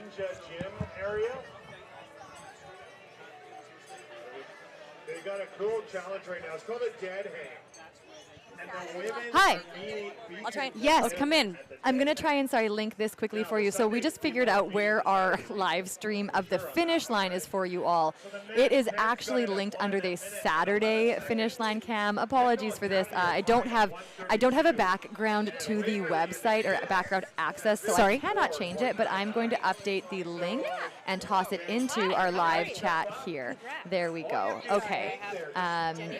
For racers who are trying to find their runner, we do not have live tracking. So again, if your runner is using the Run Go app, that is how you can follow them on the course. Otherwise, you are at the mercy of the finish line cam, just waiting to see when they come across. So again, this race does not have live tracking. There are no time chips out on the course where you can get those updates, but the link that I just put in will take you to the finish line camera that is facing the actual finish line, so you can just see runners coming in and watch for those big smiling faces. And in the meantime, we've had Jenny Labrie, day 2. Is it Saturday or Sunday? I don't even know. You have the yellow hat, so that tells me it's Sunday. It could only be Sunday. It could only be one thing. Yeah. When Congratulations, such an amazing performance. Thank you. So good. I'll take it to heart. I'm How are you proud of that feeling? one. Yeah, my legs still hurt a lot. And you guys all thought I was sandbagging. I'm like, no, they're in a lot of pain. Okay, sandbag, not how you felt. Your emotions and feelings were real. I want to validate that for you. But we knew what you were capable of. Your emotions are real, but Yeah. But you still run very well. Yeah, we look at your times and we know what can what's up. happen. Yeah. We've heard you say it before. We're like, but actually, so again, I was saying, I don't know if I tracked the wrong bib. We didn't know if you were out there today. Oh. And I think this is our background, just like missing information, difficult pieces. But we weren't sure. So when you finished, we're like, there she is. Yeah, we were in the middle of an interview. We're like, oh, sorry. We've been wondering this all day. And obviously your crew's out busy crewing and things like that. So you are here. You have a commanding lead so far today. I actually don't know if I've missed Gemma finishing. She just came in a little while ago. I gave her a big hug just right there. Yeah. Perfect. Okay, so Gemma, likely our second place 50-50 finisher today. So, yeah. Again, like you put on a few more than 3 minutes today. Yesterday you were sore. How did it go? Like, how did it shake out? Yeah, I looking at Charles. Close to your mouth. Okay, Sorry. thank you. You need to tell Min that knack packets are way too hard to open. That was ridiculous. Gemma passed me at Which ones? I had it was just like the knack powder, the 250 calorie. Oh, the drink mix. The drink mix. Thank you. Oh my goodness. Because the gels I find are actually quite easy to open. Okay, this one you can ask the people at the aid station. I tried to rip it. It would not like the cut line anyway. And then they tried to cut it with scissors, and then the cut line was still like above where it would open. And then some guy was just like, "Do you mind if we have to reseal it?" I'm like, "Please just open it." Just open it. Yeah. So he got a knife and he sliced it open. But in the meantime, Gemma ran by me, and I'm like, Oh, so at one point you guys were like together, close, and you're like, this is very important. I have to take care of my nutrition, but also, oh my gosh, my nutrition. And where was this? This was the first aid station. Corners. Oh yeah. my goodness, that's Yeah. early to have, to see her go by. I mean, it's fine. I was just like, yeah, It is what it is. It is what it is, and I was surprised because like so many 50K runners skipped that aid station, and I think Ellie, as I saw Ellie yesterday at Fred aid station, and again last year a whole bunch of us skipped Fred, and then I regretted it because it's still 5K to Quest. Yeah. So And at least for this one, you have Galactic after. So I was like, oh, if you're like low in nutrition. I think people underestimate how long that's going to take them because they think I just have to go up and then the down will be fast. It's not. It's not. Yeah. So good job. So I was just like, oh, like at least like I'll feel better climbing with nutrition. But I caught up to her a little bit on, I guess it was intragalactic, and I kind of figured it was going to be close all day actually, and then no one at oh my gosh, what's the aid station after that? Cap? No, before that. Fred. Yes, at Fred aid station. No one was telling me how far behind me she was, and then I came into Cap U, and I think my crew, Charles, was just like, do you want me to look up the splits? And I was like, today, this is not where my head is today. Like, I did not get into racing to compete with my friends.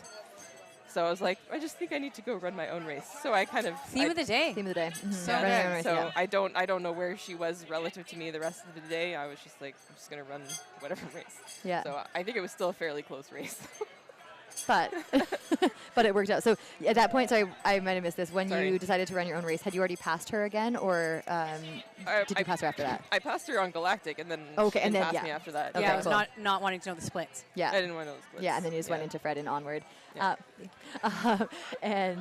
So again, like you had a great day yesterday. Today, you again sounded more hesitant yesterday. I have my question for you that I need to know the answer to. Did you eat blueberries last night? No. Yes. Another thing. Like I can't race in August because it's fresh blueberry season. This is what I was saying. Yes, I know. That's what I said. She was like, she was visibly like mad. Like she's like, she's like, but I want to eat my blueberries. And I was like, you promise me right now. I bought a 20-pound box. That's fine. For post-race, Yeah. And now you can just eat them all day. All the blueberries. Did your crew give you any blueberries? I said you can get 3 per time you see your crew today. They just dribble you little bits of 3 blueberries here and there. It was nice yesterday. I had no GI issues. Today my stomach was just rejecting everything, so I was still putting like liquid into it. But a couple of times he was like, "Do you want this piece of food?" And I'm like, "No." And my friend Masa tried to give me Pringles, and I was like, "No." Oh, so dry. Yeah. I actually really like them sometimes because they're salty. You never know. Yeah. So you didn't want to race friends today. You wanted to run your own race. It led you to winning the 50-50 again. You're a repeat winner. I think you're honestly one of maybe the only. I don't know if there's many repeat winners of the 50-50 in the women's race. Cool. I'm gonna have to check that history. Yeah, cool, great, awesome. Sweet, don't care, Jenny. I PR'd my 50-50. I'm pretty sure this weekend. Okay, yeah. What amazing. was how much did you PR it by, do you know? So I PR'd yesterday by at least like 23 minutes. We can find this And then on the website what was because your the time results yesterday? come up live. My time yesterday was like 9:35, I think. And then in 2023, I was like 9:58, and last year I was like 10:05. Oh, wow, okay. Yeah, and Nice then I think in 2023, my 50K was like 6:45 or something. So, yeah. You just so you completed this year in 16:14. Yeah, that's a PR. Yep, that is Pretty a PR. sure. Yeah, we have actually, I believe, one of your historic times is in our sheet. We'll find out. Things have moved around on me. Oh, it's okay.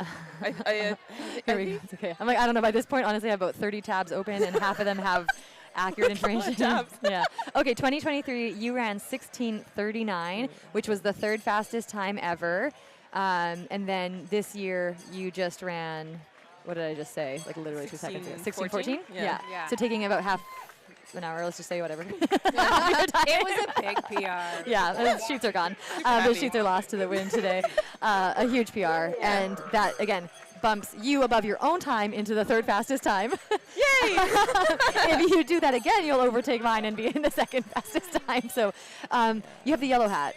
Yeah. We know what comes in this race, hats after hat after Yeah. hat. How do you feel about that right now? I'm definitely coming back.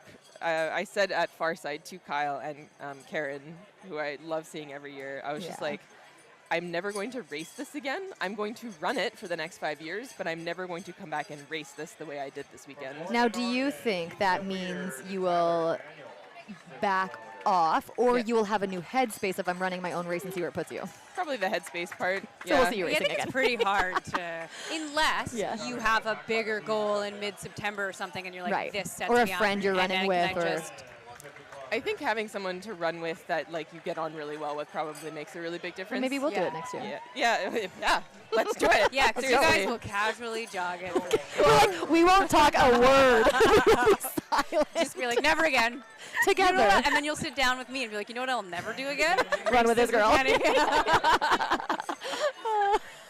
Yeah. That would be awesome.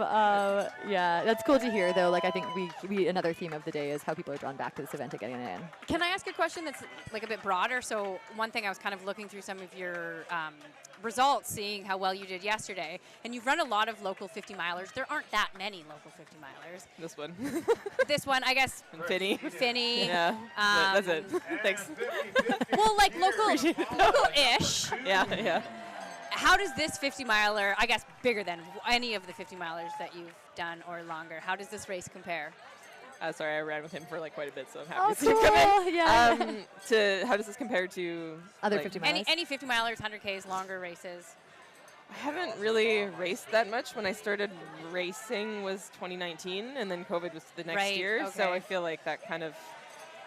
And then I was in med school, so even when racing kind of came back in like 2022, I didn't race very much. Right. I just think that the community vibe around this event is somewhat unparalleled. Totally. I was at Fat Dog for the first time last weekend. That was the only event that I've been to so far where that has like a community vibe like this that kind of rivals Squamish specifically. It's a lot of the same people, like Yeah, volunteer totally. wise. Yeah. It's like shout out to the volunteers who show up weekend after weekend for us all summer. True. Yeah. But yeah, so I know that's not like a super insightful comment, but No, but It it's true, is, and we've yeah. been talking about that all day. And like one of the things when you went away that I was talking about was that there's very few ultra races where I think people finish and then they actually stick around to watch everybody else Like, finish. there's probably Look over at 200 this people here is- now. Yeah. Like this is not any There's other a- finish line. Yeah. Like for the amount of people we were able to have on course with like permits and things like that, there's as many people, like they all have families here. And everybody just hangs out for the whole day. Yeah, Yeah. it's so cool. We're getting the call that Jenny is needed for the podium. Oh. So have fun walking up onto the top of that. Congrats. Nice to meet you in person You have got finally. this. We believe in you. Yeah. And hopefully we'll talk to you again here soon. I'm eating those 2 pounds of blueberries later today. Yes, do all it. yours. Full. Not that you need my permission. Full permission. That was it. I Made do me need your so permission, happy to actually. hear that this morning. She's the queen of, is it green lit or red lit? Yes. Blueberries Ask are Nick. red lit. Blueberries are now green lit. They're now green Yesterday they were red lit. That's just like fair. fiber. Yeah, thank you. Enjoy your Right. blueberries. Yeah, thank you again so much. Thanks for being here as always. Yeah. Happy to be here. Thanks for giving us a good, fun story to tell. All right, let's cut over to the podium because we're going to see the women's 50-50 podium. We want to celebrate those runners who are out both days and crushing it. I'm feeling jealous. I'm feeling FOMO. Right? Now you get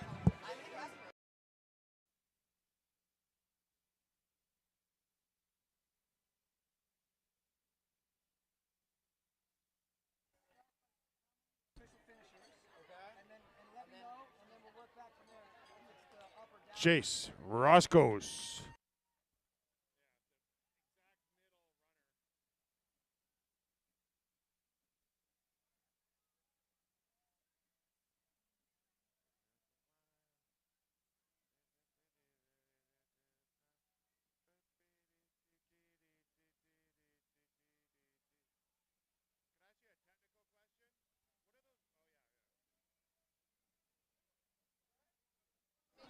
Do not know. You just stay right there. All right, once again, before we jump to the podium, just wondering if Nicole Gillette is around. Nicole Gillette? Oh, there you are. Perfect. Thank you. Okay. All right. Fantastic. No one moves. Stay right there. Okay.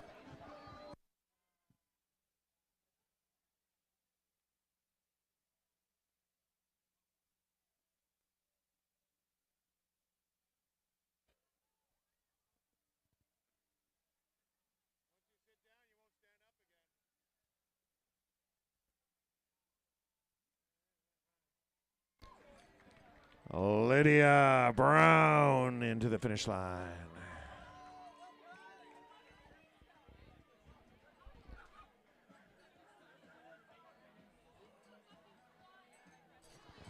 All right, we're going to do the women's 50-50 podium awards right now.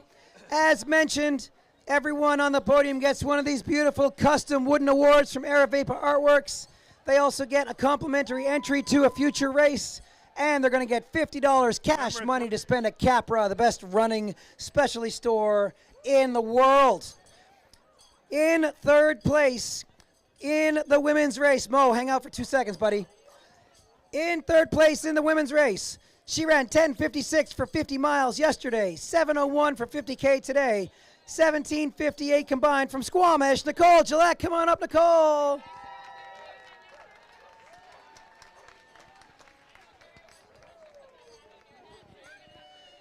In second place, running 9:38 for 50 miles yesterday, 6:55 for 50K today for 16:33 combined, North Vancouver's Gemma Isaac.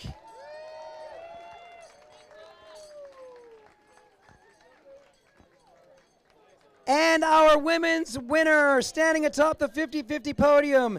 She ran 9:35 for 50 miles yesterday, 6 hours 39 for 50K today, and she jumped into a medical emergency and helped someone safely get to the hospital. Jenny Labrie from North Vancouver, everybody.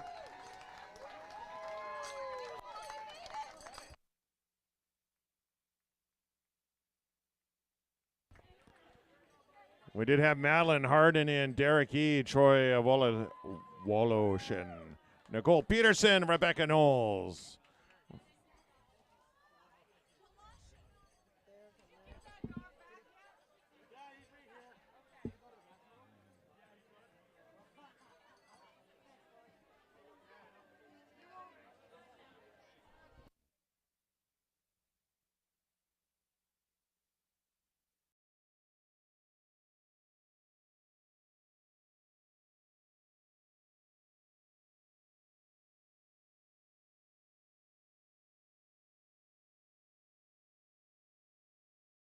All right, we are coming back. That was just the women's 50-50 podium. We are bringing in a special guest, so it's kind of the fun time of day where we get to pull these random people in from the crowd. So I just ran over, chased down Harry after. You're standing up talking to your friends, but everyone meet Harry. This is somebody who just finished the Fat Dog 120 last weekend and then just ran the Squamish 50-50 this weekend. So starting this race less than 7 days after finishing the Fat Dog 120. Yeah. And you look fine. I don't even know where to start. I think I'm just pumped full of adrenaline right now, honestly. Was there a time in Fat Dog that you were like, maybe next weekend's not a great idea? To be honest, no. Until after I'd finished. Yeah. The last 6-7 days after were sort of. So like today and tough. yesterday. Yeah. Yeah, because you didn't have 6 or 7 days in between. No. Yeah, you gotta So, actually, going back, so people have done this over the years. Yeah. I have heard of it, and I'm like, oh, cool. Like, you don't really put it together. I just did the 120 this year. Okay, nice. I barely made it to the live Congrats. stream. I'm barely making sentences. Thanks. I've done the 50-50, not in the same year. How, like, what was it for you that saw those two back to back and went, that is what I want to do? And have you done either of them separately? No, first time doing either. It was actually my first 100-mile plus as well. Furthest I'd done before was 50-mile on trail. I love this so much. This is why this sport is so cool.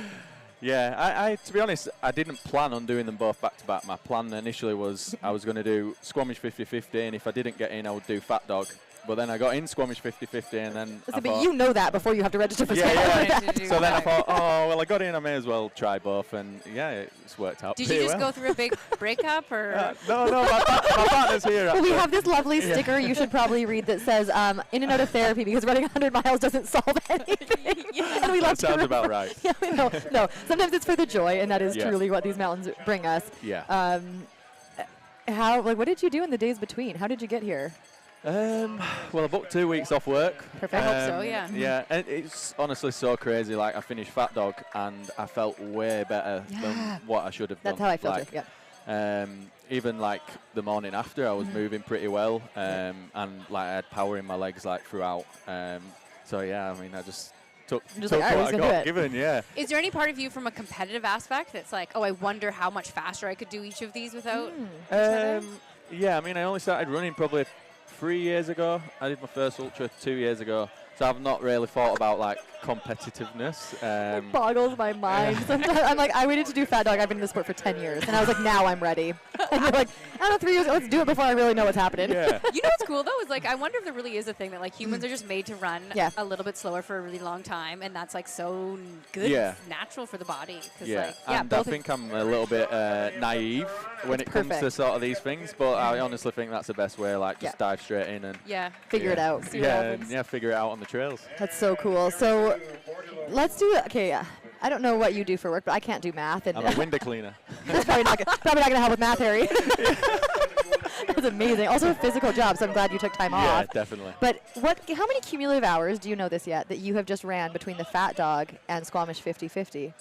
I can pull out a calculator if you 40 want. Fat Dog, 11:20 yesterday, I think, and then 7:10 Sorry, today. how many for Fat Dog? 40. 40, Yeah. okay. So well, that's a nice 58 round number. 58 hours. Yeah, 58. There we 58 hours of cumulative running. So that's like you better book some work off because Yeah, that's exactly. a full-time job and My a half. boss actually asked me to work the last few days as well. I was like, there's no way. I have Yeah. to. You're like, will I lose my I was- job or can I say no? Yeah, I was glued to the sofa and yeah. So last week is your first 100 mile plus. It's 126 miles. Yeah, okay. So 200 There we go, something. thank you. I'm like, I'm going to drop that in there. Well, no, but he also hadn't done a 100 miler, right? Yeah, So yeah. all of these distances your first. Was there anything you learned last week that you were like, oh, that will make Squamish 50-50 better? Just that it will end. Yes! Because No, honestly, 100%. for so long a Fat Dog, I just thought this is like I got to the 100-mile point and I was done.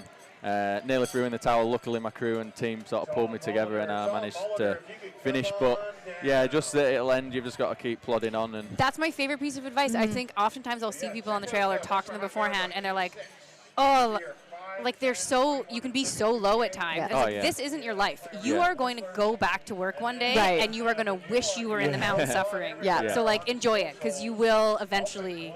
I try to think of that every time that I'm like, oh, my family's hanging out, having fun, relaxing at the campground. Like, how nice would that be? And then I'm like, do I actually want to be doing that? Because then I'm going to open my laptop, then I'm going to start doing work. Yeah. Or like I should be. And it's like, no, I would well, that's rather it. sit You in can just mountains. shut off for 40 hours Yeah, or whatever. totally. And yeah, I It's a didn't even go gift. on my phone. There was no signal out at Fat Dog as well, so it was just Yeah. like peace and quiet Just for leave me in the mountains for a 40 few days. hours. Yeah. And then do it again. Yeah. Oh, God. Did anything surprise you about the 50-50, whether it's the event alone or maybe coming into it after Fat Dog? Any surprises?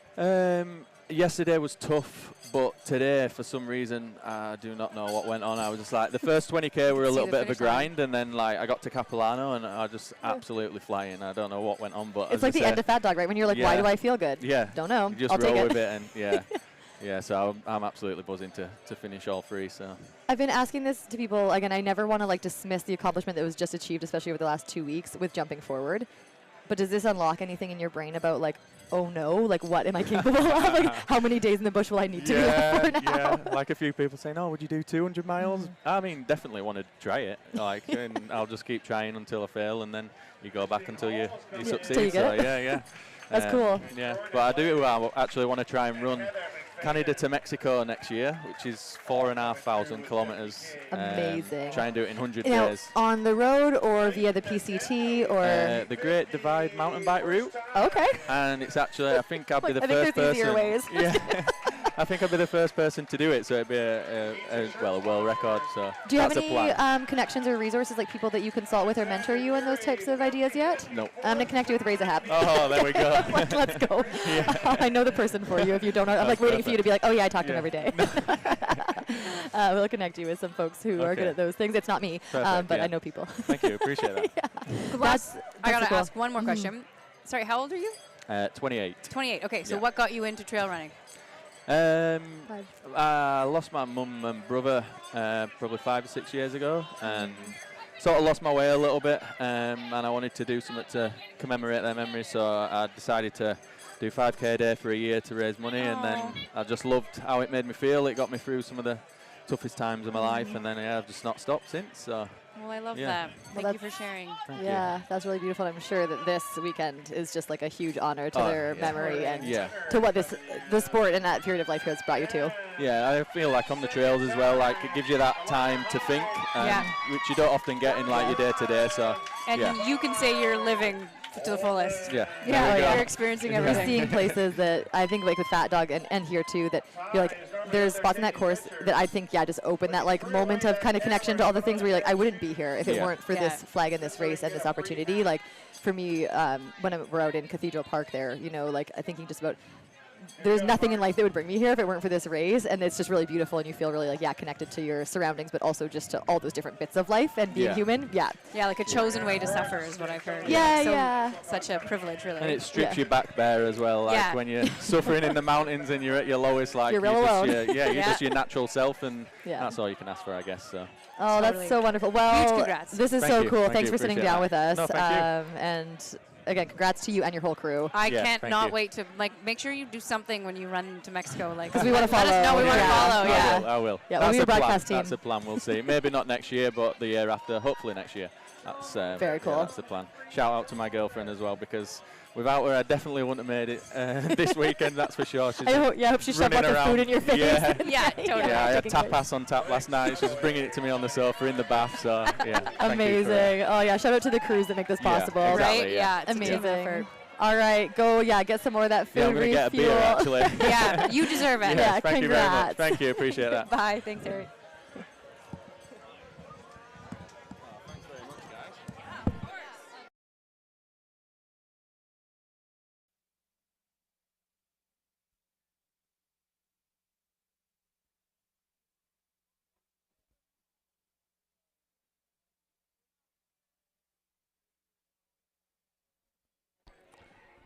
Edward Lewis coming into the finish line after 50 kilometers.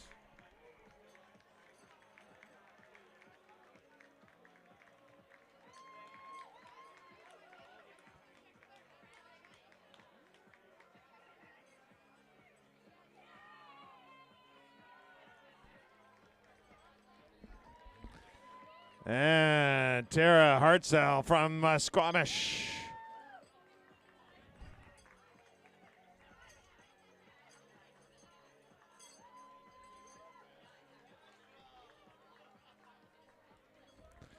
And July coming through from West Vancouver.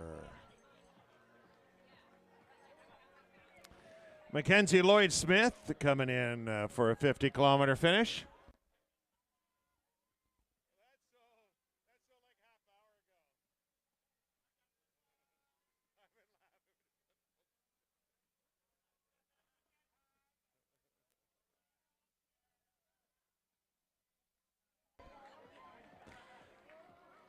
Leanne Shafton from London, Ontario. Alexander Arnault from Vancouver. Amish Elliott from Squamish. There we go, finding ourselves a child on course.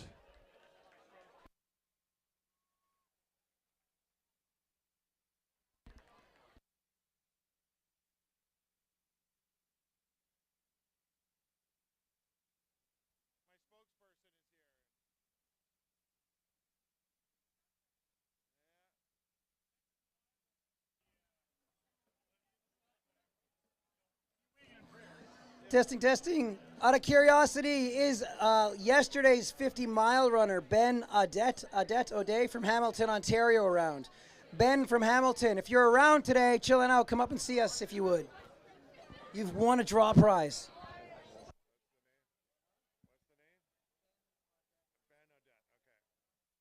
Yeah, so we're looking for Ben Odette. Ben, if you are here, this is not God talking. Come on down to the arch here. We got a draw prize for you.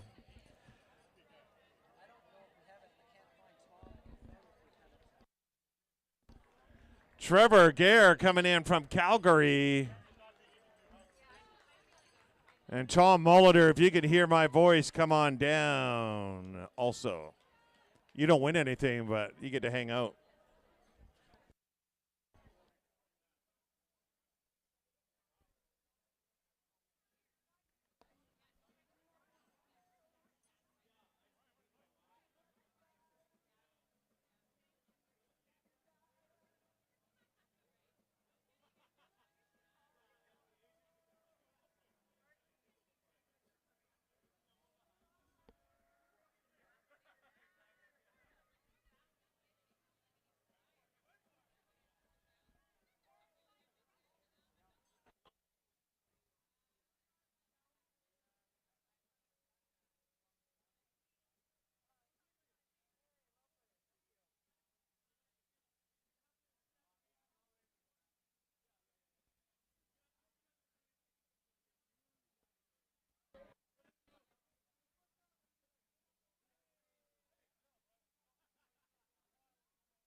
All right, we are back here. So we have talked to most of our podium finishers, with the exception, we said, of Gemma in the Squamish 50-50 second place female. We did talk to her yesterday, so you can check out that interview. We just can't find her.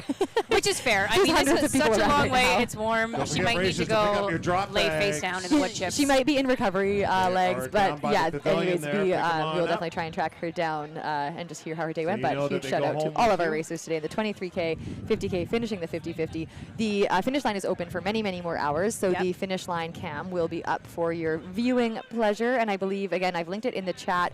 It is the Saturday link on the website. Unfortunately, we can't figure that one out. I'm seeing in there that it's maybe still not working, so I'm gonna go talk to our tech team after this and see if we can find a proper link and get it up on the website. We can always come back into this chat, I think, and or comment and post it for you if something is sorted out there. But again, two different kind of teams, two different cameras entirely, two different live streams. But thank you so much to everybody who's been here with us throughout the weekend. Congratulations to all of our racers. Thank you all of our volunteers, all of the Coast Mountain Trail race team folks who make this weekend happen, and of course all of the sponsors. Maybe we'll just wrap up today with one more time of the sponsor video to say thank you to them, and thank you to my co-host Hillary Spires today. Yeah, thanks so much for having me. This was so much fun. I hope that I can come back one day, and like, what a great vibe, and thanks for tuning in. Congrats to everybody. Until next year. Bye. Bye.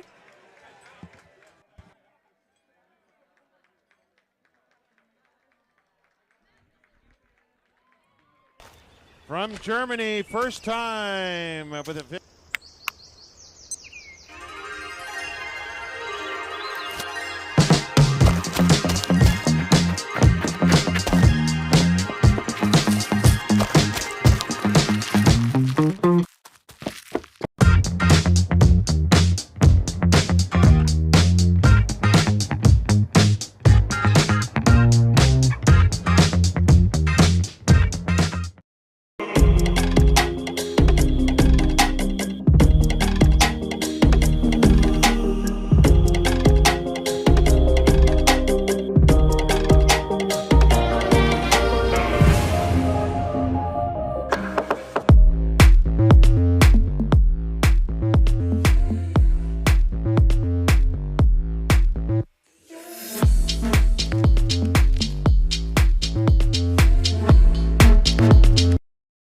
At Stronger Strides, we're committed to helping you become strong and resilient. We believe that success starts with a solid foundation, focusing on movements that enhance running efficiency and build strength progressively. Our program will guide you through effective, purposeful exercises, strategically structured throughout the year to improve your strength, mobility, speed, and power.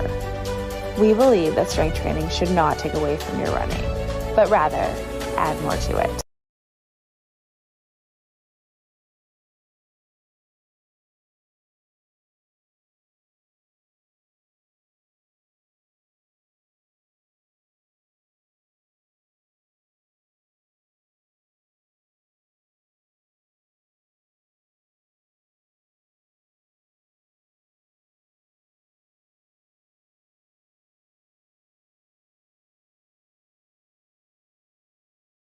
You will change the life of people.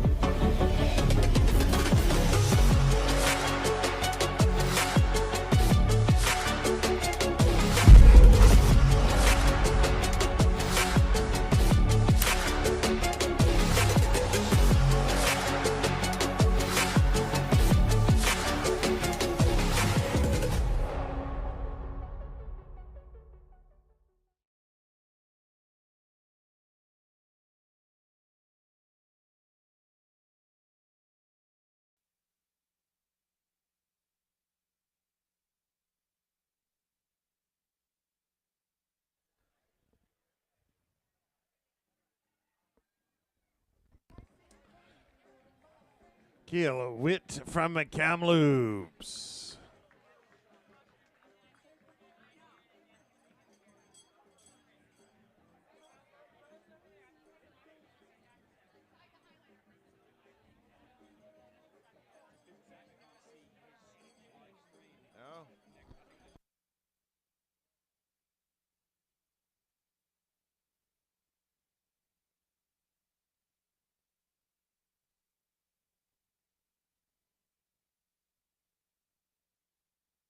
There we go, coming in, Melissa McKinney.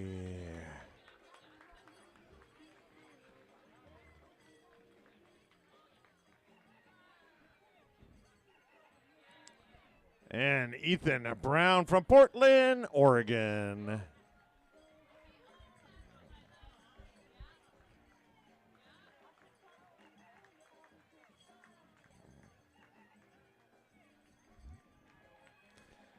And Leith Namer in to the line.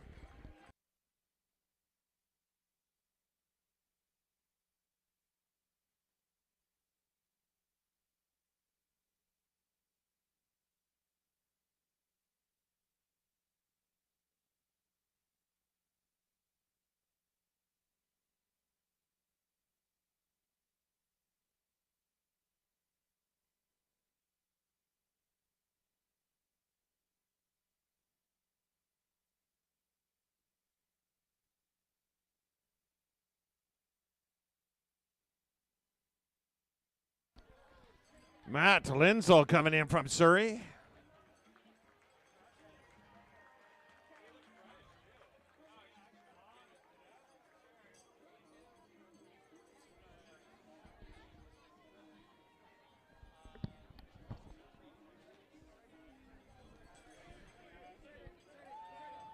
Sebastian Arciniega.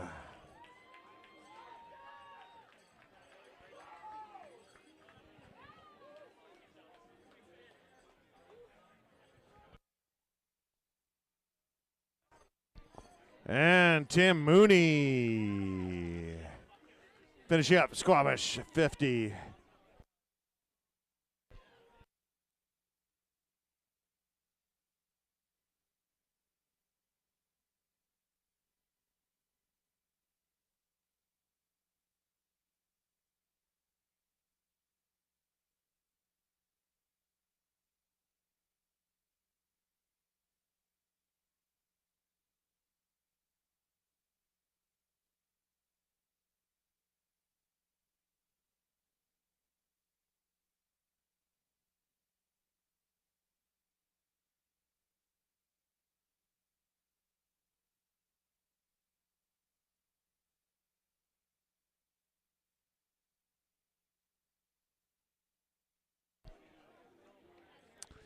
There we go, a couple of 23K runners in the Ibias. Naomi and Andrea into the finish line.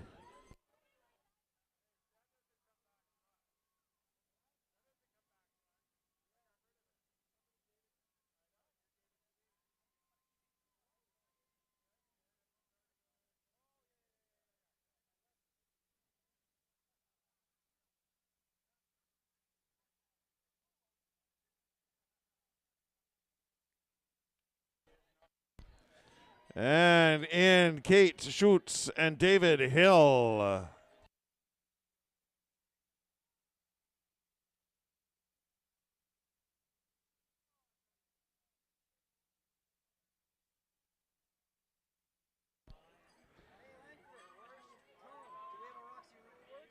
Adam Lervier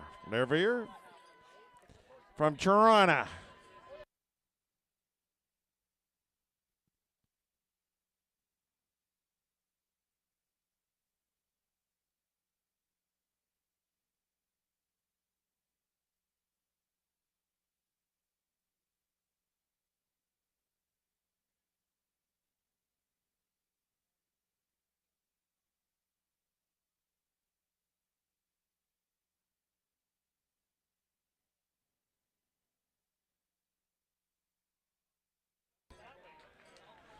John McDonald, 50-50, first time, Banff, Alberta.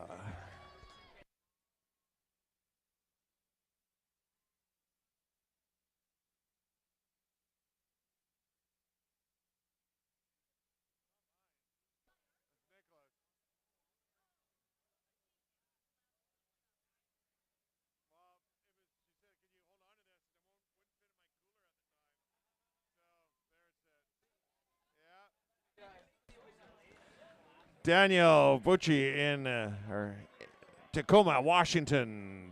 Daniel, 50-50, first time.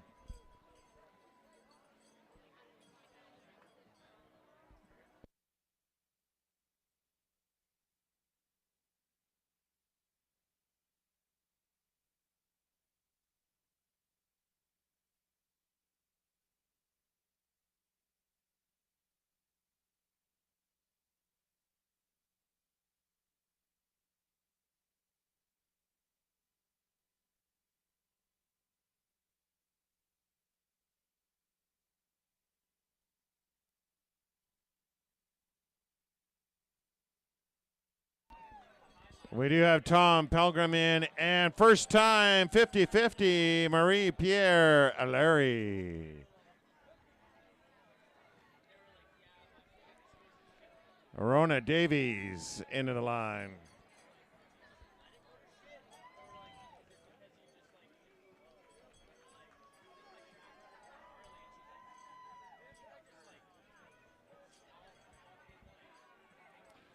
Adam Plumley finishing up Squamish 50.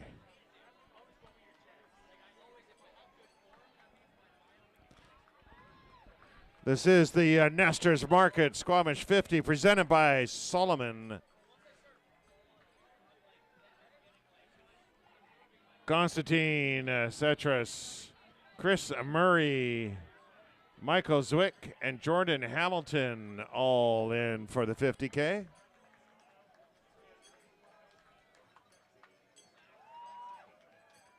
Adrian Lay coming down the line. Being given a free baby.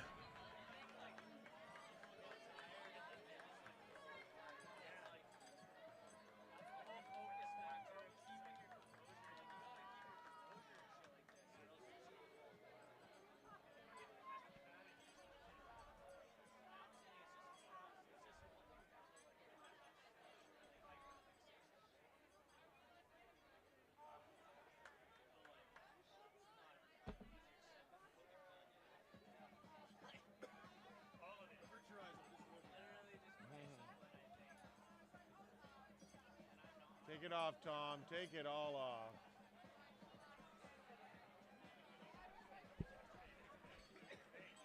Tommy Rodriguez from Shawinigan, Quebec.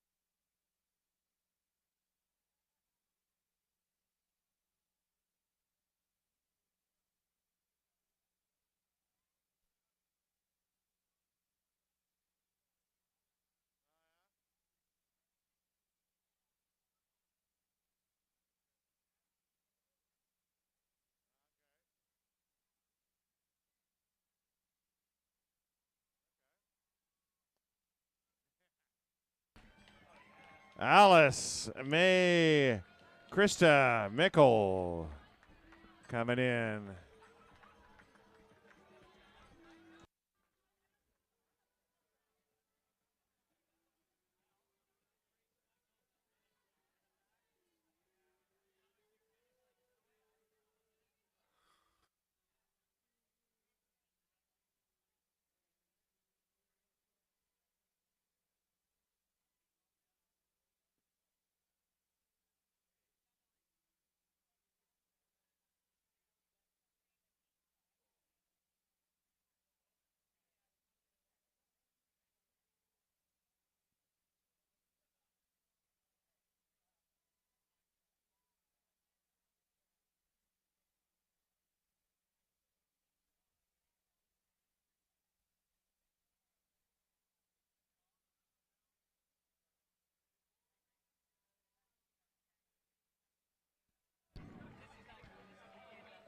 There we go. First time 50-50 Len Mensenkamp. Then we have 50K Mac Hayden and 50K Lauren Marshall.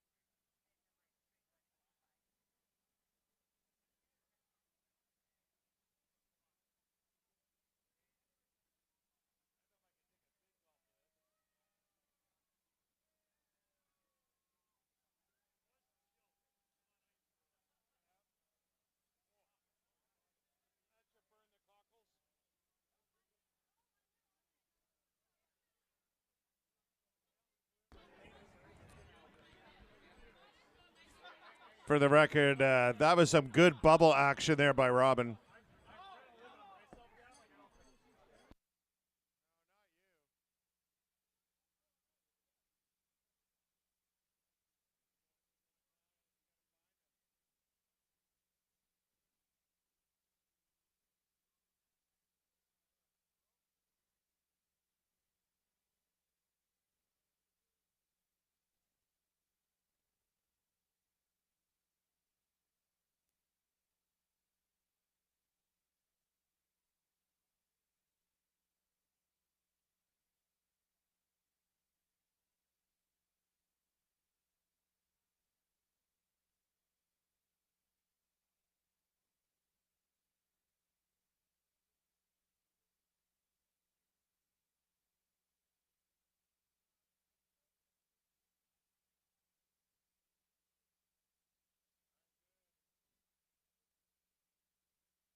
Chris Sykes into the line from Courtney on the other side of the straight.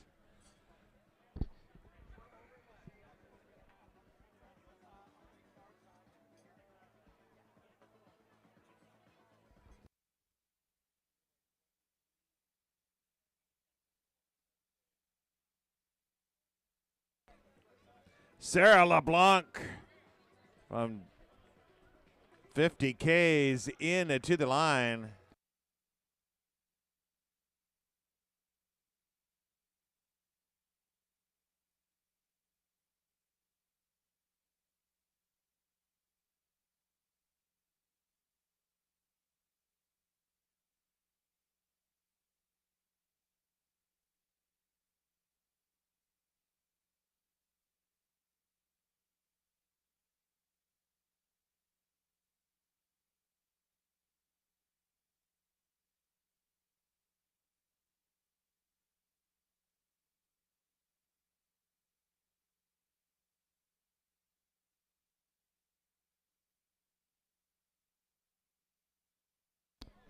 Okay, we still got about 10, approximately 23 Ks still out there. Jennifer Hoy's coming in.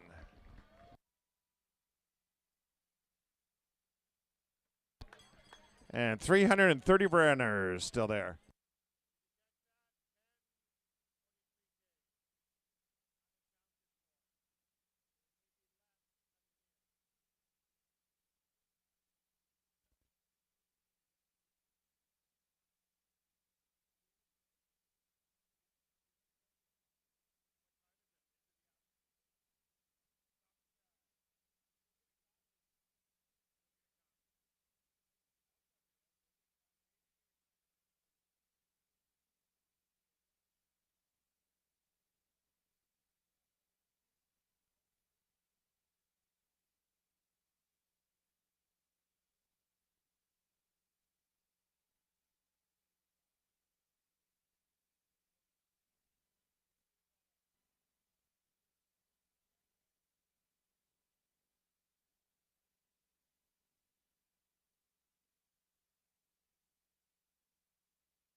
There we go, working the crowds.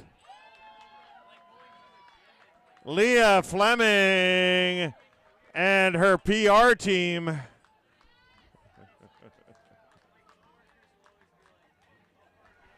Some proud sons there. Joel Baskerville from Calgary. Doug Martins from Chattanooga, Tennessee.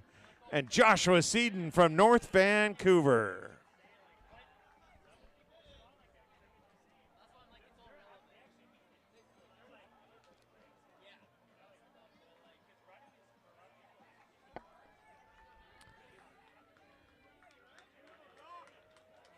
Matt Gibson from Vancouver and Yaroslav Naftulev from Campbell River.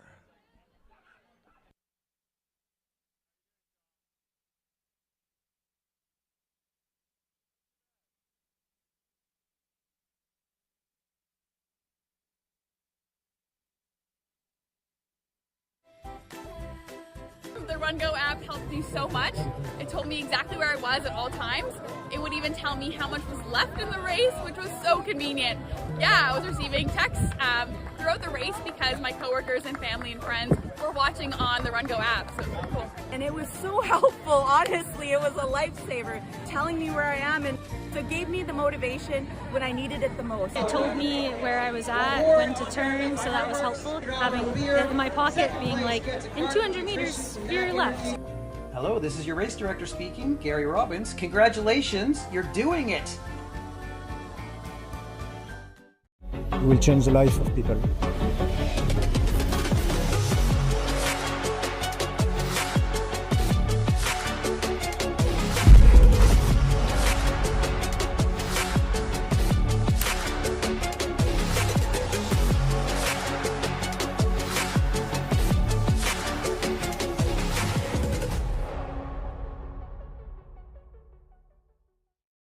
At Stronger Strides, we're committed to helping you become strong and resilient. We believe that success starts with a solid foundation, focusing on movements that enhance running efficiency and build strength progressively. Our program will guide you through effective, purposeful exercises, strategically structured throughout the year to improve your strength, mobility, speed, and power. We believe that strength training should not take away from your running, but rather add more to it.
Post-race massages for you from our great friends of Lake Gara.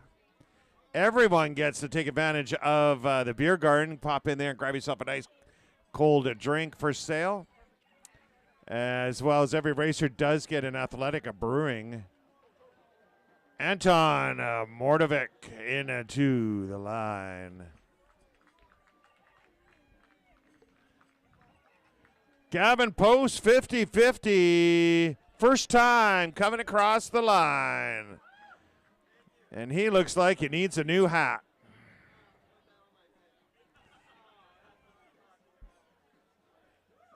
There you go. That's proper branding.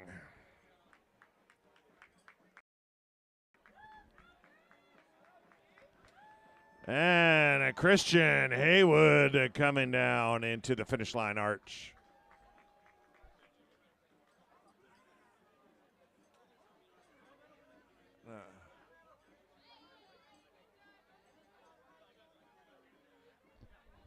Yeah, you get a hat for doing the 50-50, not a medal.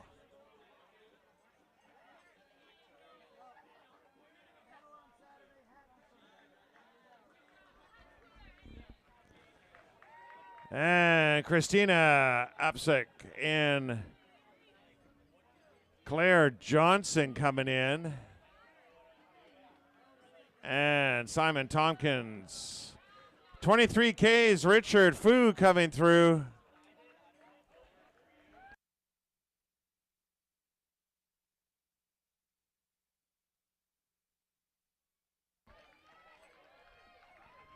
Macy Lovell coming through.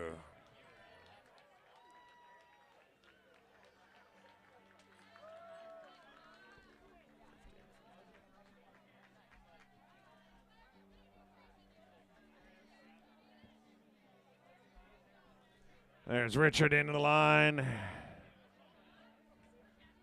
And Macy.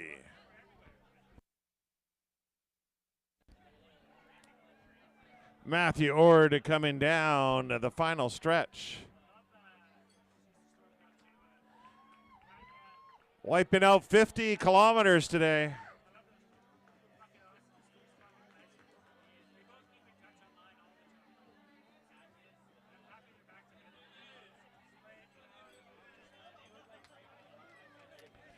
Sarah Ugolini from Surrey finish up 50Ks.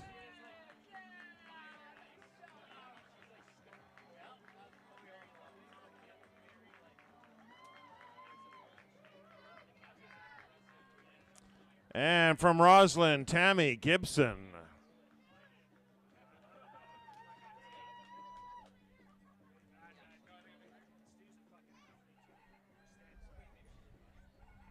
Lauren Gallagher.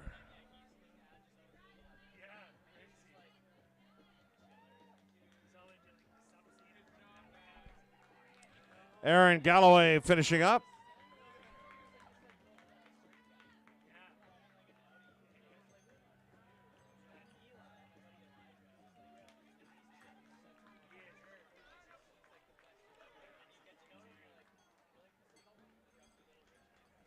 Scott Prager coming down.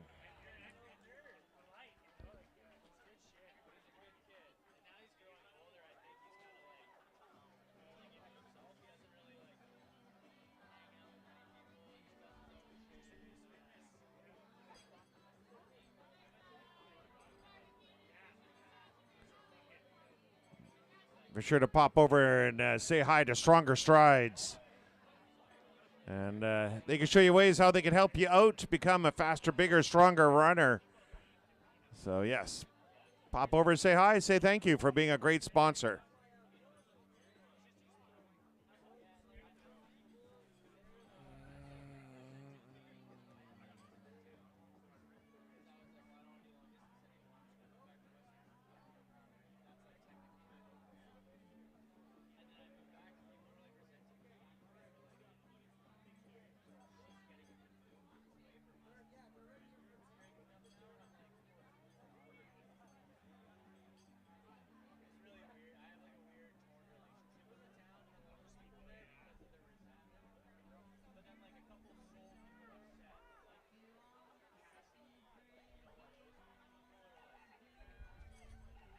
Oh, everybody hold on to something. The wind's here.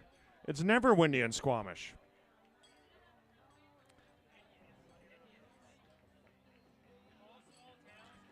Cruising on into the finish line. Travis Tomlin.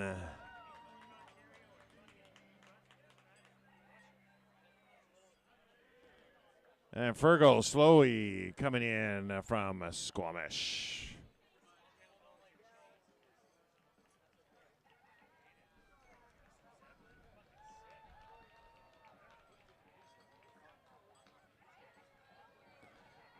Camille Leduc Beauregard from Squamish coming in.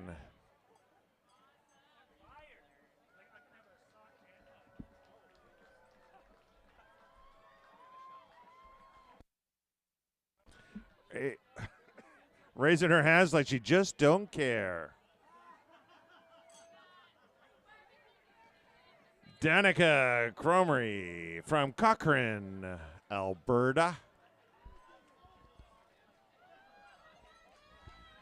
You know, sometimes David could be so much work.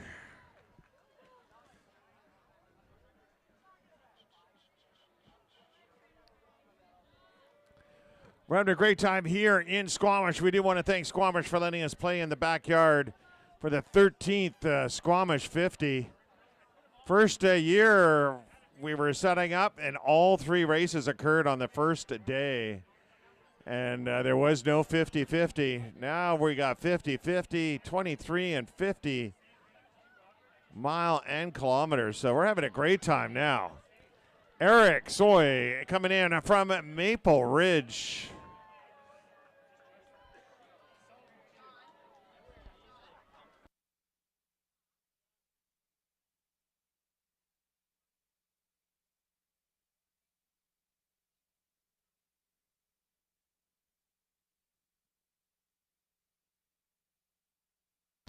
Here's Sydney Marsh from Seattle.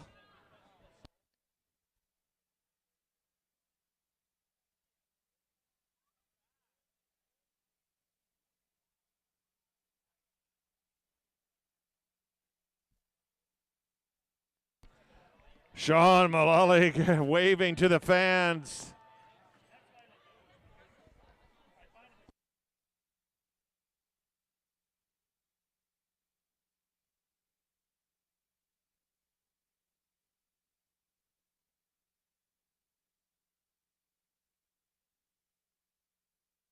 Just a reminder to all the racers, you do get a free can of Athletic Brewing in the beer garden. Just pop on over and just ask for it. You'll get it. It's free. This is to all the racers.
Ian Black is coming on in.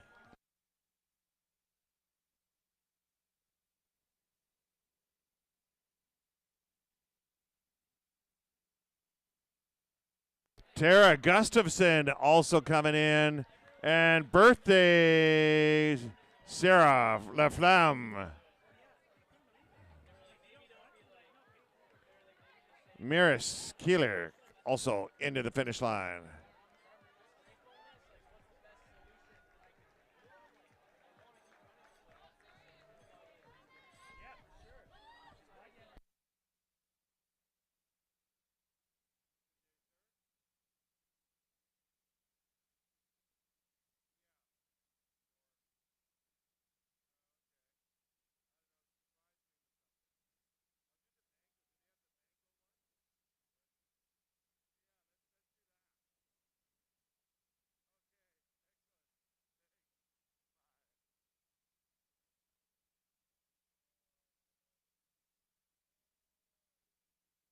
Rebecca in for the 50K.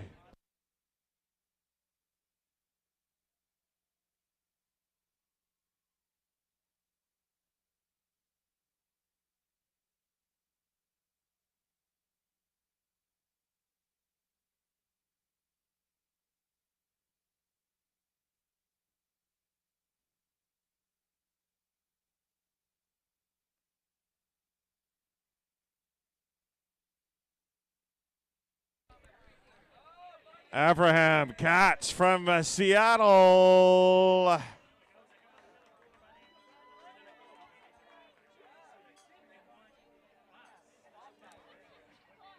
Got the glitter. Either that or you hugged a glitter bear or something out there. Davey Lewis, 50-50, first time crossing the finish line.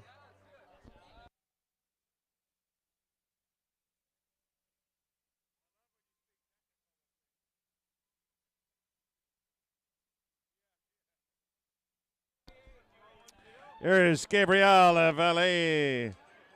And William Tadzola coming on in.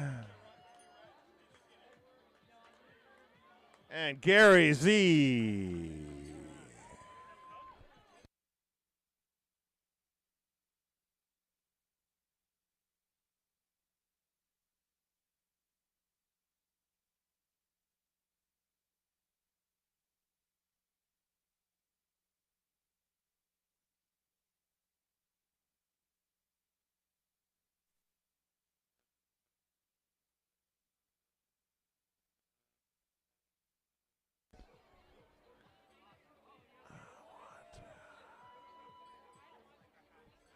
We know who their sponsor is.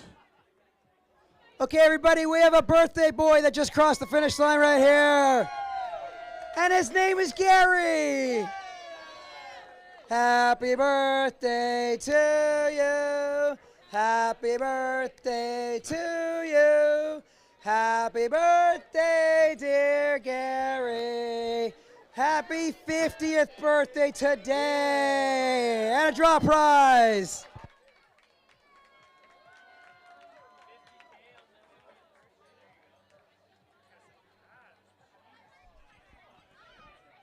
Mark Sharman coming in from Victoria.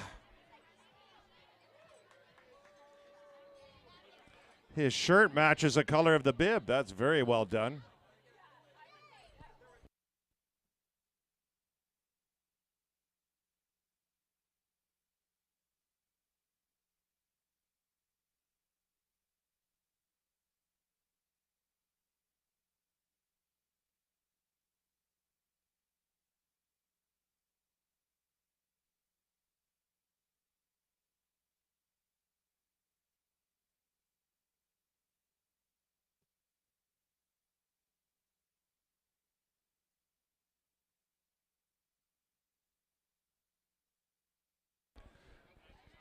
Okay.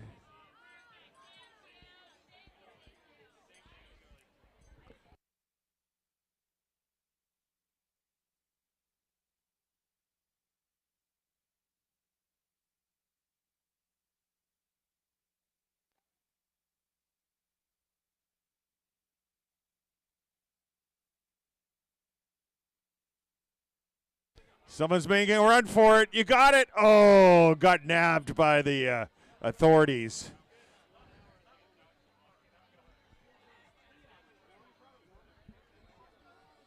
From Austin, Minnesota, Scott Marsh.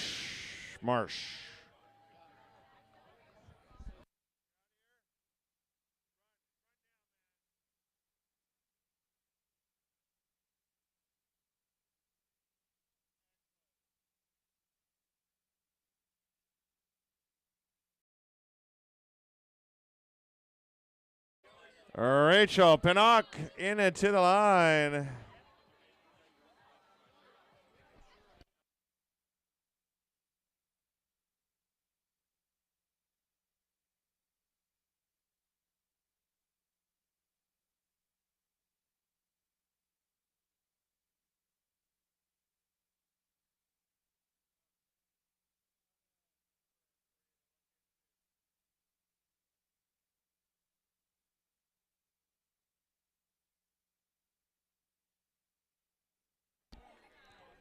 We got Sean Sharp coming in, 50-50, first time. Chris Kurachuk, 50-kilometer.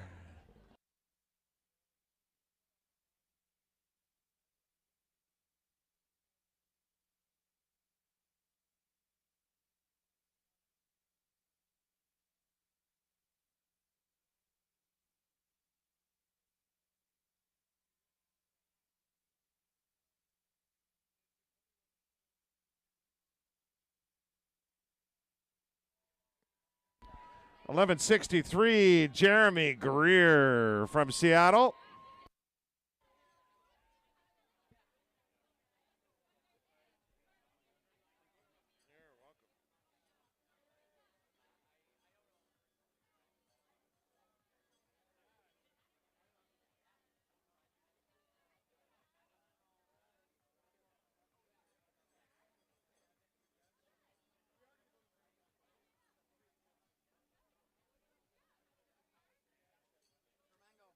Excellent.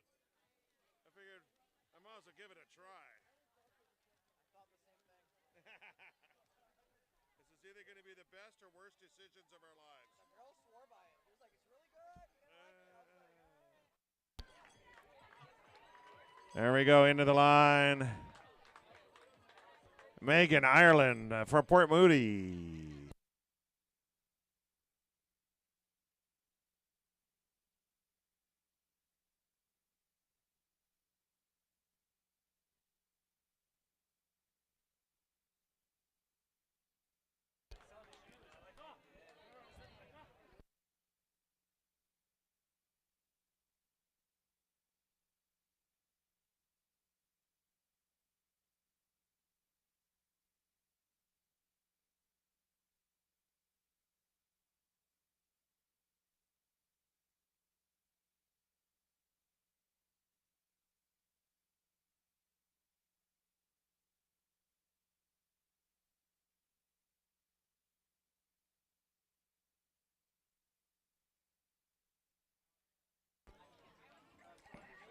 Dave Garcia and Sam Wheating coming in.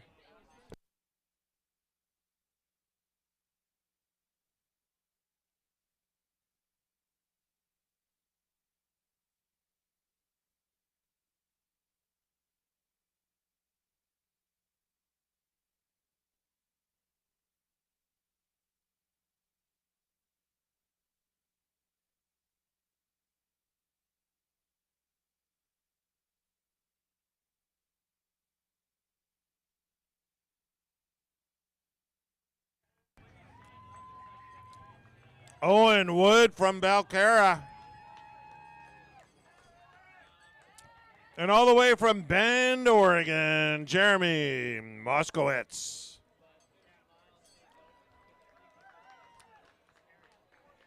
Veronique Barnier coming in.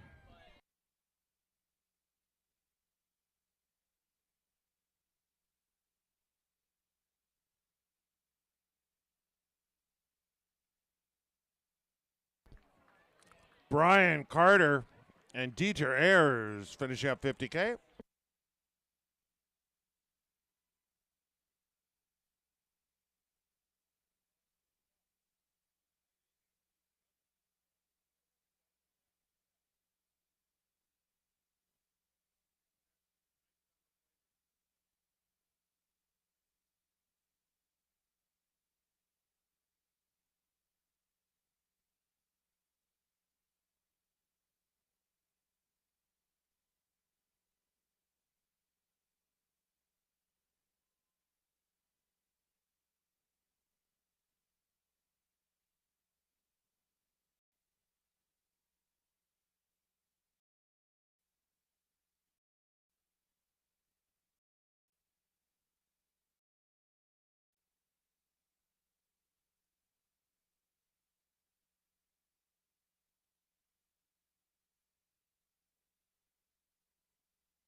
Yvonne Jean Nicole.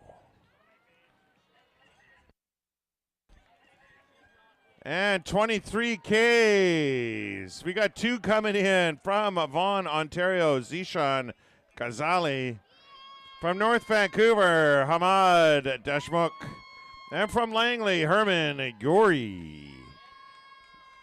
And a random child. Here we go, coming in together. Knocking out 23 Ks here at Squamish 50.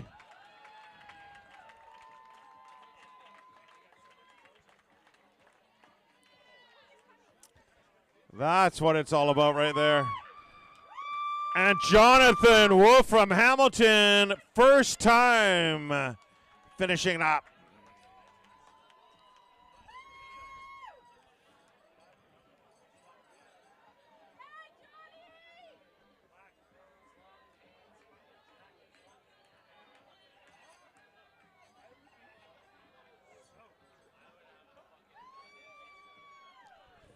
There we go. Good job, guys. The barbecue is available for all the racers. Post-race massage is available for all the racers. Here's Jeff Cohen into the finish line.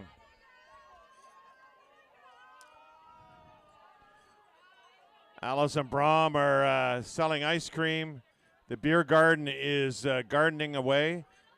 Every racer gets a free Athletic Brewing beer, which is a non-alcoholic beer. So you can have it and still drive home. Go get one.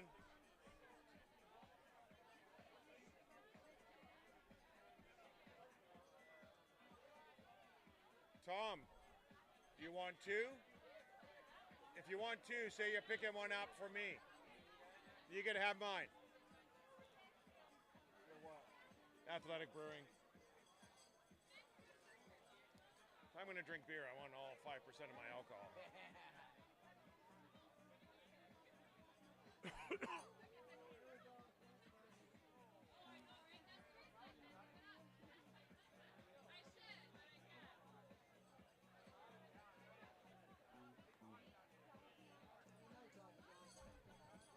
No, the music's playing. I haven't said a word.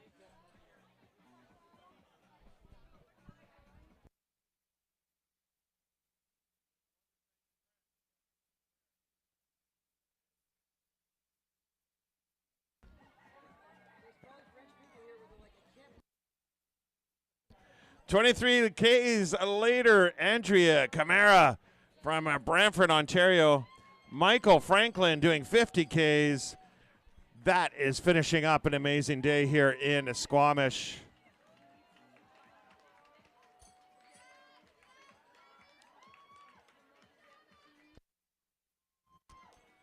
Good job, everyone. Make sure you get yourself to the barbecue, get some good food.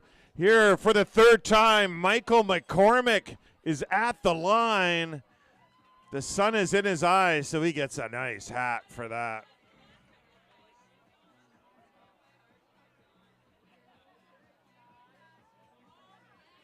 Did you grab?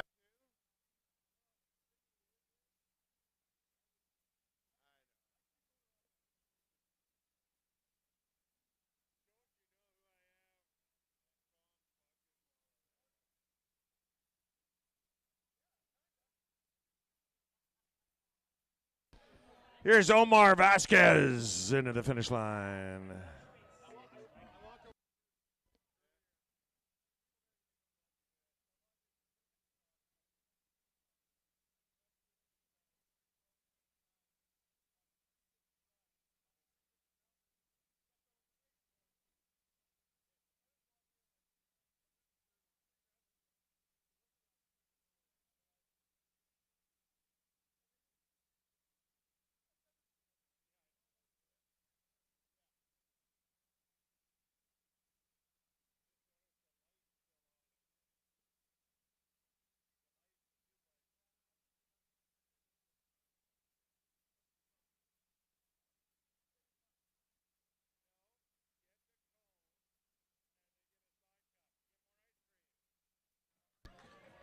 Tara Scroy coming in from Tirana. Tirana.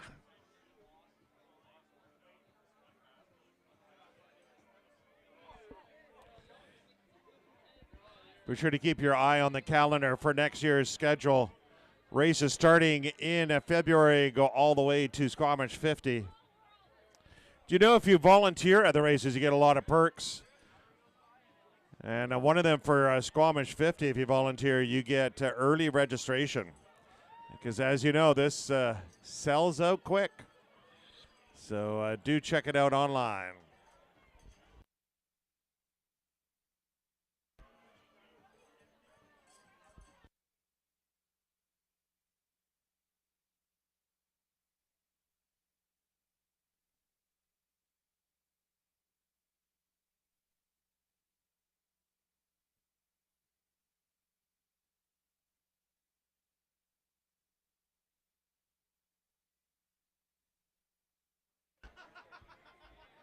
You're wearing the 50-50 glasses now. See, 50-50.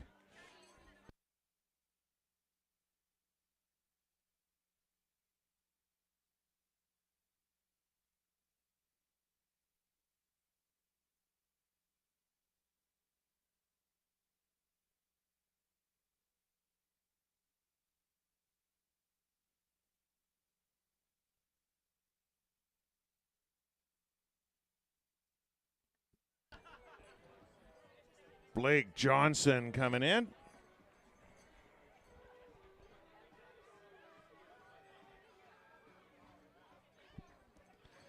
And Mitchell Stahl from Seattle.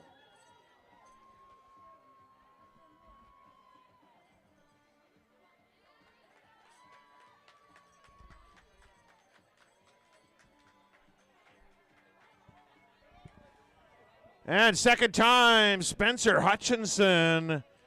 And we have Brandon on in also doing the 50. Spencer doing the 50-50.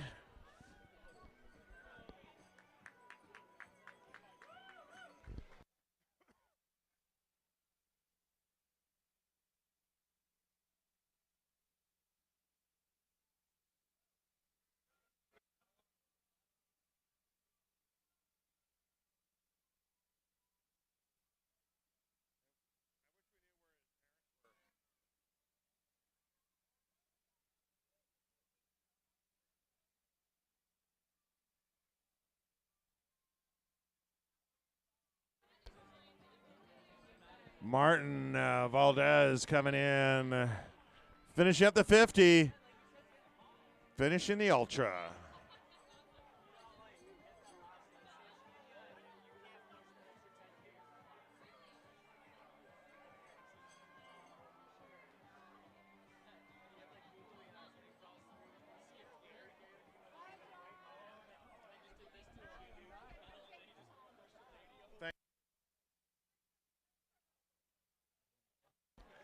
There we go. More coming in. Matthew Luz, Tanya Smutney, and Guillaume Paquette.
Ross Hamilton coming on down.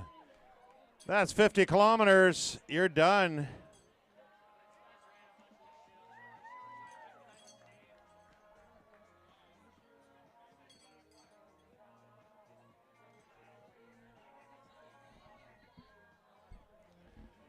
Candace Wong wants to finish up 50 Ks.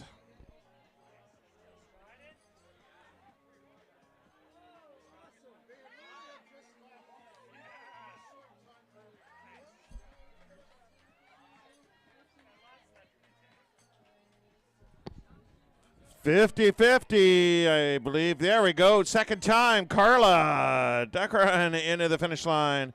Kendra Bentley, Annie Sokoloff, and Aaron Golub in to the line.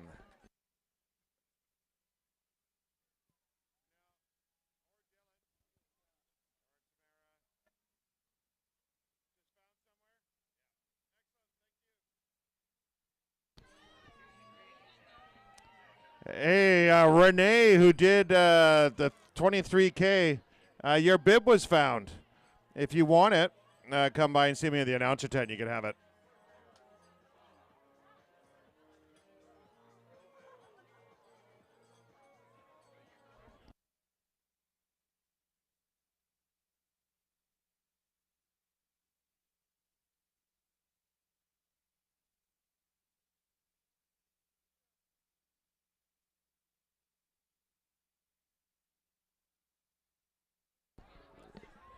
Matthew Pranska.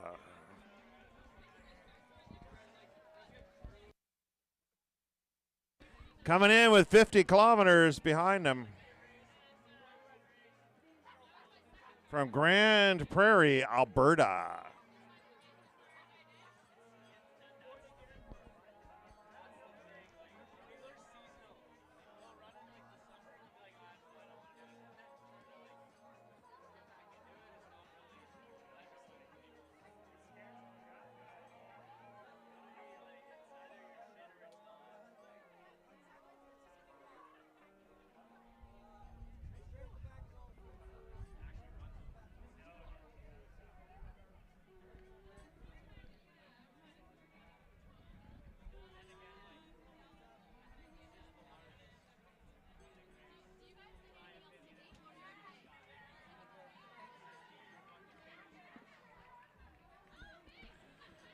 Tanner Herman from Blaine, Washington.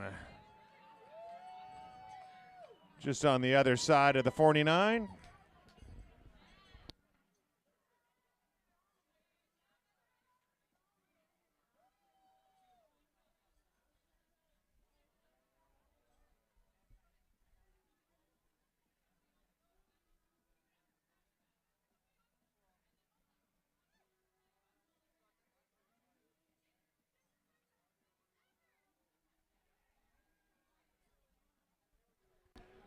From Toronto, the second time he's been to the finish line, Tom Sheridan looking for a two-time finish here at the 50-50.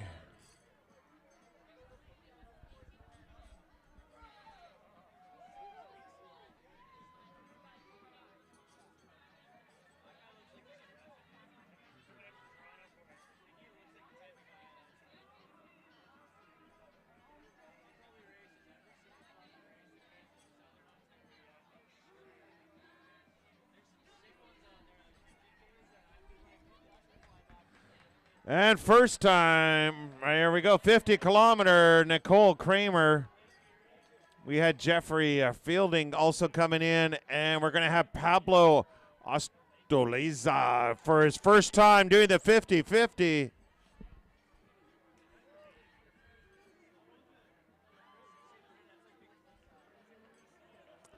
Duncan Tilley from North Van finishing up the 50K today.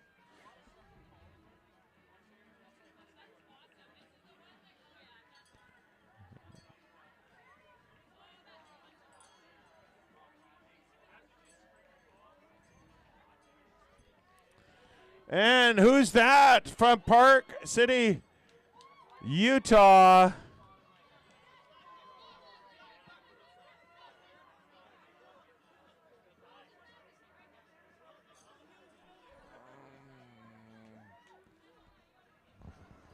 All right, everybody. We have our most accomplished Squamish 50 runner ever. He's getting 2 brand new hats today. If you're kind of hanging out and you're like, what the heck's going on with all these hats and the different colors? Here's how that works. Let's cheer these guys in. A first-year 50-50 runner gets a blue hat. If you've done it twice, it's green. 3 times is yellow. 4 is orange. 5 is a rainbow. 6 is a black hat. 7 is purple. And right now, this is the first person that's ever done it 8 times. The red hat. Let's start there, Paul. Pop the red hat on your head, but only for a brief moment. Right there. Make an adjustment on that one, please. Yeah. So the 8-time 50-50.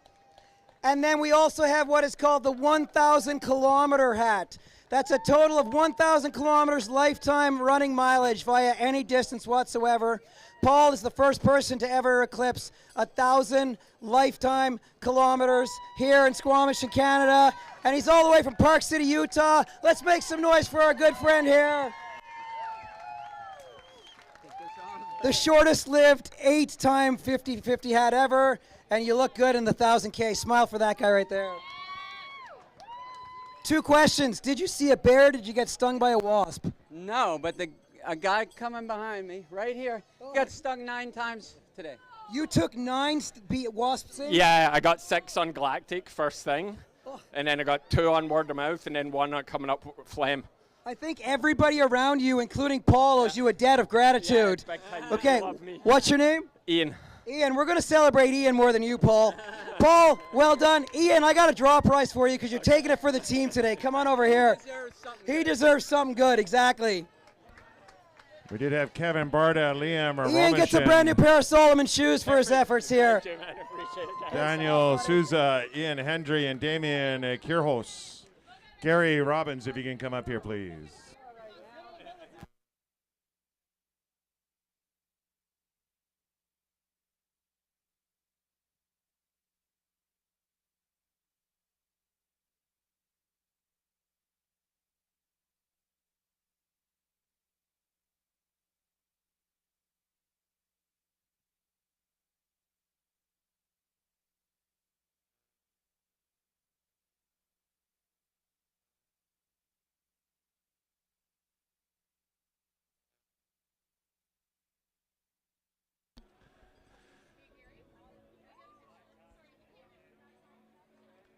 Claire Dawson coming in, high-fiving the fans.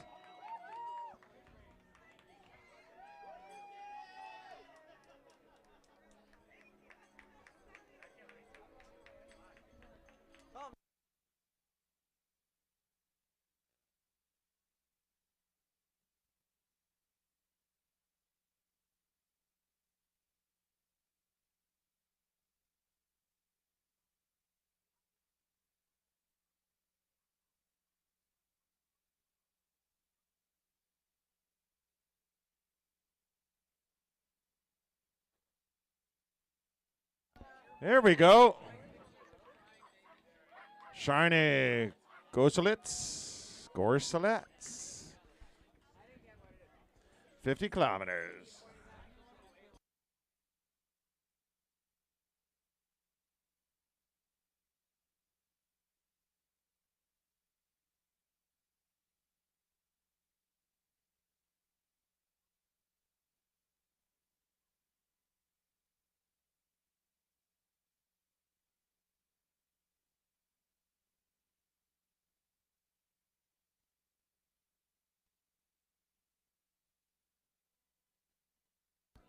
There we go.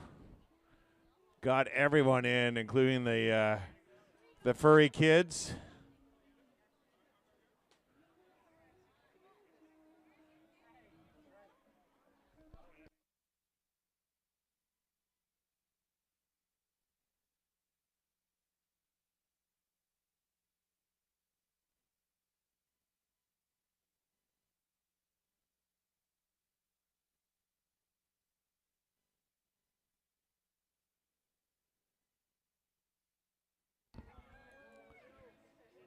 Mike Fancy coming in from Whitehorse, Yukon.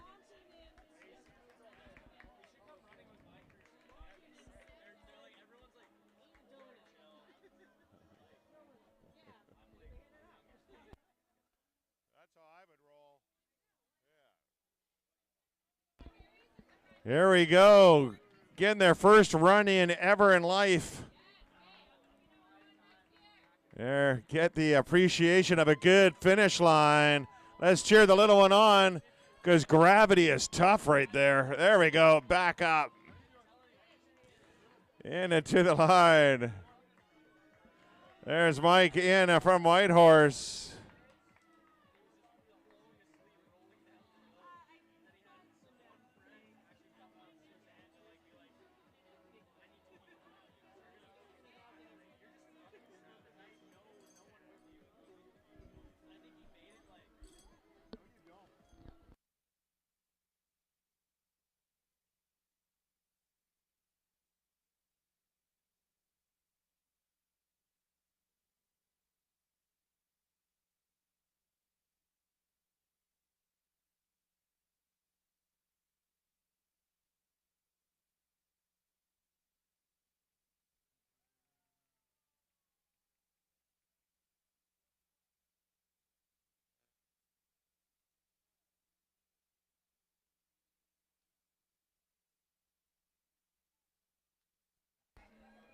Emma Davey, the Garibaldi Highlands, and Sarah Dorsum from Austin, Texas.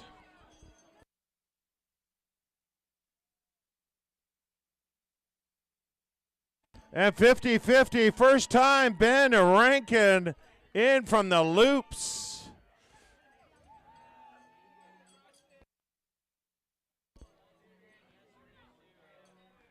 There we go, looking good now.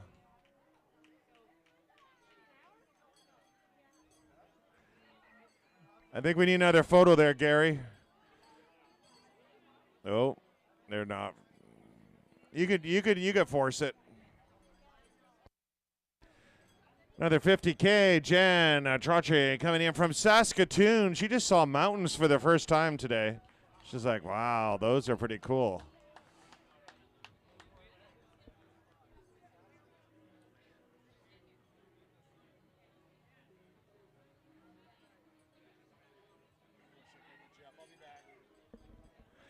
Jeff Wong coming in from the Burnaby. Sarah Reed from Vancouver right behind.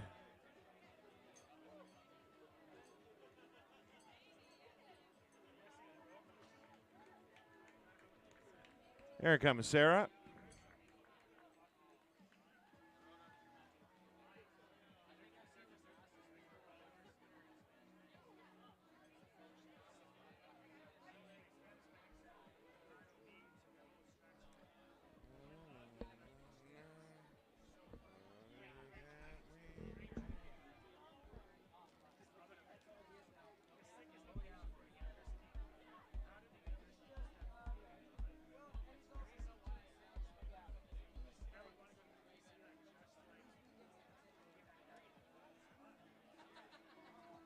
Garbage? That's all garbage. I was going to put it in the bowl of garbage over here. See if my legs can support me. I haven't stood up in a while.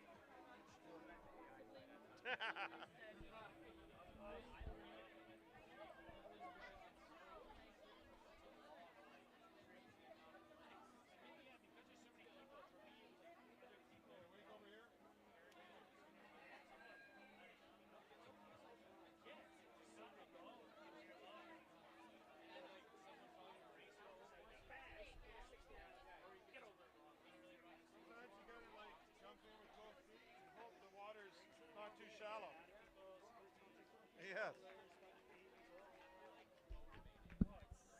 Here's Mark Rouleau into the finish line.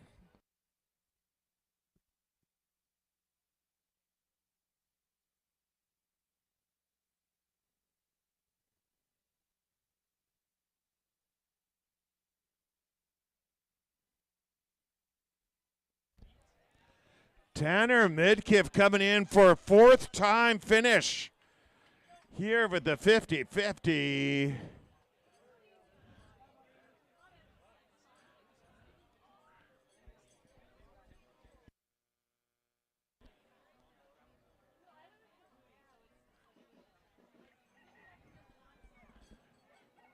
Boris Fishman from Ottawa coming on in.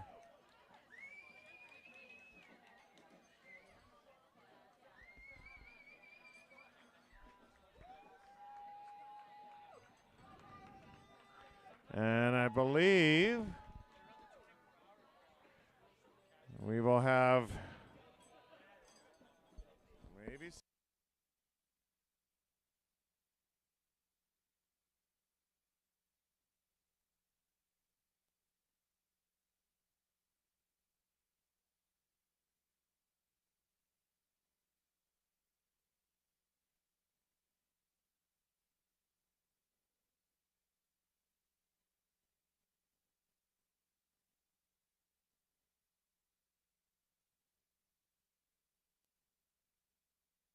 Shane Ju coming in to the finish line. There's 50 kilometers. Hey, have you guys checked out the cool shoes at Solomon? There's some pretty cool looking shoes there that would make your feet happy and make you run faster.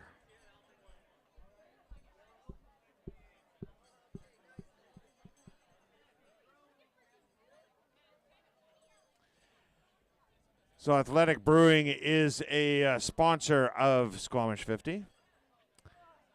And they give every racer a free can of a non-alcoholic beer, which is found at, I was wondering how that tackle was going to take place.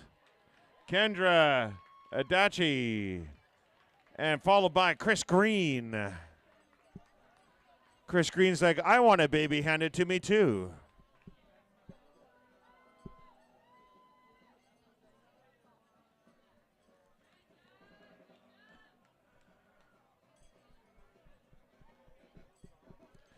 But yes. So if there's anyone in the crowd who supported a racer, I believe there might be some cans left over, so you can go grab one. So if you supported a racer or cheering on a racer, pop on over and to the beer garden and let's see what they have left. And you can grab yourself a can of free non-alcoholic beer from Athletic Brewing. There we go. We have Leonardo Becerra doing the 50K. And for the third time, Stuart Wilkinson coming in to the finish line for the 50-50.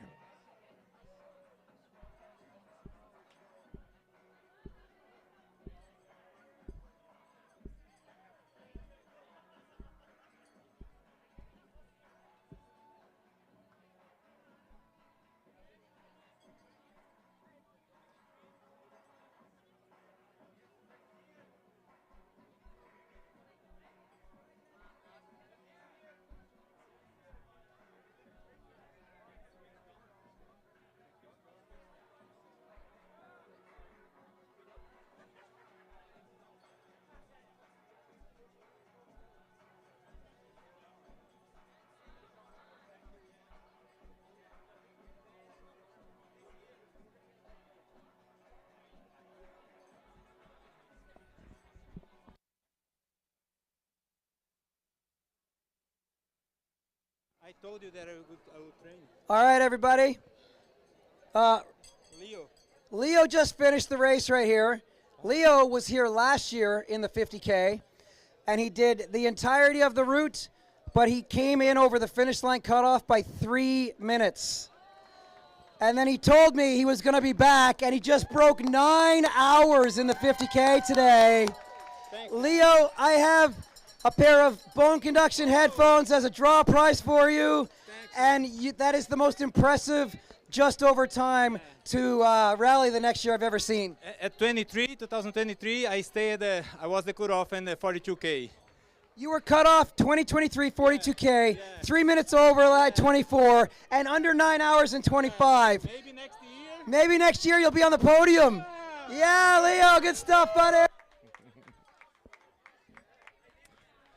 We did have Ryan Sharman and Catherine Atkinson coming into the finish line as well.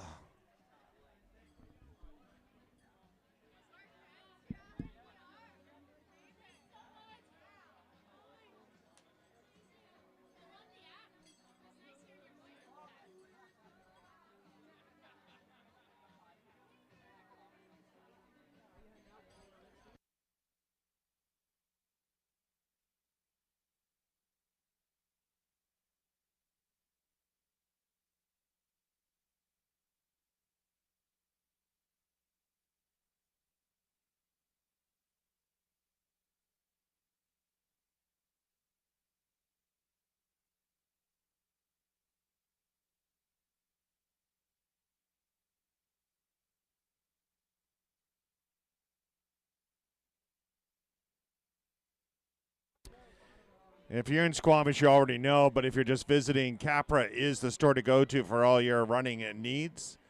So do pop into Capra. You get 10% off as a racer until the end of day Monday. Here we go. Gabrielle Foss coming in, finishing up the 50K.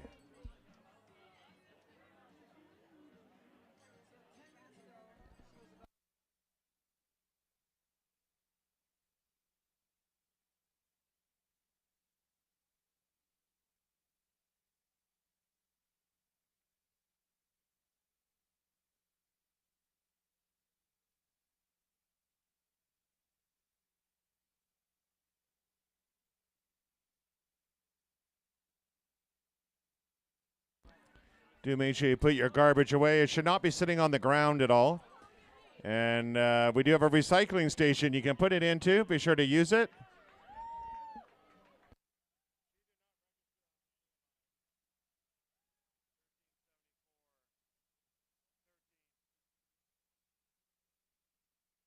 That's Deanna into the line.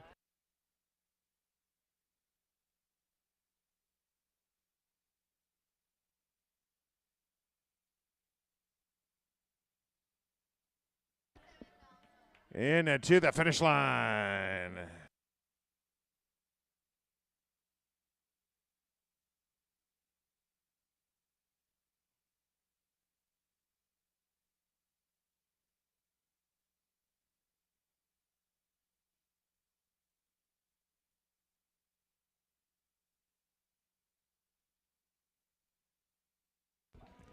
Cyan Kearney coming in.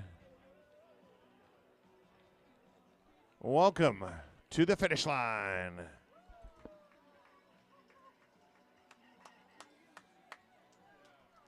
And we got a 50-50 runner coming in full sprint first time, Mitchell Sattler.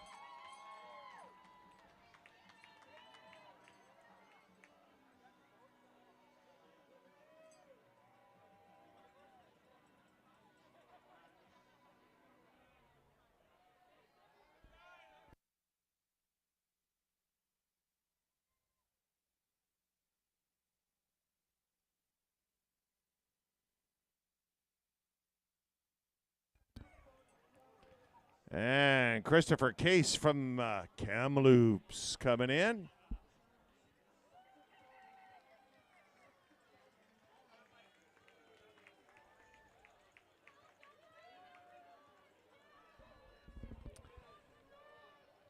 And Dora Valquez.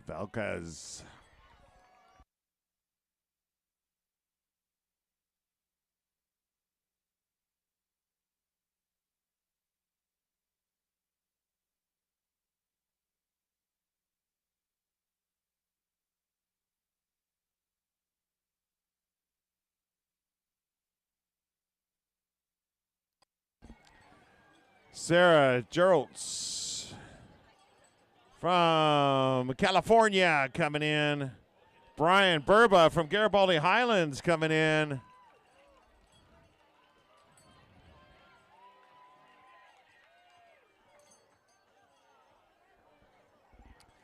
We have two first-time 50-50 people coming into the line. Ash Holmes, Mark Fenwick coming in. Oh, saving children from the course.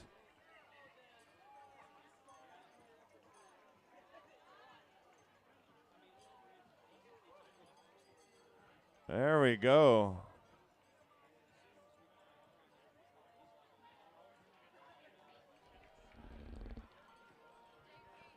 And Philippe Ainsley and Babu Kumaran. Philip in from Kelowna, Babu in from Maple Ridge.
There we go, coming in together, Nicole Case and Brendan Talbot, both from North Vancouver.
There we go. Jarlene Clohan in.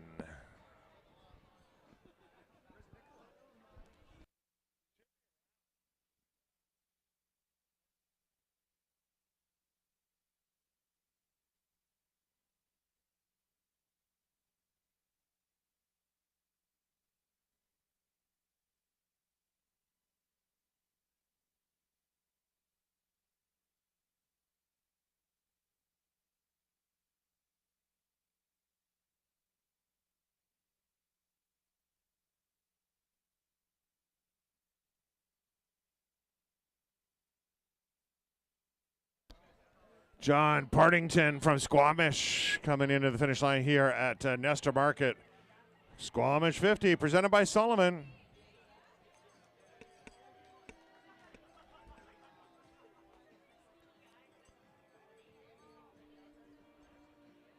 Christian Ator from Calgary.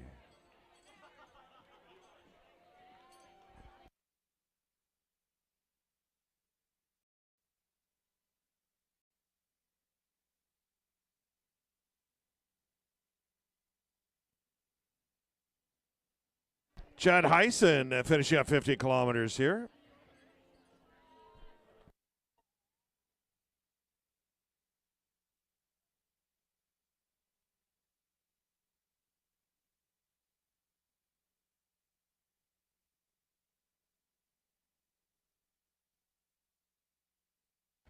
Coming in for their very first 50-50, Manuel Desol Gomez. Your camera person's trying to keep up, but there we go. Needs a new hat.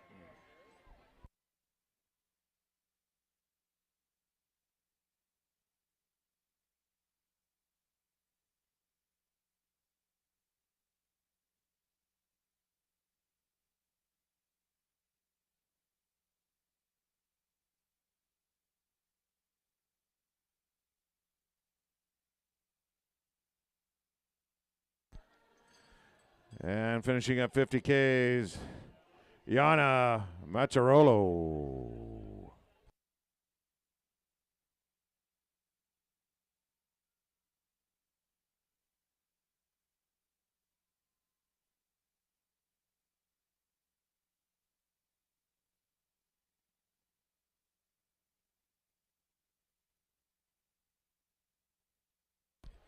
And coming in for their very first 50-50, Stuart Bagnall. He's just horsing around into the line on the track. You know, some would say you should quit while you're ahead.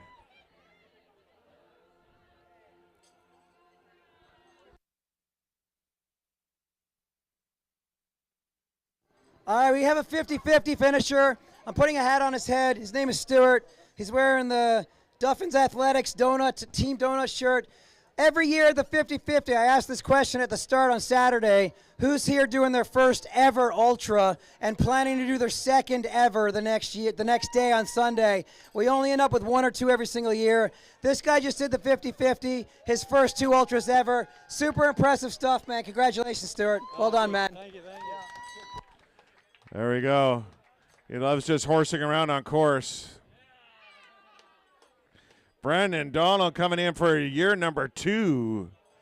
And Jamie Oakley knocking off the 50K.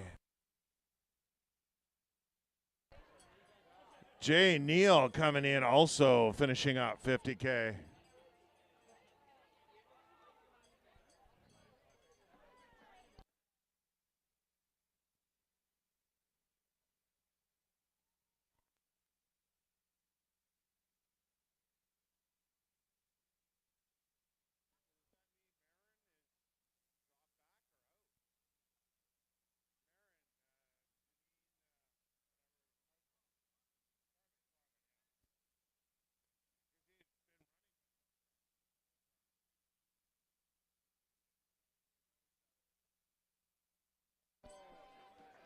Chance Craig, Jordan Benner, representing the C's, Chilliwack and Courtney.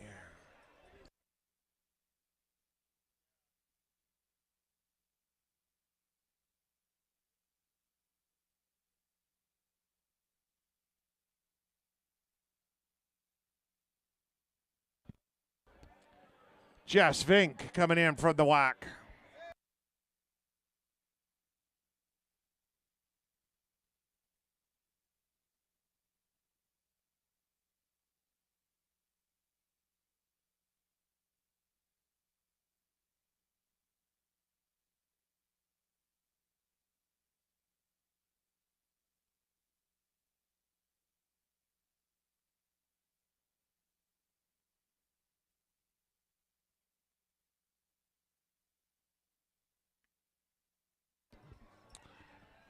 And coming in for the first time, Leah Weiss for the 50-50. And right there, doing their 50 kilometers, Sanjay Rana.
We got Cassandra Bassi coming in for the 50K.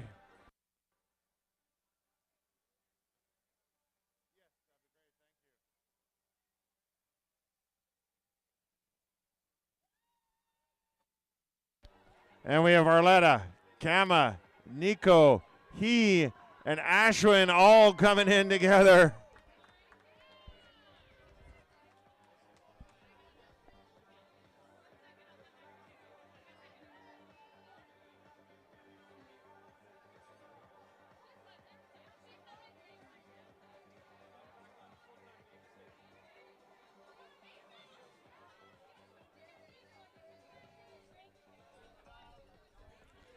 And for the first time, Ellen Gorder coming in from Manitoba, from Beausejour, Manitoba. 50-50. Sarah Stern from Toronto getting the 50 in. And from Brackendale, Joanne Mercer. And from Squamish, Ashley Dempster. All right, we're going to jump in real quick. It's getting busy. I want to give a special shout out to Leah, who just got her first ever 50-50 finisher hat. Here's why we're giving her a special shout out. She came here 1 year ago to do the 50-50, and she missed a turn at the corners aid station and didn't realize till she got to the finish. So she ran 70 of 80K, and then she got up and did the 50K the next day and absolutely could have finished, but just missed a turn. And we wanted her back, so we gave her an entry and said, come back and do it again. And she just did the full 130 kilometers to get her first ever 50-50 finisher hat. How was your day? How was your weekend? It was good. It's really fun. I love this race. Everyone's super nice, and yeah, I feel like it's just a really good community, and I'm just happy to be here. So Well, I'm so happy to see you. Congrats. Thank you. We did have Josh Mitchell in from Fort Langley.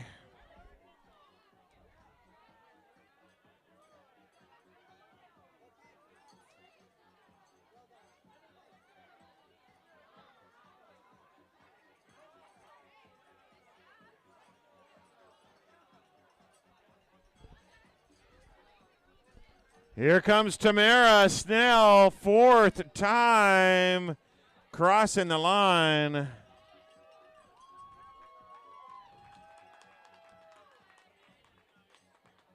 Integral part of Vetter Mountain Challenge, coordinating all the volunteers.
Okay, folks, there's someone with a Toyota black sedan, XP065R. You're blocking the bus lane.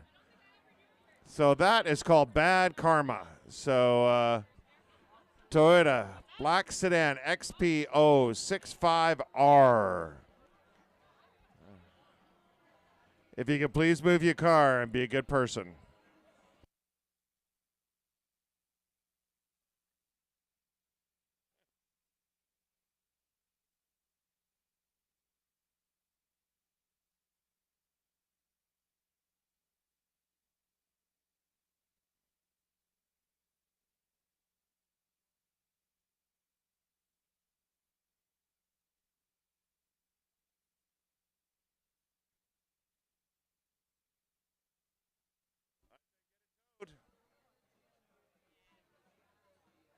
I literally, like, I just finished saying it and you showed up, so. Yeah. No. I would say get it towed. So we've had Emily Mills, Eileen Yang, and Trevor Fink coming on in.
Jed Salazar from Boulder, Colorado.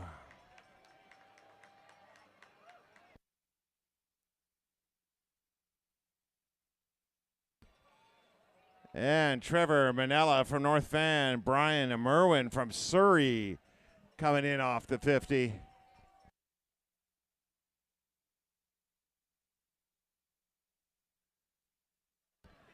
And Bruno Levesque right there.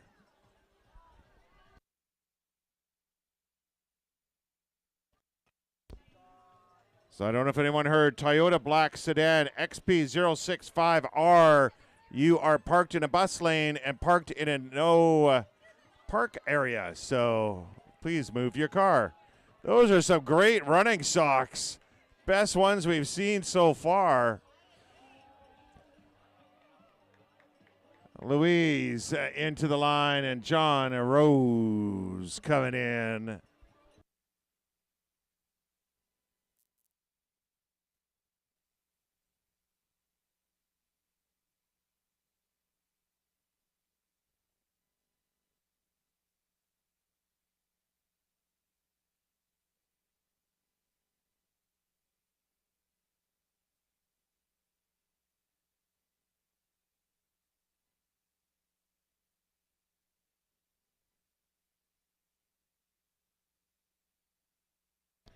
Simon Richards in for year 2.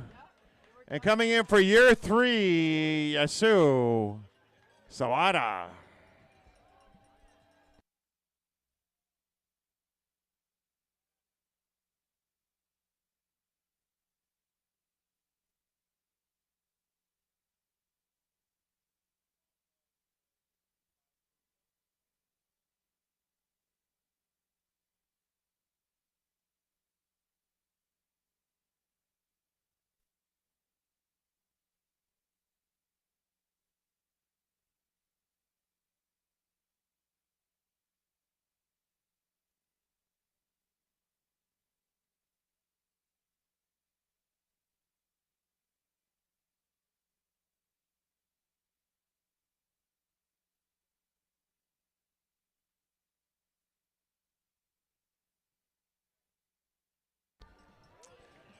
Here we go, second time, Curtis Campbell and Jessica Jennings finishing up the 50K.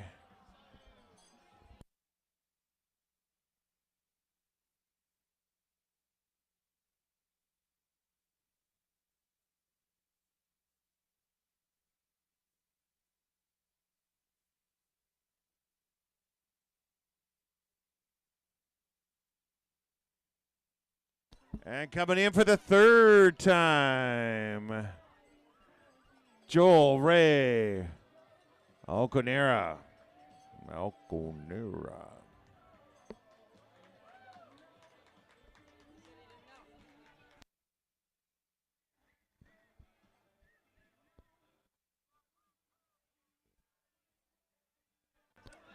And a couple from Toronto, Tom Hartford and Michael Lindstrom.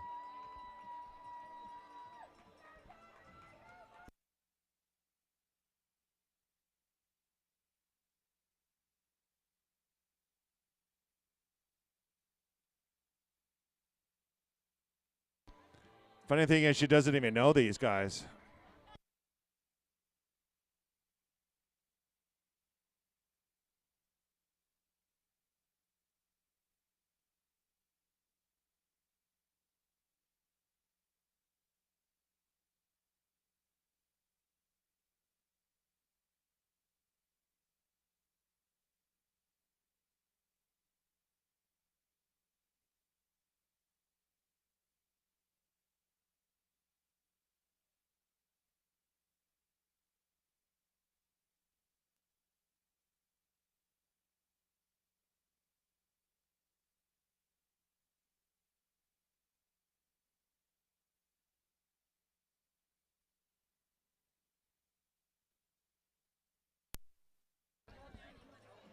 From Victoria, Cooper has first time into the line.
Coming in for the second time, Cheryl Voigt from Squamish.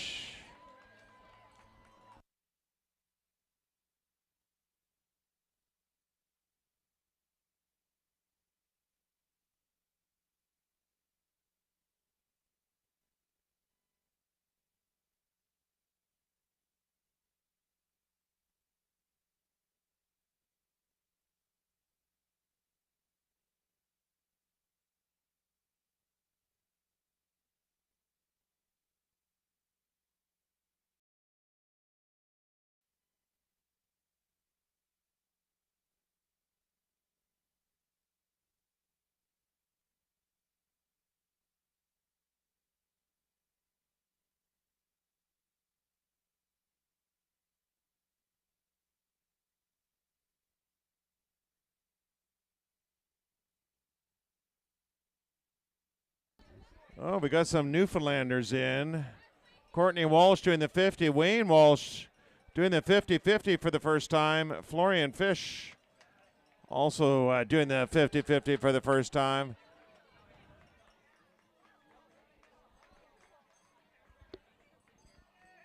There we go. I wish we could put a microphone on him right now, because what they're going to be talking is going to be weird gibberish.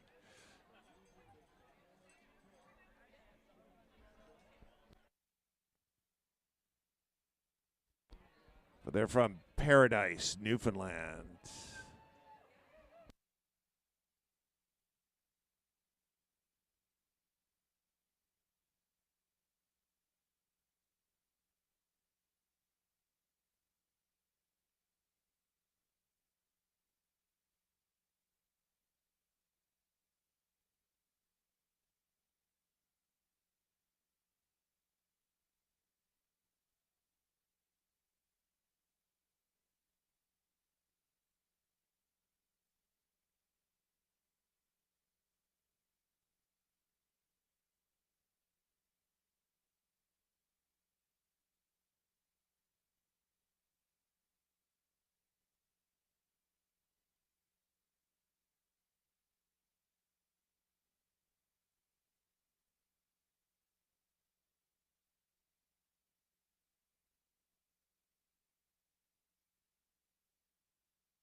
Here we go in to the line. Colin bonus from Squamish.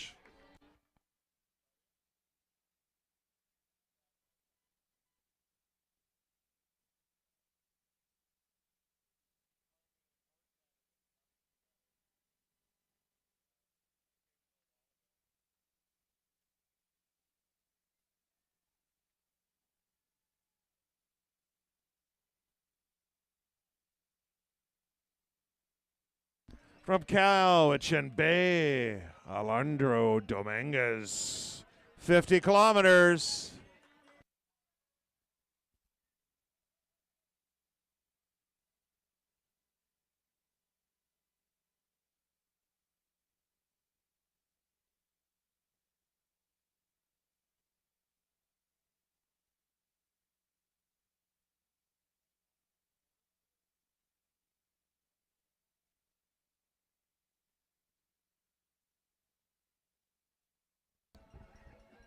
Monica Haubmeyer, Jimmy Zhang, and Catherine Zhai coming in, all doing the 50.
Mario Kaczor coming in from Delta.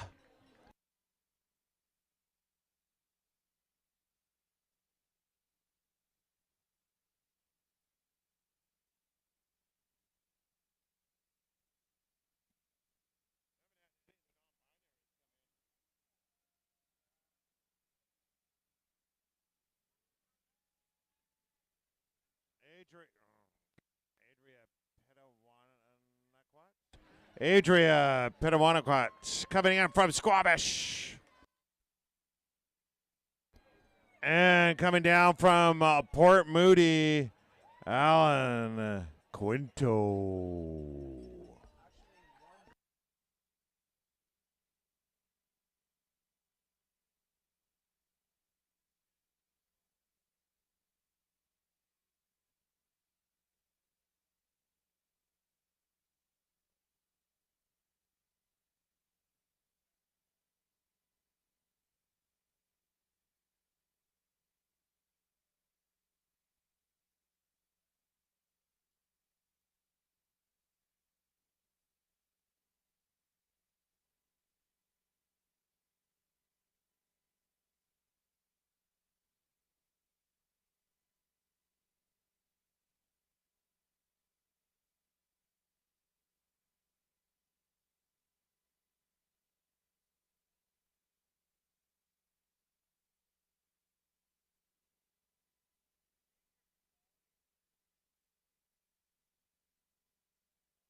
Gary Fisher, 50-50, first time.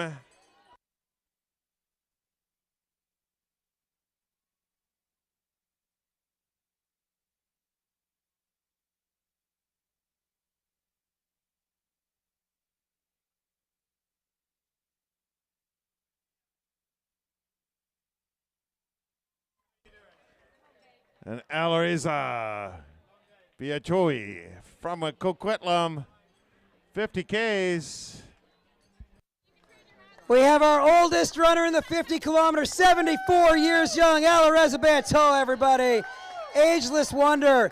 He just ran 50 kilometers in 9.5 hours, and he's 74 years young. Amazing, as always, as always.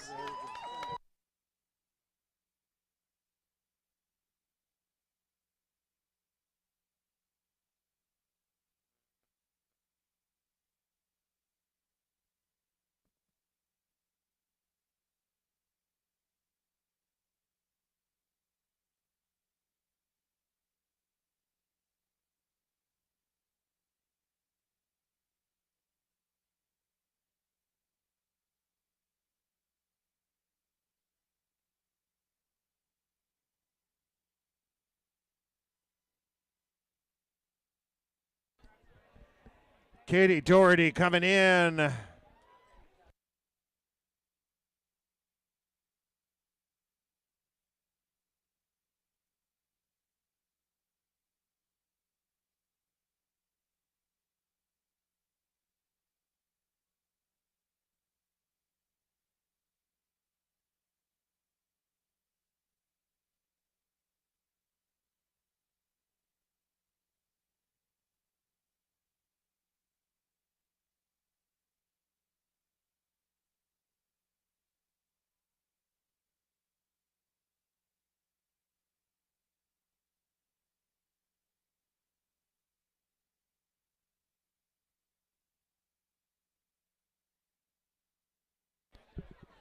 Ted Oakley coming in from the peg.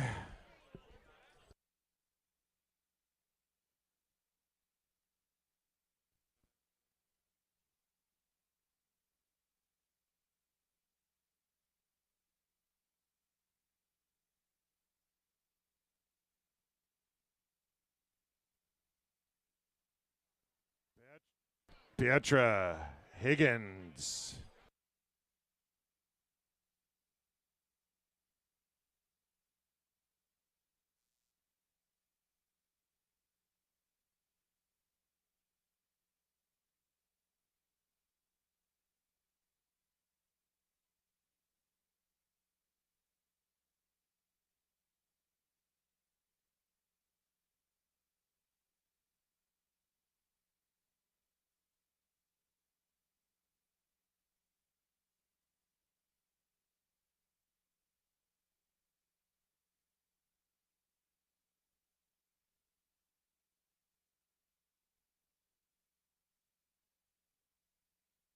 Everyone on the live feed gets themselves a dance-a-thon.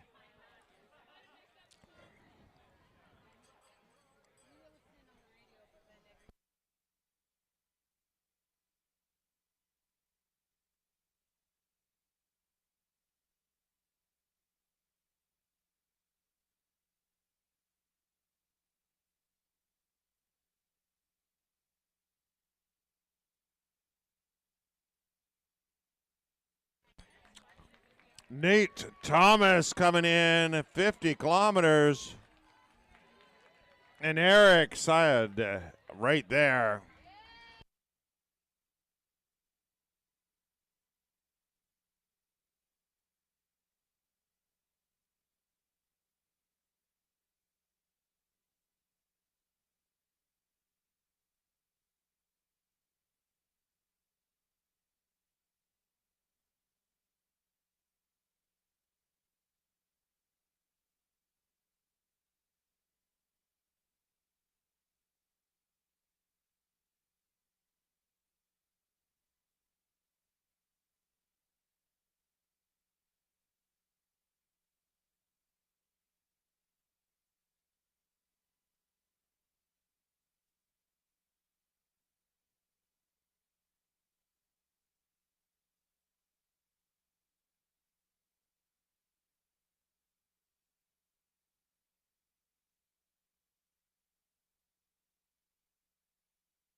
Alorendo Gonzalez from Tirana coming on down the line.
We have Laura Saunders coming in from Vancouver, 50 kilometers.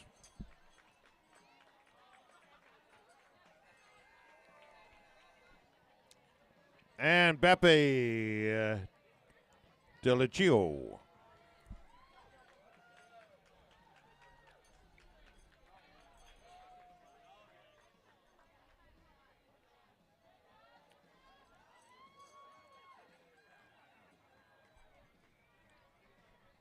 From Kelowna, Brooke Feeney coming down.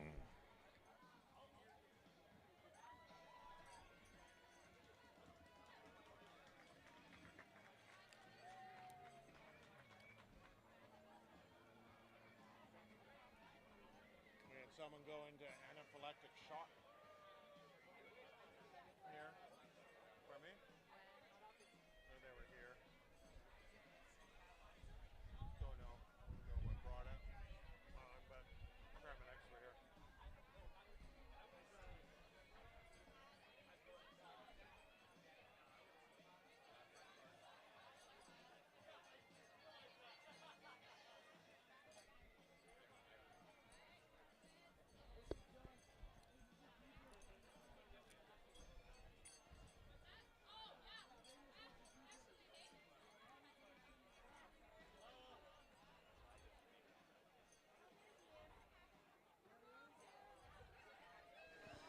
9 hours and 43 minutes on the clock.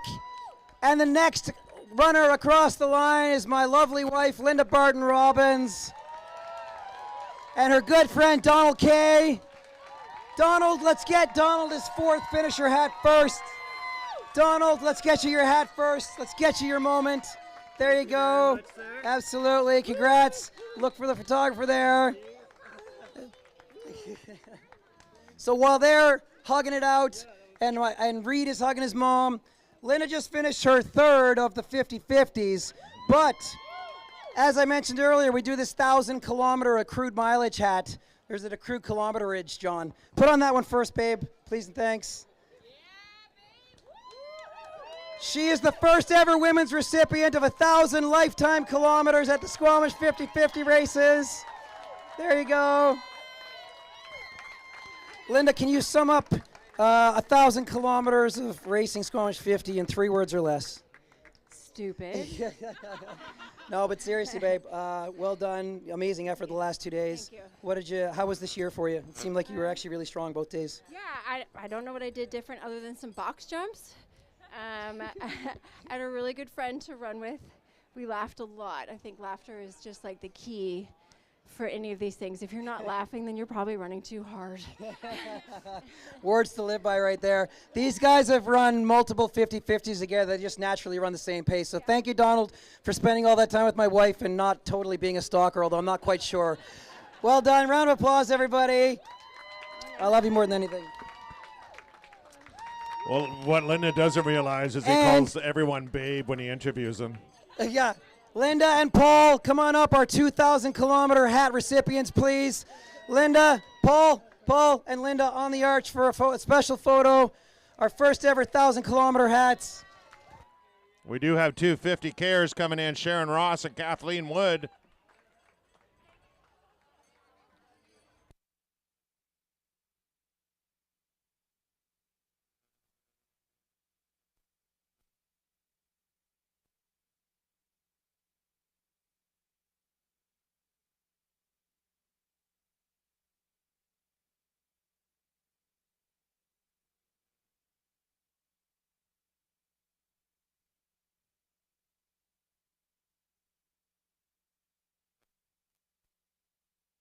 She's wearing an original 2012, 13 years ago, Arc'teryx Tech shirt. The first year. I saw one of those, I saw one other shirt like that, and it was Mariev's daughter, Alia, that ran in that shirt. There she is right there.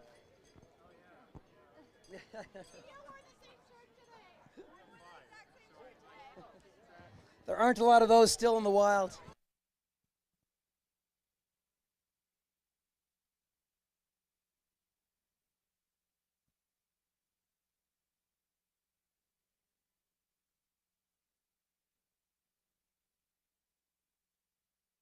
Coming in for the very first time doing a 50-50, Paul Buchler.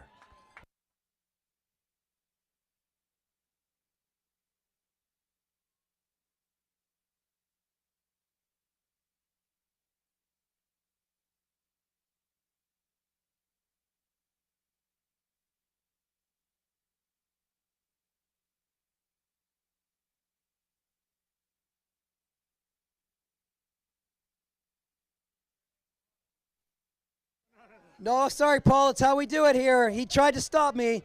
It's Paul's birthday today, everybody. Paul's birthday today.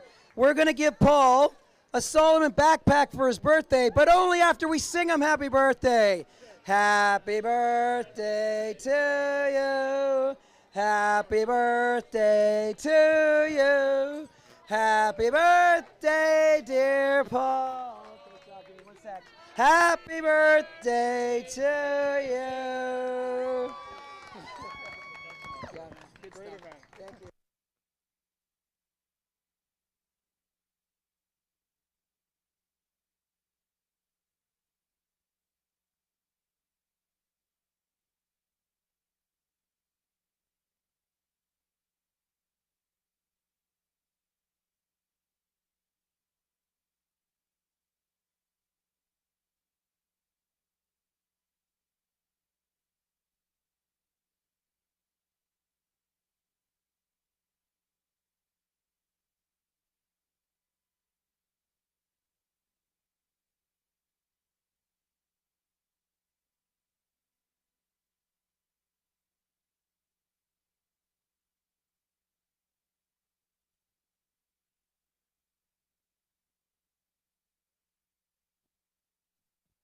'50-50, first times.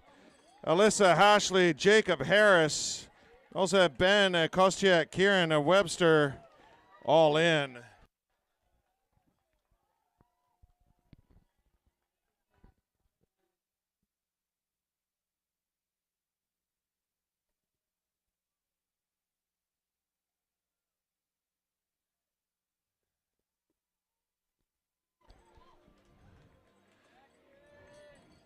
Here's Kieran Webster from Golden, British Columbia.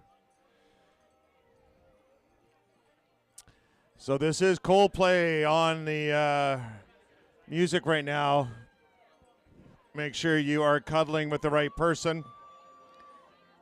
Zayed Barry coming on in.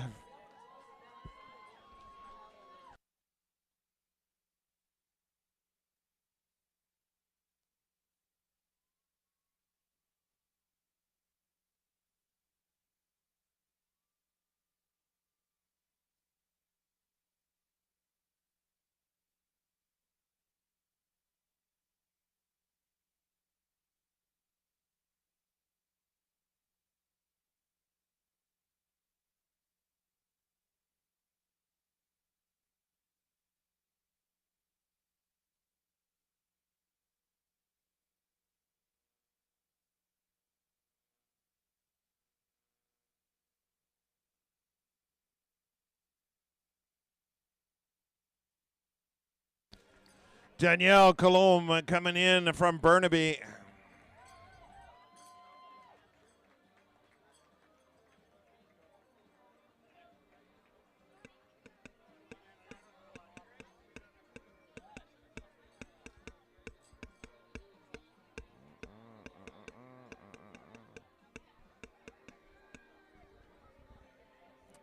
Christine Oakley from Winnipeg coming in. We've had a pretty good contingent of people from Winnipeg and Manitoba this year.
Okay, folks, don't forget to pick up your drop bags. You want to go head down. We do have the change room, and we do have a little shower shack that you can get hosed down if you want, but do pick up your drop bags and take them to your home.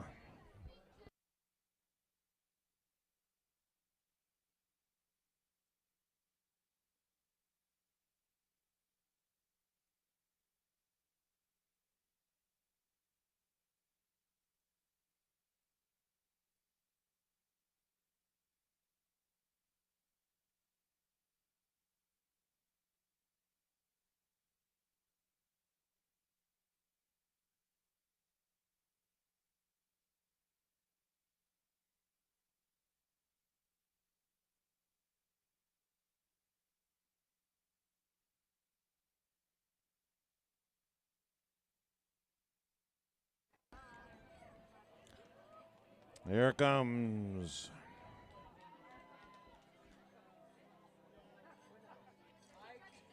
from Champlain, Minnesota, Ann King, and Garibaldi Highlands, Kelsey Tamiri, and some random children.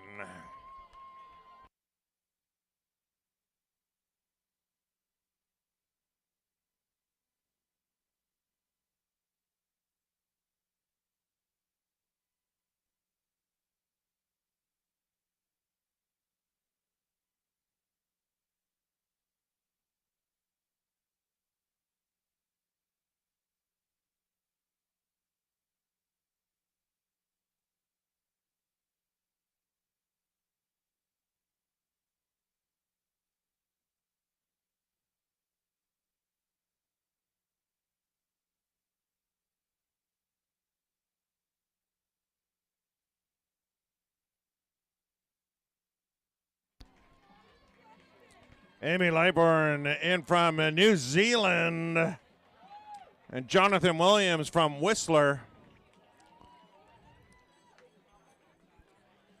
which Whistler probably has the highest population of New Zealanders and Australians.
Seventh time across the line.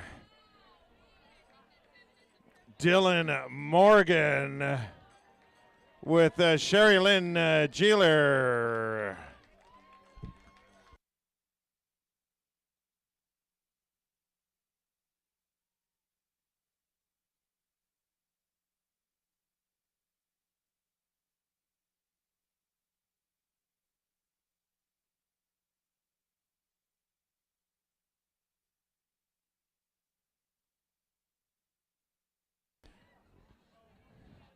And Dylan, did you pick up garbage also along the way?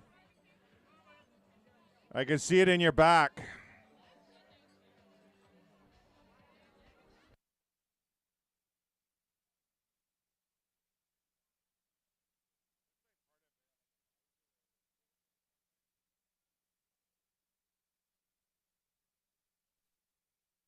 Not too long. You can keep it good. So we just had our 7-time 50-50 finisher, local Dylan Morgan right here. If you went to the Films Night on Thursday, he hosted that. Big thanks for that.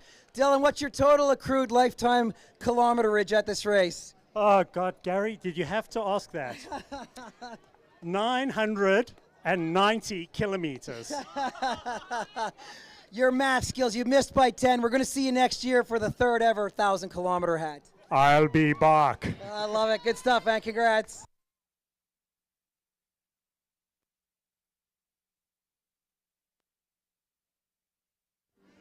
Dylan picks up garbage every year. Dylan, what have you picked up? You're wearing a helmet piece from the trails? Oh.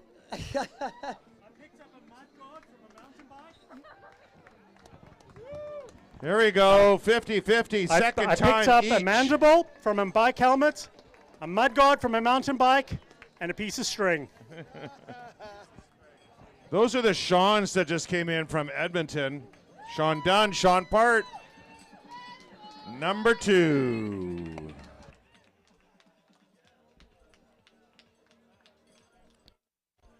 Oh, and I see Scott Roberts down there.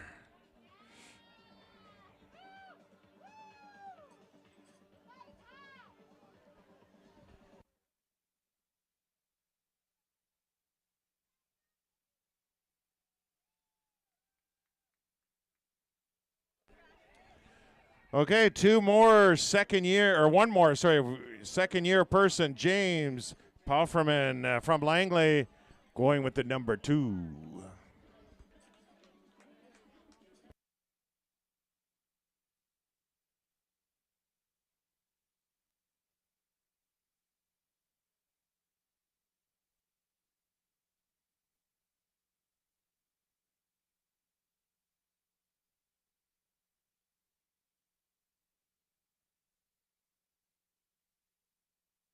Way to stick the landing on that one, Graham Robertson.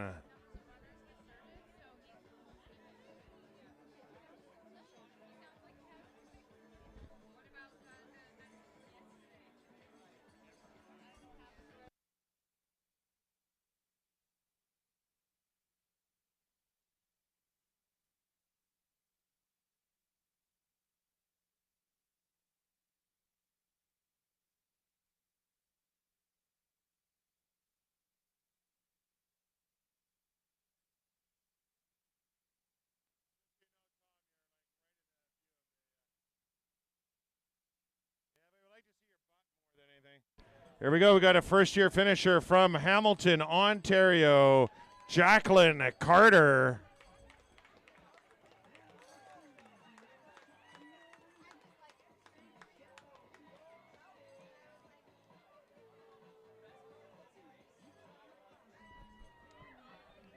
And Freddie Pla from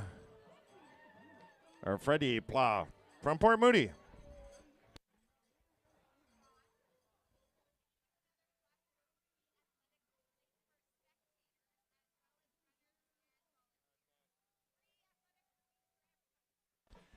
Okay, Athletic Brewing is one of our great sponsors, and we have enough to give away to everyone. Okay, we have a lot. So if you would like an Athletic Brew non-alcoholic beer, head over to the beer garden and get yourself a tasty cold one. As you will see, we just clicked over 10 hours on the 50-kilometer clock. We have 90 minutes left to go for the 11.5-hour cutoff.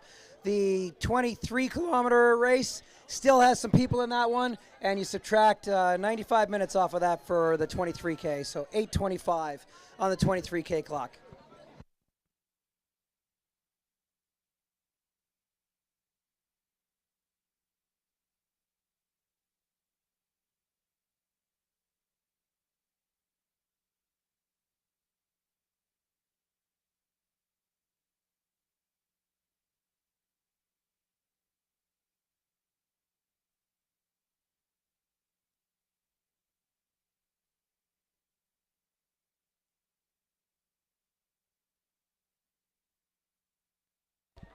Two more coming in, 50 kilometers, Squamish folks, Jolene Lavoie and Matthew Williams. I see Matthews running with the small headphones.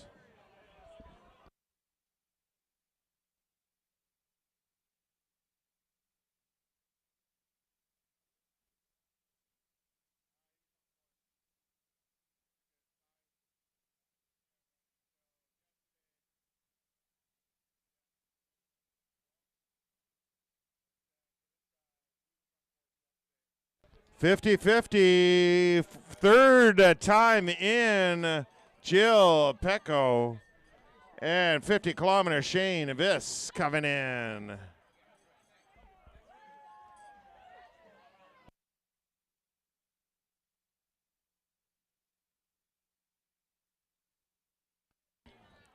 And Jason Keene coming in for 50.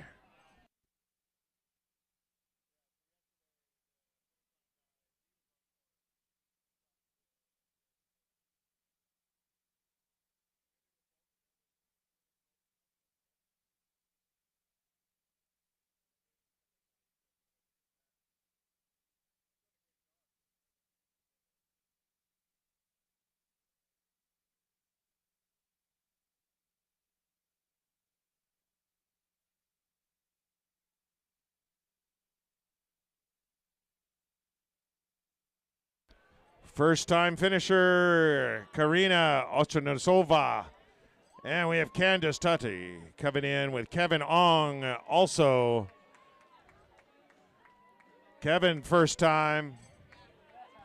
Candice doing the 50. And Karina's first time.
Okay, have you guys been over the Ninja Gym? There's a grip gauntlet contest over there. You got to go give it a try.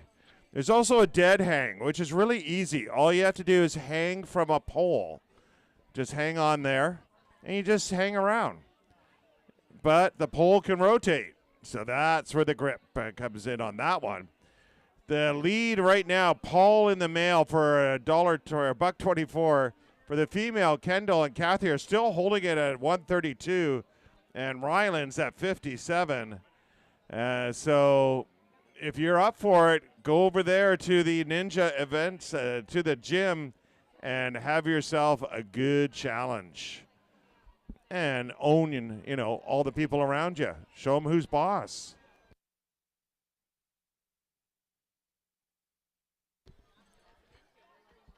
I know. Earlier, no one got it. Leanne Benson, Lauren Blackburn.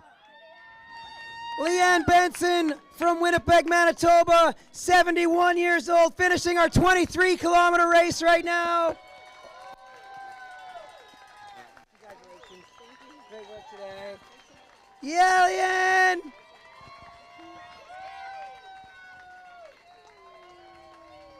Great work.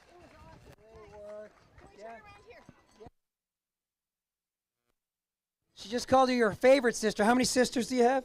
Just one.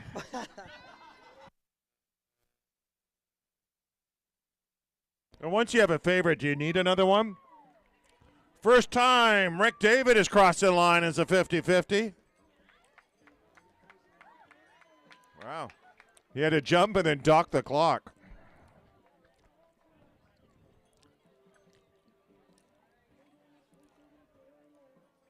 Of course, if he hit the timing thing, he would have been clocked.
They're going to have another runner joining us very shortly, if not sooner than shortly. I think we got a couple of first-timers coming in. Here we go. Philip Finlayson and Abdurrahim Ghanem.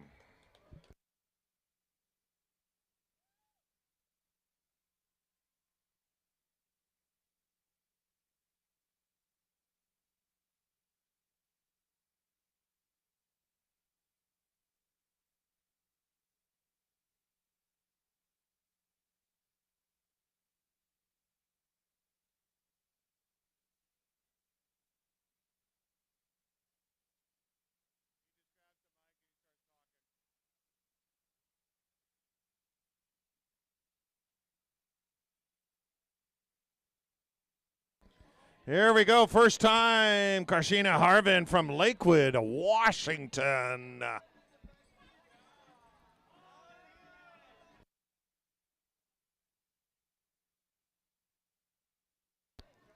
Is your flag upside down? Or right side? There we go.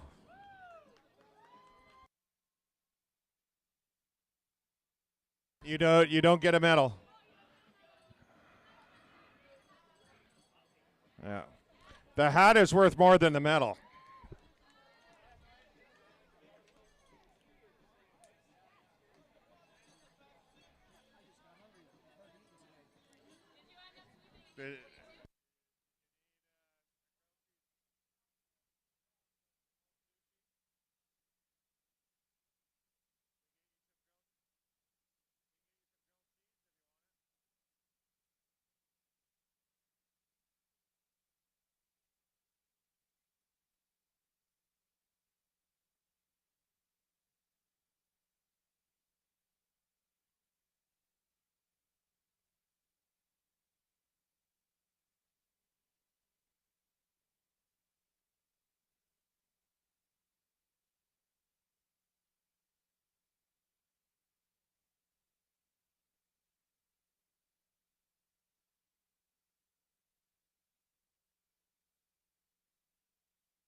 Coming in from Squamish, Sean Mahar, 50 kilometers.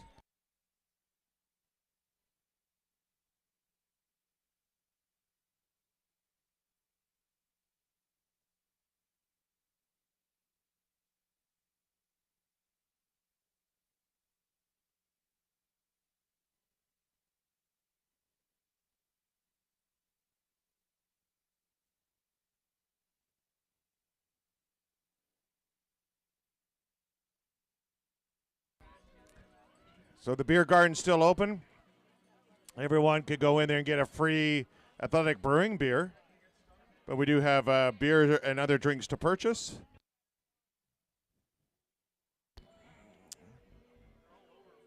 Alice and Brom are still here if you like an ice cream on a sunny Sunday. Every racer does get a trip to the barbecue.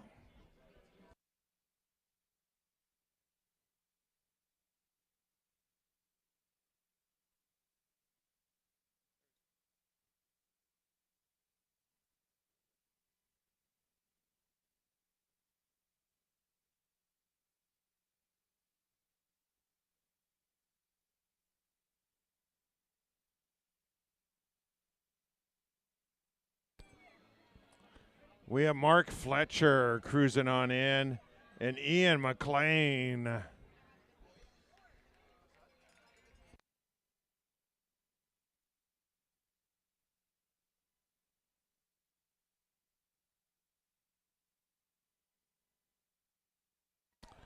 Welcome to the finish line. Hey, here comes the Flash.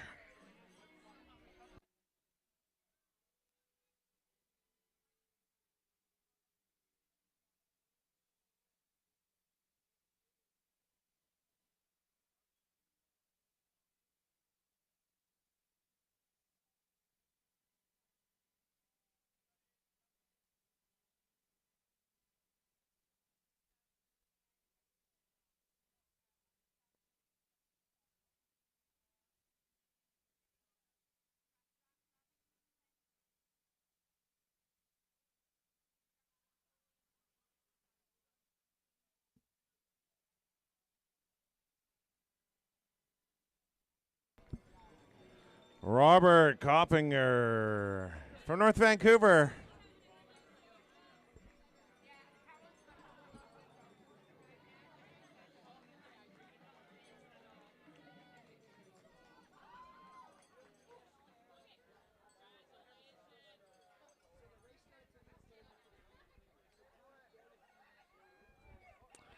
And we have Amy Allett coming in from Kelowna. There we go, with some dog love at the finish line.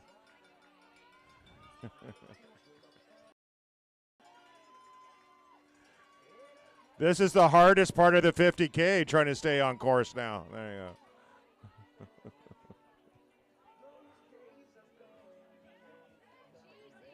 Oh, Jeezy's on the back. That's a rescue dog.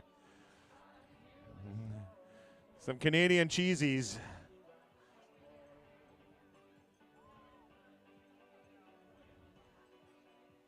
Once the dog finds out there's been cheesies on its back, it's going to be mad. Oh, Fireball and Fireball. Wow. Cheesies and Fireball on that white dog if you can catch it. That's a Canadian rescue dog right there.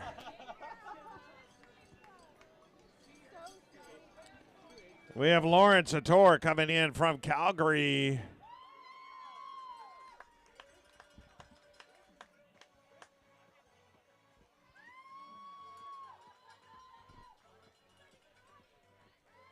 Into the finish line.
Second time crossing the finish line, doing a 50-50.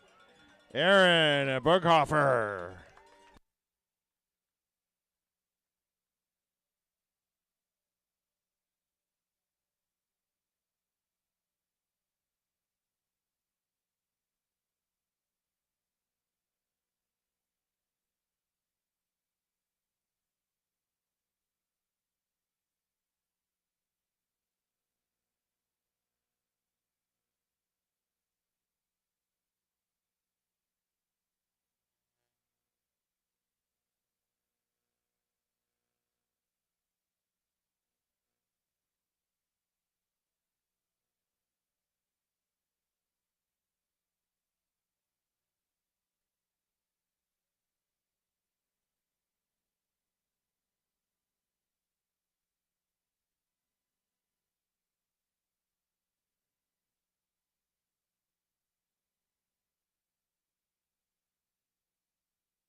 Kurt Bartlett from Burlington, Ontario, coming in 50 kilometers later.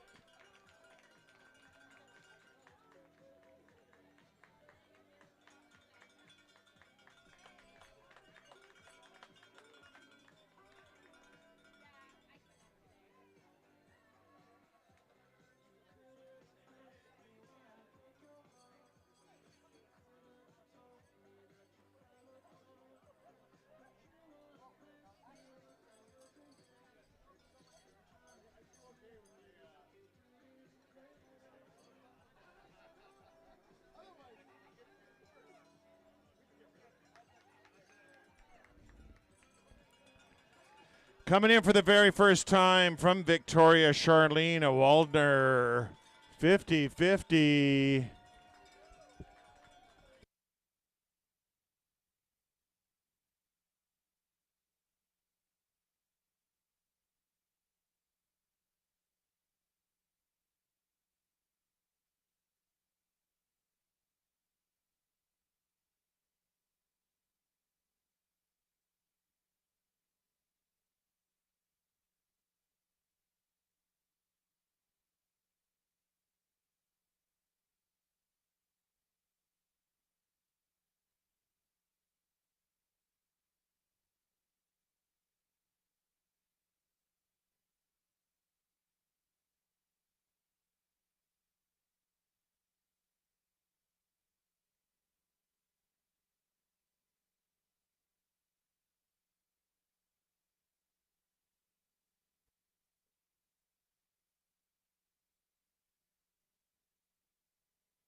All right, everybody. Special limited time offer. Capra, best running store on the entire planet, right here locally. If you want $20 off a pair of shoes, come on up and grab a gift certificate out of Tom's hand. There's about 60 of them right now. First 60 people that come up, $20 off a pair of shoes. Come on up, Tom. Right there you go. Don't be shy. $20 off your next pair of kicks. Patrick Gochi coming in for the first time wearing a nice new hat.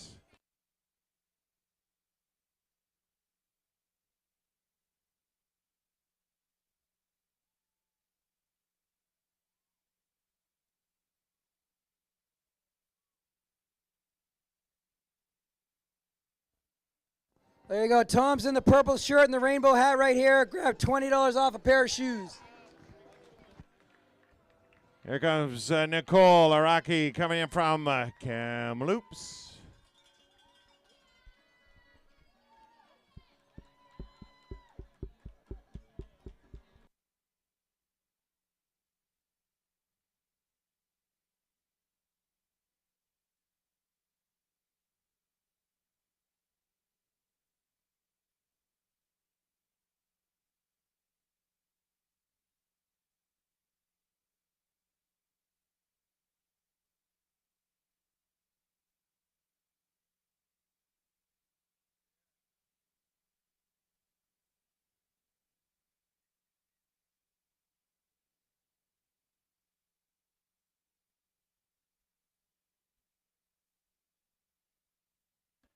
So be sure to keep an eye on the website for all the dates for next year, including Squamish 50 and the others on the catalog. A couple of newer ones that are in the staple of races. Whistler Half Marathon is going to be June 6, 2026. 5K, 10K, 21K, 32K. You can race it or you can volunteer at it. And then the ever-popular Alpenglow 100 in Valemont, July 3rd and 4th. The 35K, 60K, or 100K. And it's up in Valemont, which is a cool place to be.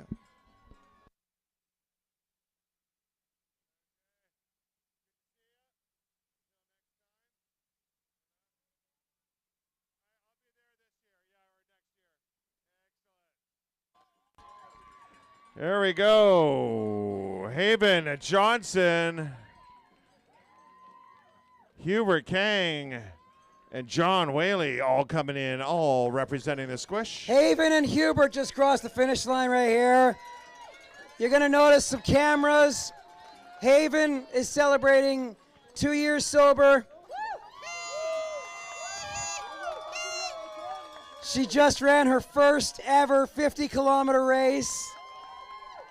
They're filming a documentary that we can't wait to see. Hey, Haven, talk us through. Hey. That was the hardest thing ever.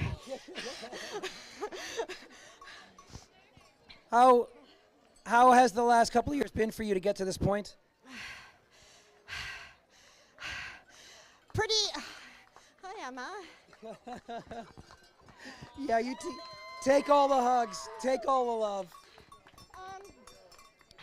I wouldn't have gotten through it without the community here, 100%, and the support.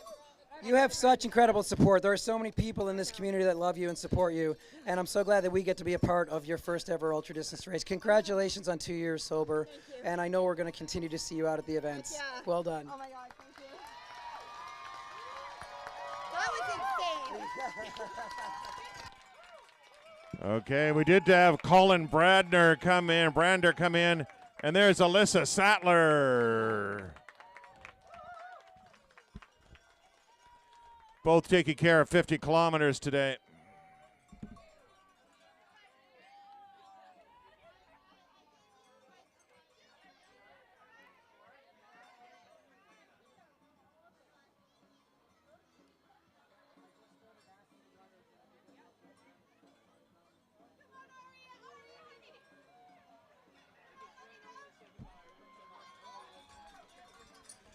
Finishing for the very first time and representing Chicago, or Squamish, Jojo Das coming in for the 50-50. Aliyah Tapp and Raphael Kinney from Chicago, Illinois, representing the 50K.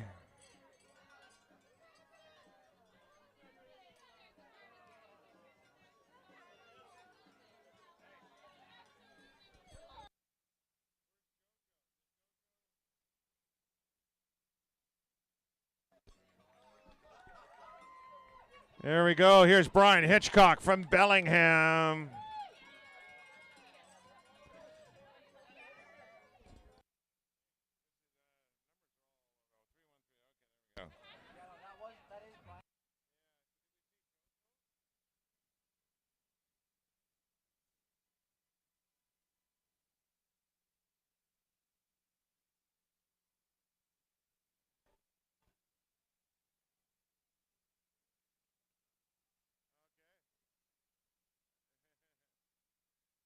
And how much have they cursed? Finishing first time also, Therese Leung coming in to the finish line for the 50-50.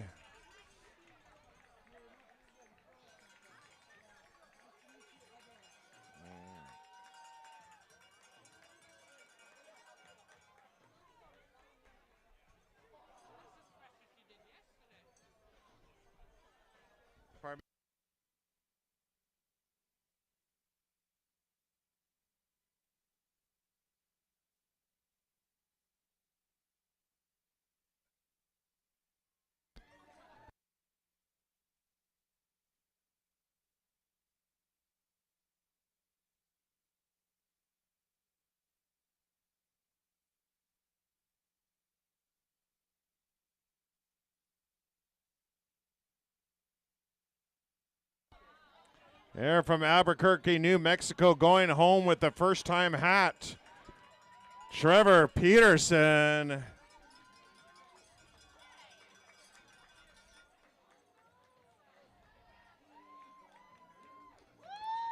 I'm going to guess and say there's not too many 50-50 hats in New Mexico.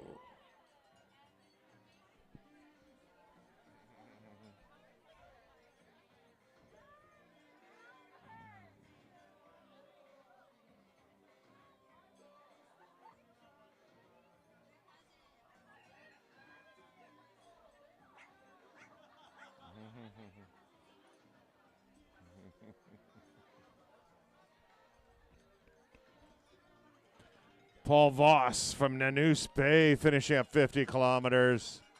Very color coordinated in the outfit today.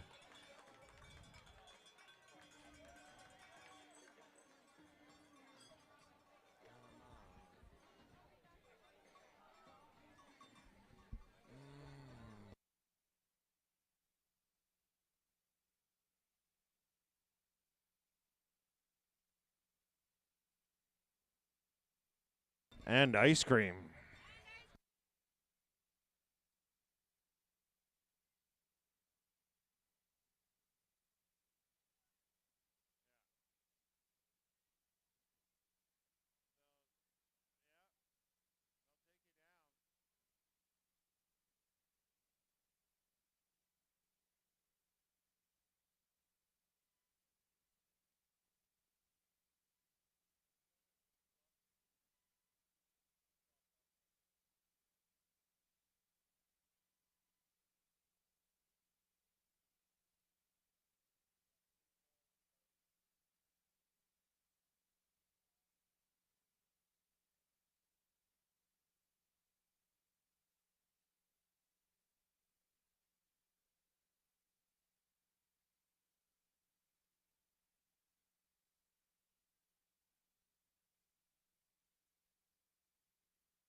From Calgary, Alberta, Drew Miller is coming in after 50 kilometers here in the West Coast and being handed a baby.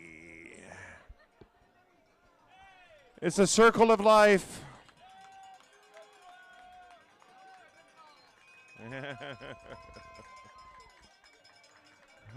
The baby's happier than...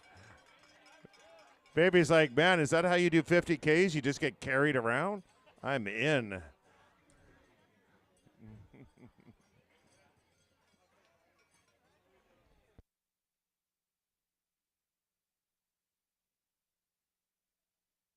Oh, a branch just fell from the sky and is right there on the timing mat.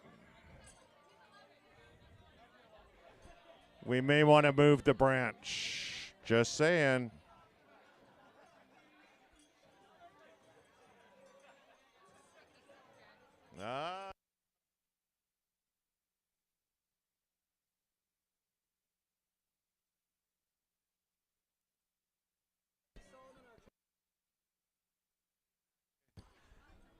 Tom Molitor, are you within earshot? Or is that you behind the fencing? Oh, JP.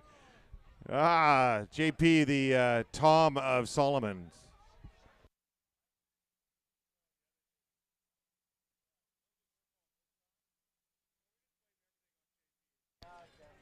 First time, Oliver Aronica from North Van.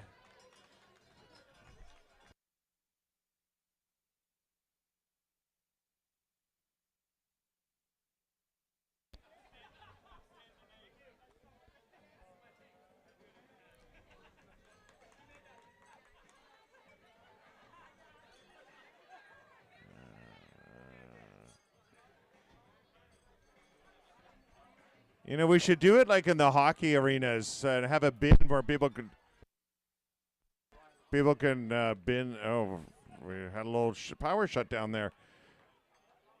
Here's Nicole into the line.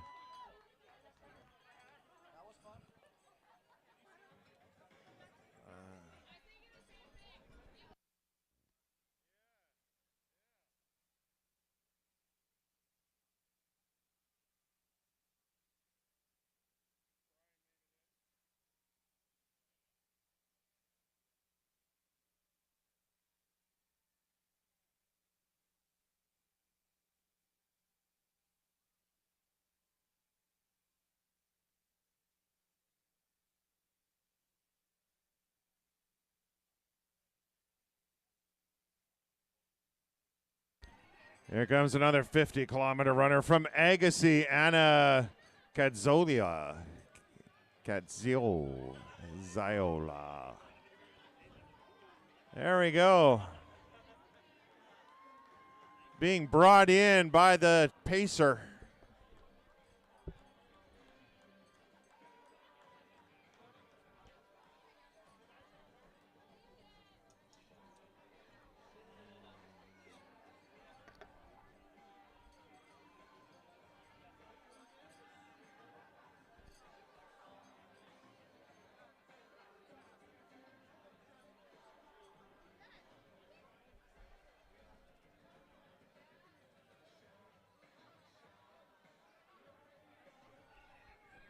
Kate Robinson's coming in from Chatham, Ontario.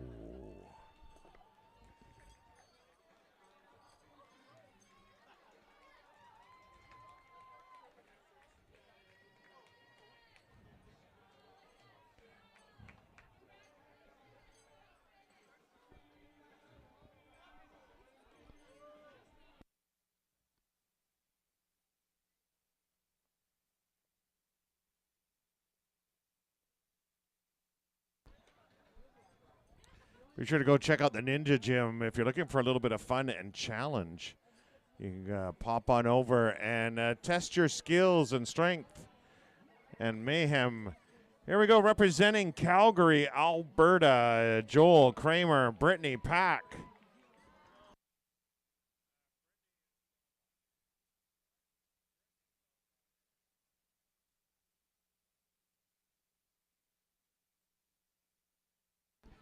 Gary.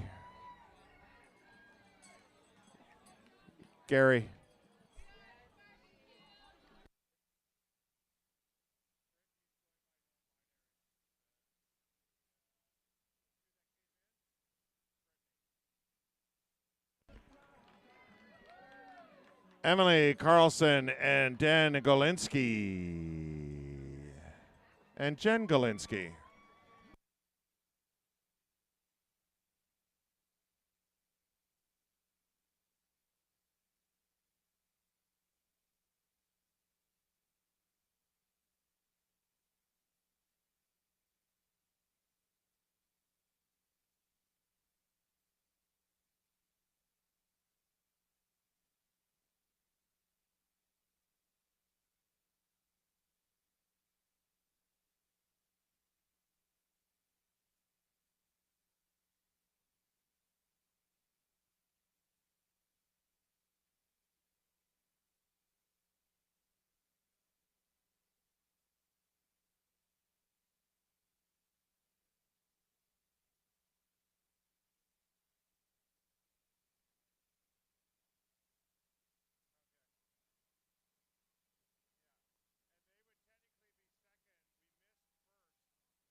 There we go, coming on in.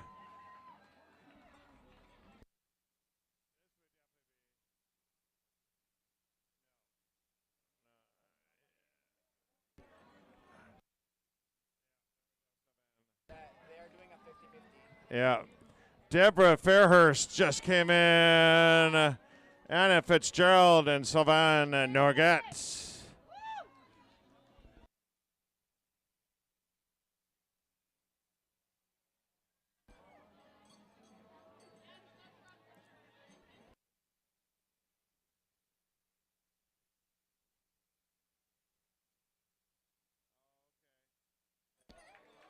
And Patrick Muner, first time.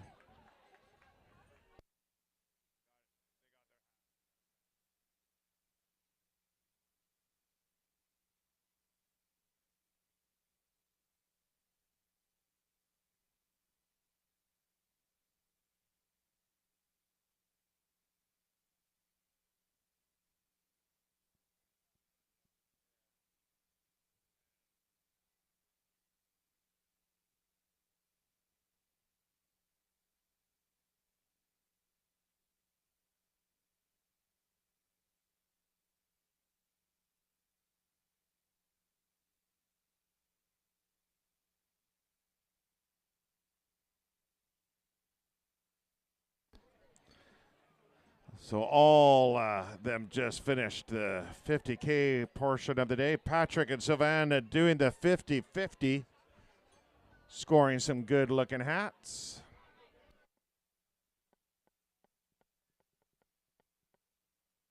The cool thing about the hats is you'll see them around town and you know what they mean, where the average public has no idea what the hats represent and the work that was put in. Here we go, coming in from Edmonton, first time, Shane Sadoway.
small for his. Oh. Size matters. Yeah, let the girls keep telling you that. But if you got a solid good 2 inches, I mean, yeah.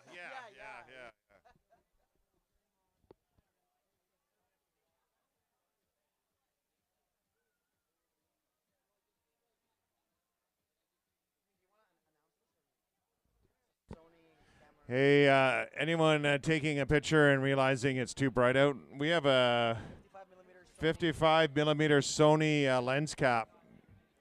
If that's meant for you, come and get it. And really, who shoots with Sony these days anyways? They're crazy cameras.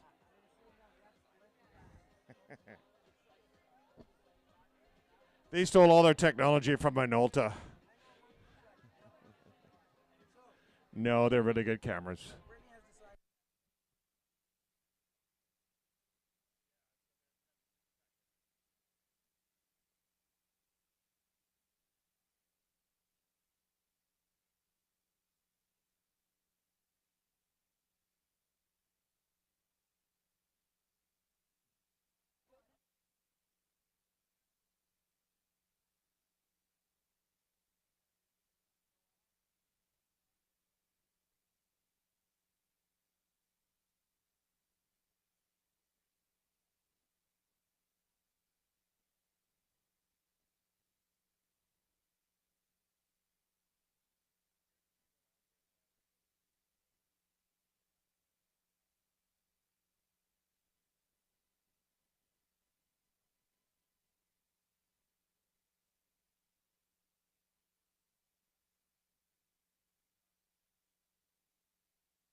Is that a K-E-L-A-N-I?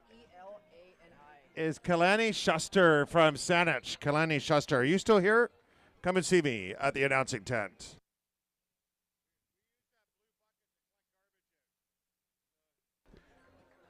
There's Babu to Kia from Surrey into the line.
Patrick Wilson coming on in. First time for Patrick Wilson coming across the line.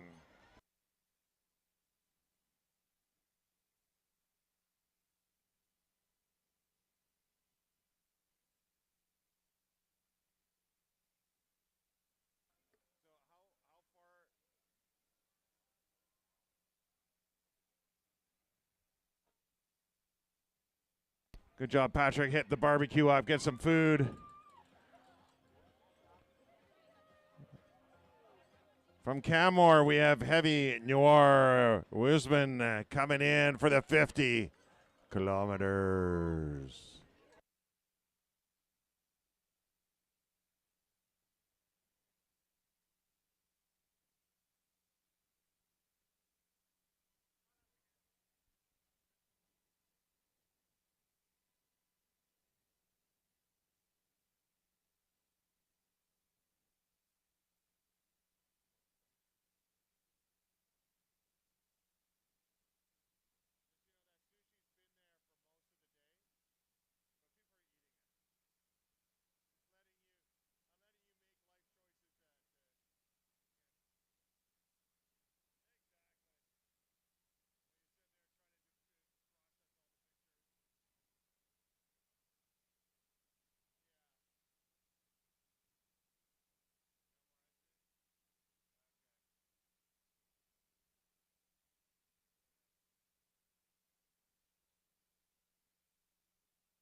All right, everybody, we have an award that is presented from yesterday in the 50-mile race. It's called the Roxy Rue Mid-Pack Award.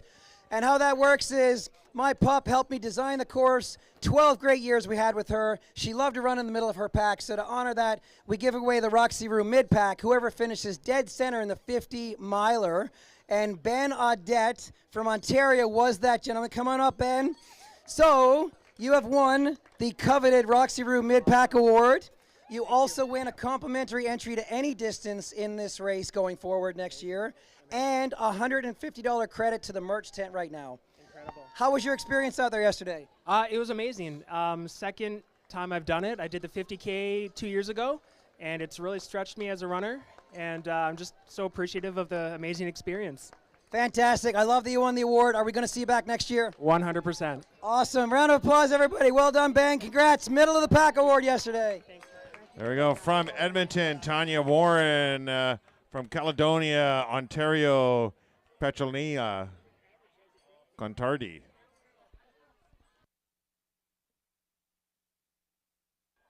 And coming in for their fourth time with the 50-50, Kaylin Shaw.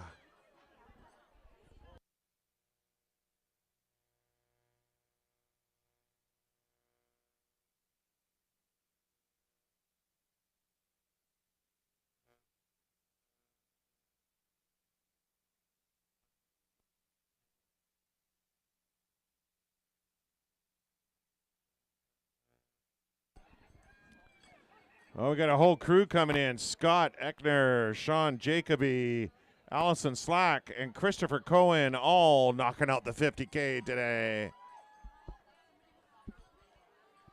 Scott is from Arizona, Sean from Washington, Allison from New Zealand, and Christopher from Whistler.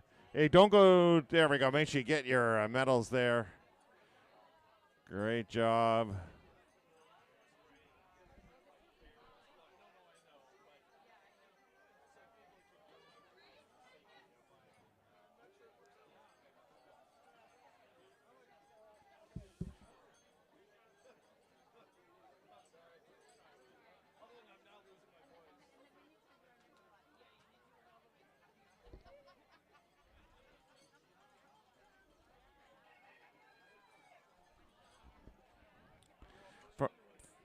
From Burnaby, Priyanka Glossop.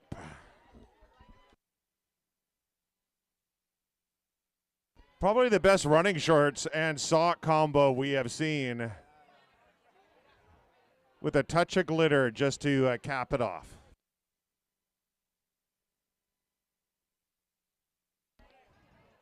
Juana Nistor from Langley coming on in. Is she, there we go. What are your shoes doing on your hands?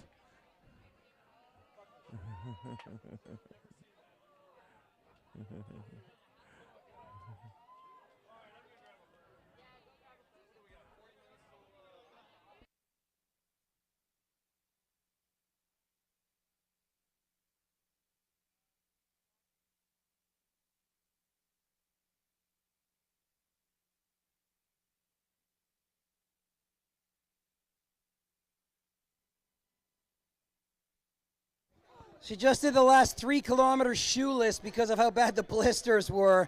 I'm going to give you $50 towards a new pair of shoes at Capra. Go talk to them immediately.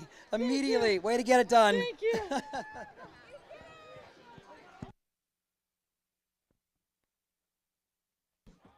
Whoa, there it is. From Mammoth Lakes, Song Lee coming in. We've had like 3 or 4 from Mammoth Lakes running this weekend.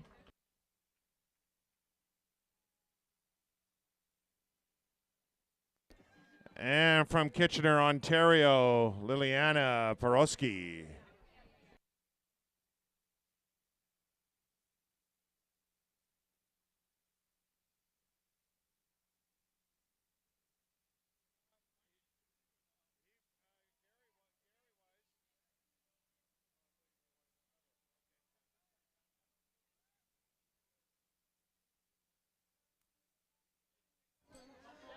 So 10 hours and 52 minutes. We have 37 minutes left on the finish line cutoff.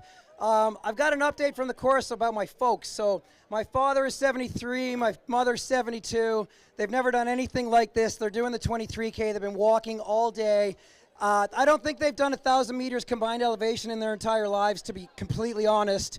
They haven't stopped moving. So many of you runners have supported them and cheered them on, and that means the world to me. They're within 2 kilometers of the finish right now. And I'm saying this now because I'm not going to get through it when they get here, but I'm just so incredibly impressed by what they've done today.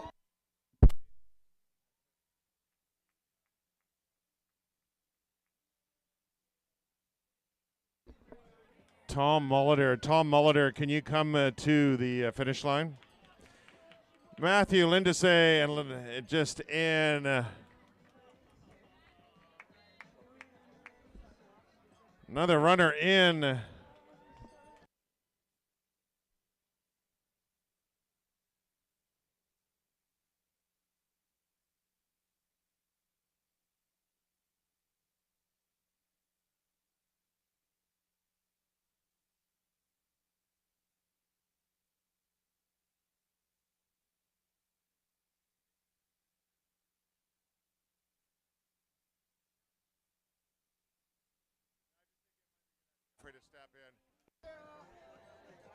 There we go, 50-50, I believe.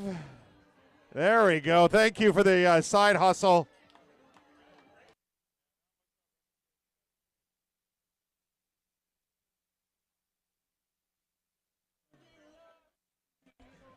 And another 50-50s coming in.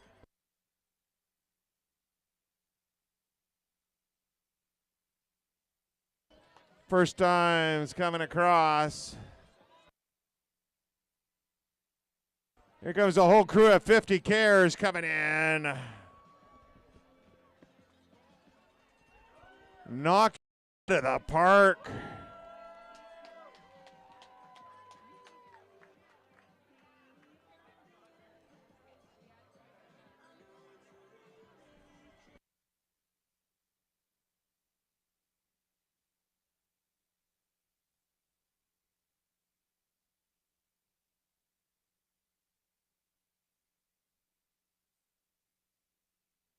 Another 50K runner in.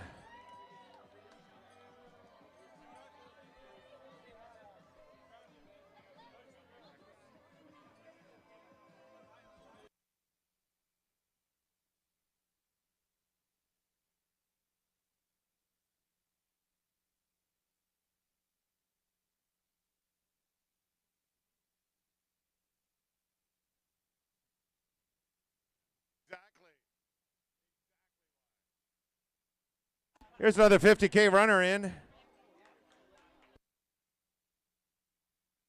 Being chased in by their own videographer.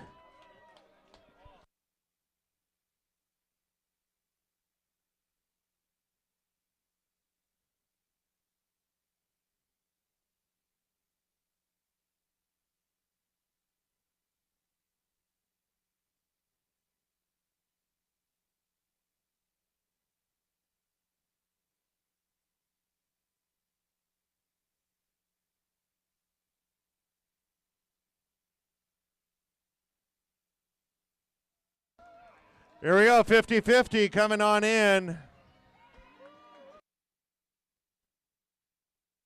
High five and first time across the line.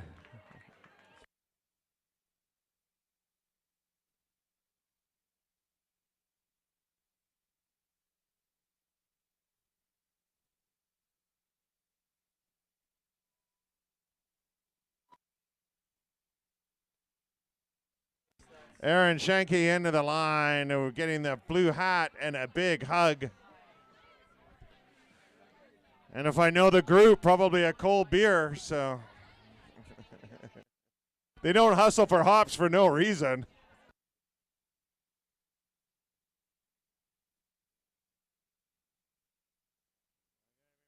Oh, we might have another one coming on in. And there we go, 50 Ks.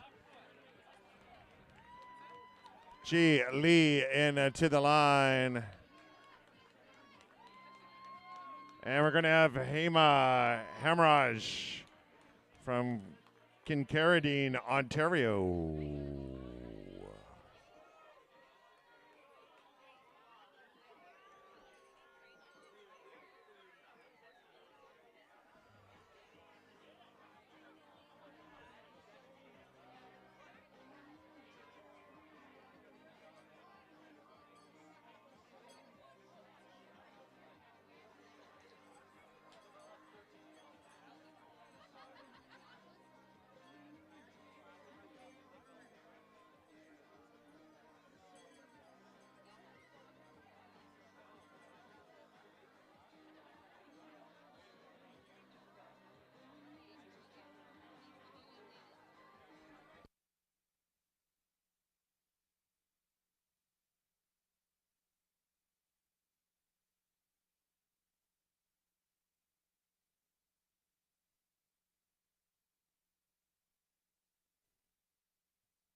Third time, Trevor's in.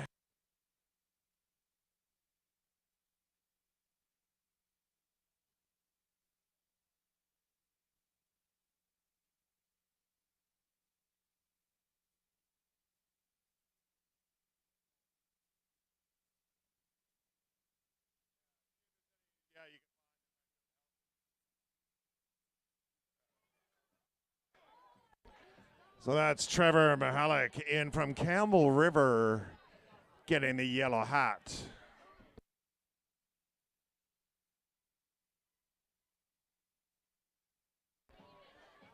Third time in for Stephen Patsy also coming in. There we go. Look at that pacer. That's a strong pacer.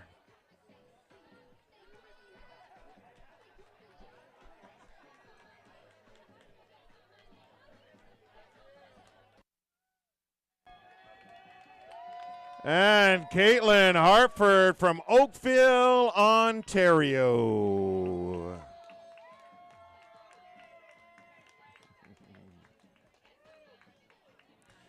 If we have so many people from Ontario here, who's running the province? Yeah, one could argue that even if you were still there, but we won't get into politics. Yeah, going on in. Who needs the best? First time for Alex McInnes. Oh my goodness, Alex McInnes, yes, buddy.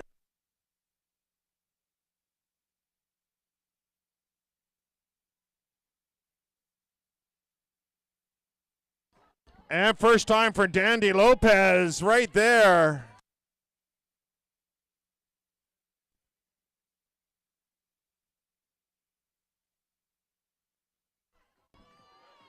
And George Reese also first time.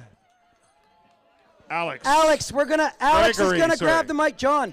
I'm passing it off to Alex right here. I'm gonna congratulate these guys. Alex is gonna tell us a story and take it away, my friend. Oh, that race is really hard, Gary. I appreciate the chance to challenge myself like that. 6 years ago, I lost my entire large intestine to Crohn's disease. And so I did this run to raise money for Crohn's and colitis and people living with an ostomy. This is where I use my waste management. I don't poop like you. Oh. Thank you guys so much. This was an incredible weekend. What happened last year? I DNF'd on day 1, 3 kilometers from here. What have you done in the last year to get to this finish line? I trained like crazy. I hired a dietitian. Thanks, Carol Ann. Oh! And how can they support you with your fundraising?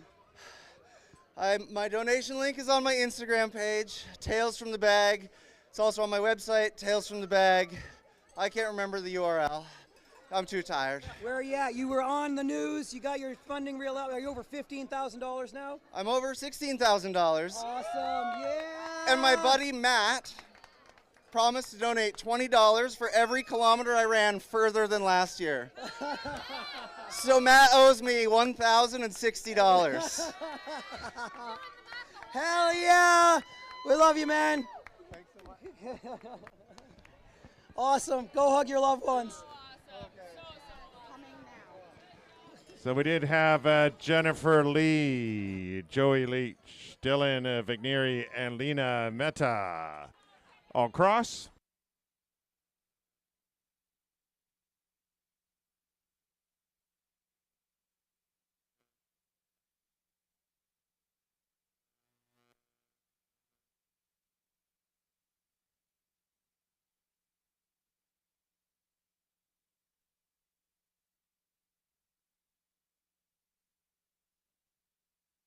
Do that and it's on.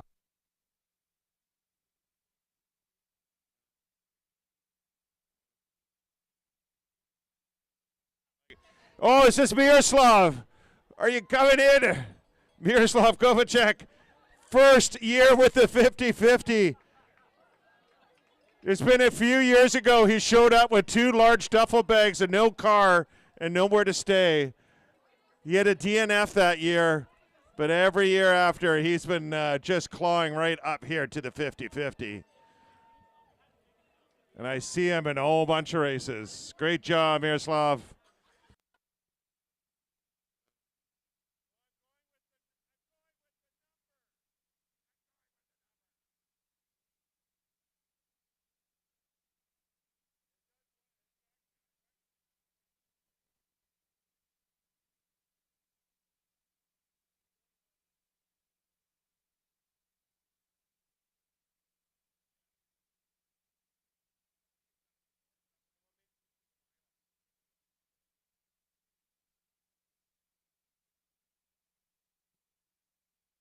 Melissa McCarron coming in.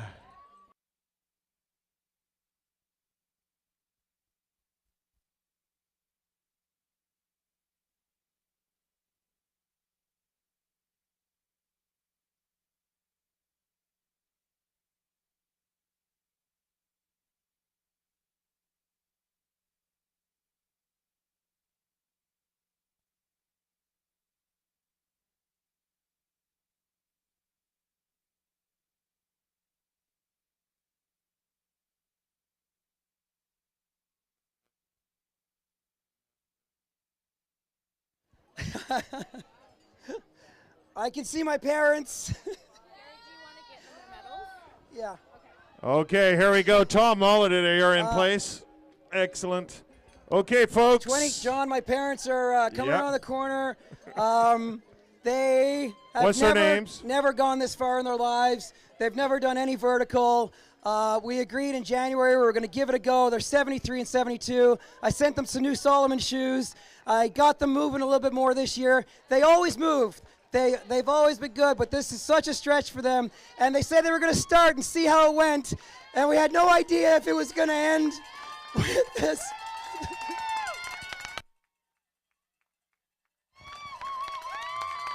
And here they come. Coming in all the way from Mount Pearl, Newfoundland, Fred and Jerry Robbins.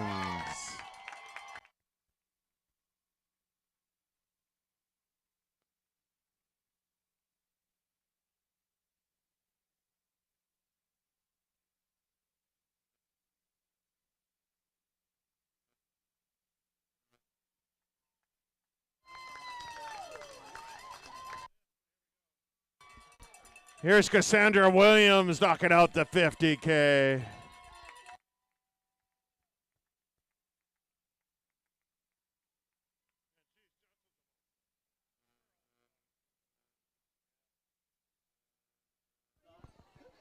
We got Jerry and Fred grabbing their medals. I'm going to jump in here for Gary. Guys, we just want to get a quick interview with you guys. How was your day today? Let's hear it from both of you. Difficult. Jerry, let's start with you, Jerry. It was very difficult. Did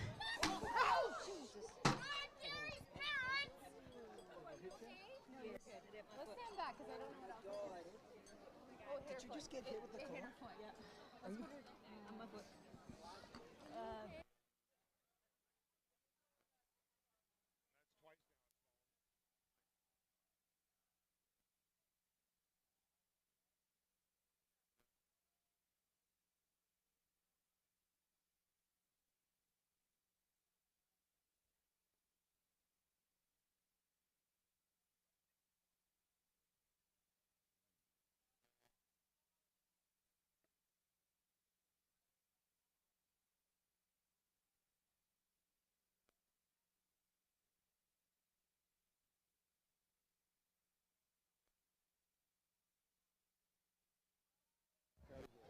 Okay, folks, we're just going to have these guys have a seat for a second and just deal with this little accident with the sign.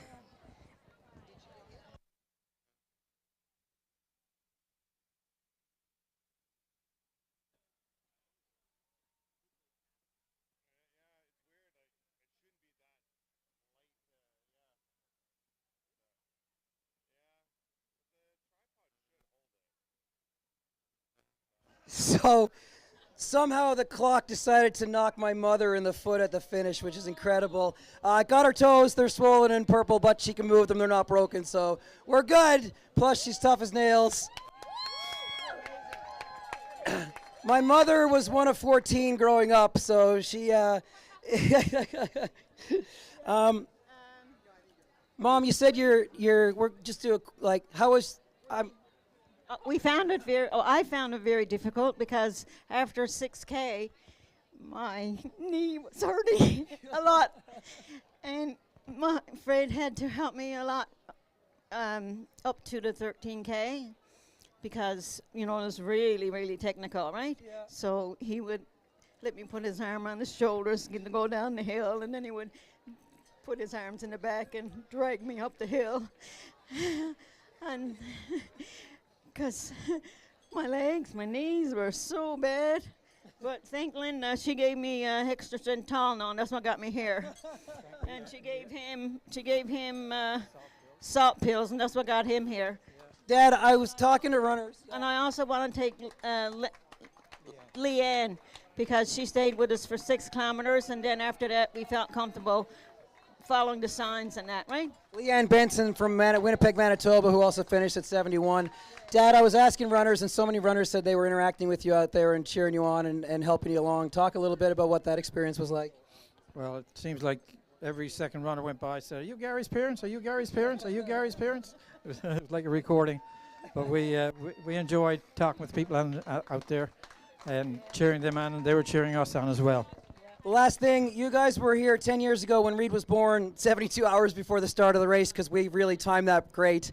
We see you every year, but you haven't been to this race in a decade. What do you think about how much has changed in the last 10 years? Oh my God, it was wicked. Like, you're insane. Did you learn your lessons from Lazarus Lake? I love you guys more than anything. I've never been so impressed with the finish. Thank you, and thank you all for supporting them throughout the weekend here. It means the world to us. You got in with a half an hour to spare. Yeah. If you would, a round of applause for my folks, Jerry and Fred. And thank you all. There we go. We had Rodney Warden, Nelson, Deschamps, Chen, Tang, Corey Cook all into the finish line.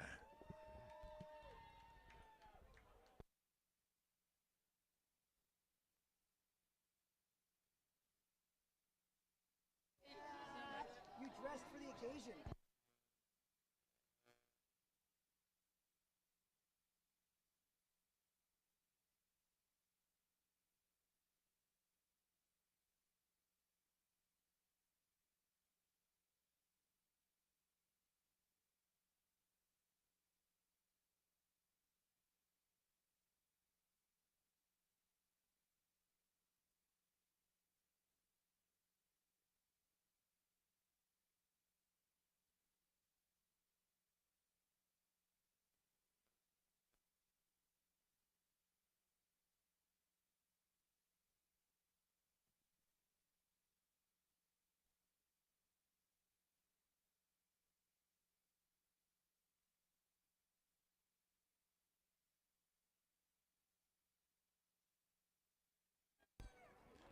Here we go, coming in, Carmen Marin.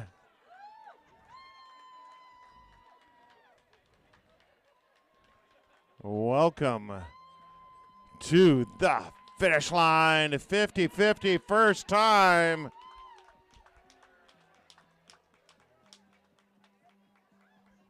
I like how Elise dressed up, wore a collared shirt. That was very nice and fancy of him.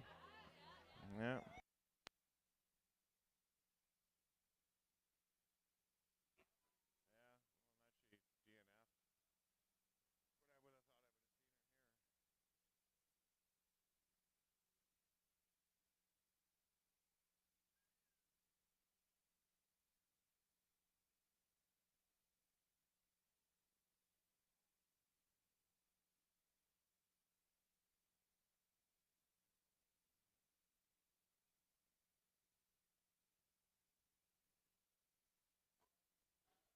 Carmen.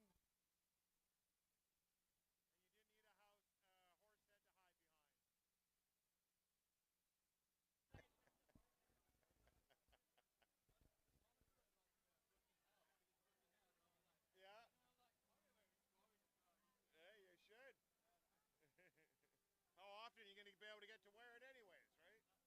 Yeah.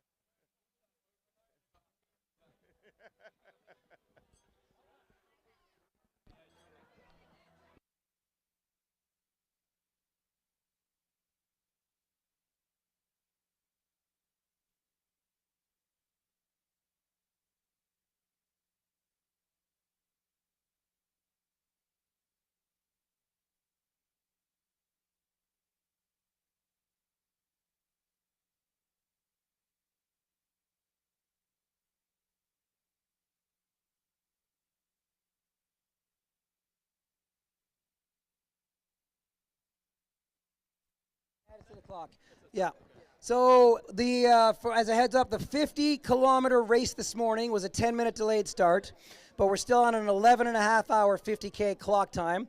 So there's still 15 minutes to go in the 50-kilometer race for anyone else to get across the finish line as an official finisher. And then I believe they were the final people in the 23-kilometer race. So the 23-kilometer course is cleared, but we have 15 minutes left to go. And I see some people hooting and hollering and making some noise, so I think we've got another finisher coming in right now.50-50,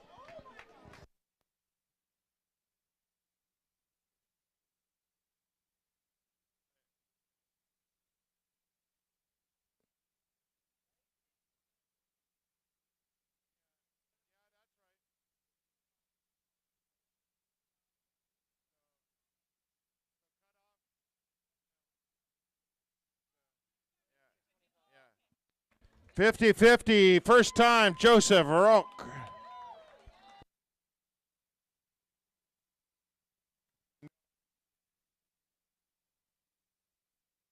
There we go. Look at that sexy blue hat.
There we go, coming in, Paige Doucette from Rocky View County, Alberta.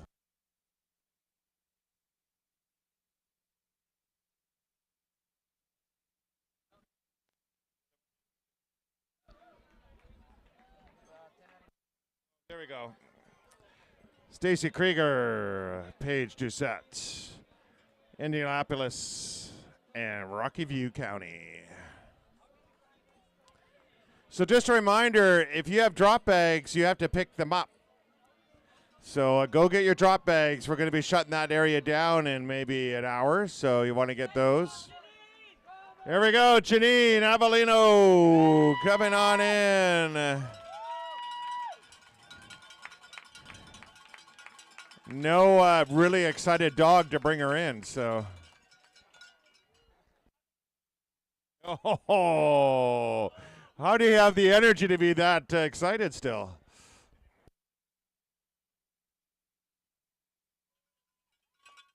There we go. And they just met. No, they have. So, as an FYI, we've done this the last couple of years. In our 50-kilometer race, the very last finisher of the race today is going to win an $850 Sunto Vertical watch. Yeah, so we'll see who that ends up being. Richard Jansen's coming in from Calgary.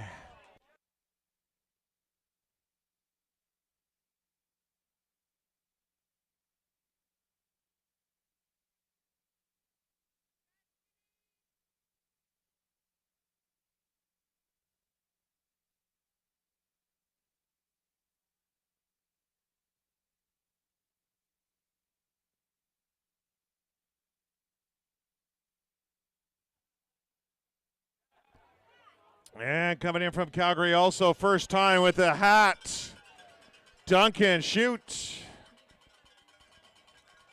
There we go. Videographer right there. And a very happy dog. There's so many people to say hi to.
We might have a runner coming. Or two.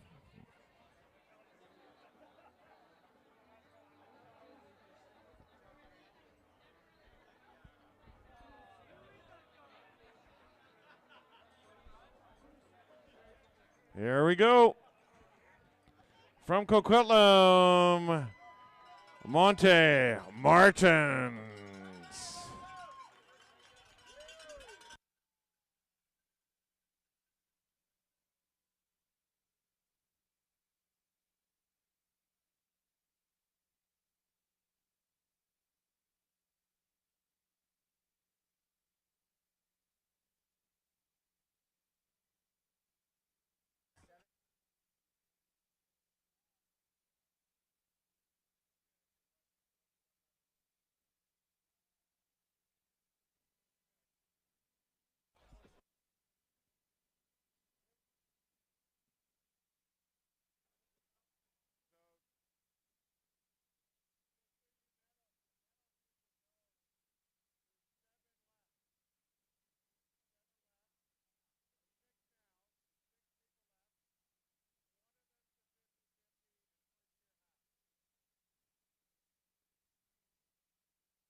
So coming up to 6 minutes left to the cutoff. If you have a runner out there, use your mind. Let's get them in there. Let's make them hustle that last little stretch here. Get them in.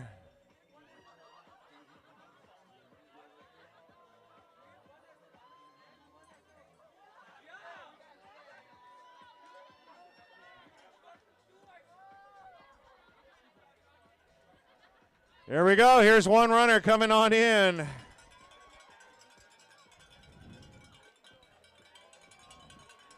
From Delta, Trevor Fournier. And we might have another one right after. Yep. From Pittsburgh, Pennsylvania, Ross Williamson.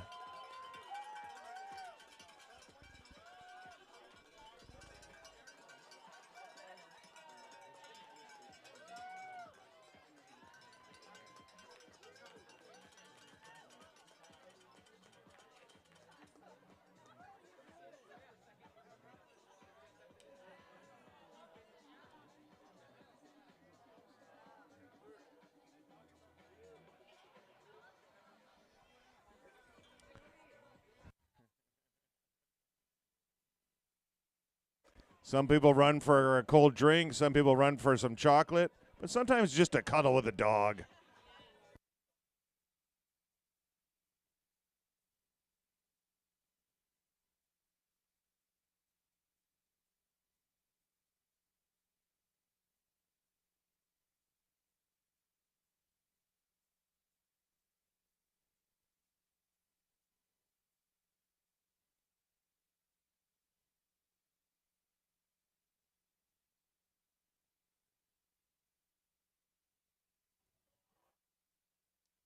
Hopefully the people on the road are cheering anyone in. 4 minutes.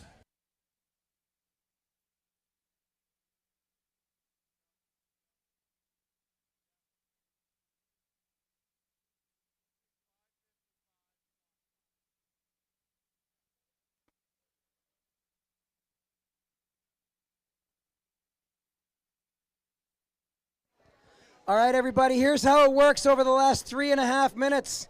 The clock expires at 11:30 on the nose. Anybody that gets in ahead of that is an official finisher of the race. Anybody that comes in overtime, and there will be a couple of people overtime today, they are a DNF because they did not make the finish line cutoff. But what we do is we absolutely celebrate their finish because they've covered the full distance of the course. They get a finisher medal because they've covered the full distance of the course, and we're here until everybody is off the course. But we're going to make all the noise we can if anybody's coming close, and then we're going to make more noise for those that come in just over time as we get everybody in.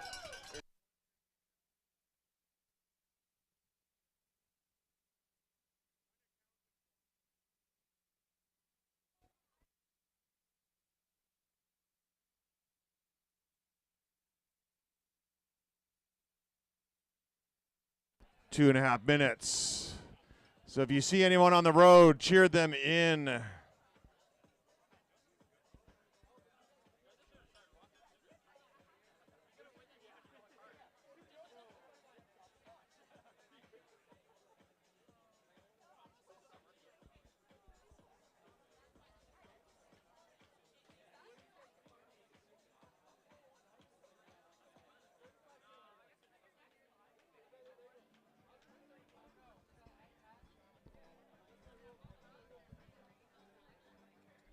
This is Squamish 50, Nestor's Market, Squamish 50, presented by Solomon.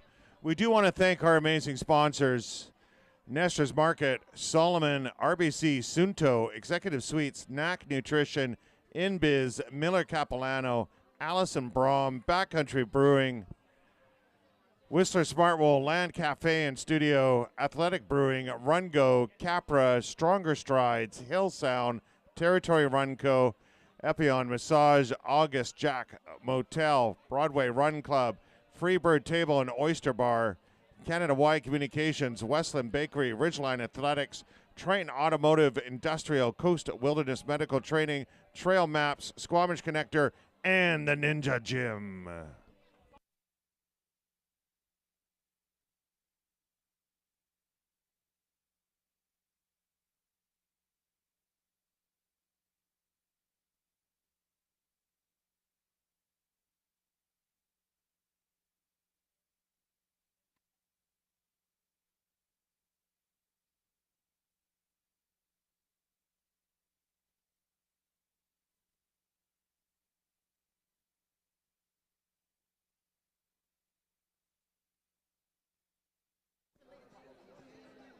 Okay, everybody, so there is nobody imminent to the finish line right now, so the last runner on course is actually quite a ways back. They're probably 20-plus minutes away at minimum, but we're going to be here to cheer them on when they do get across the finish line. But what that means for Ross, that came in just a couple minutes ago, is that Ross is going home with an $850 Sunto Vertical watch today.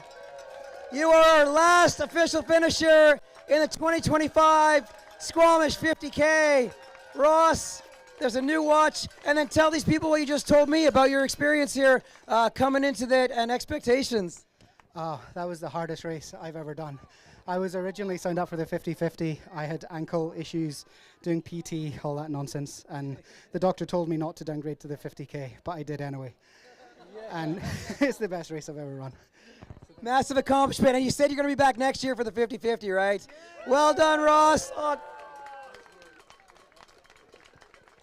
Feel free to hang out with us if you would like, but in case you wouldn't, I just want to say thank you all for joining us for the 2025 Squamish 50 races.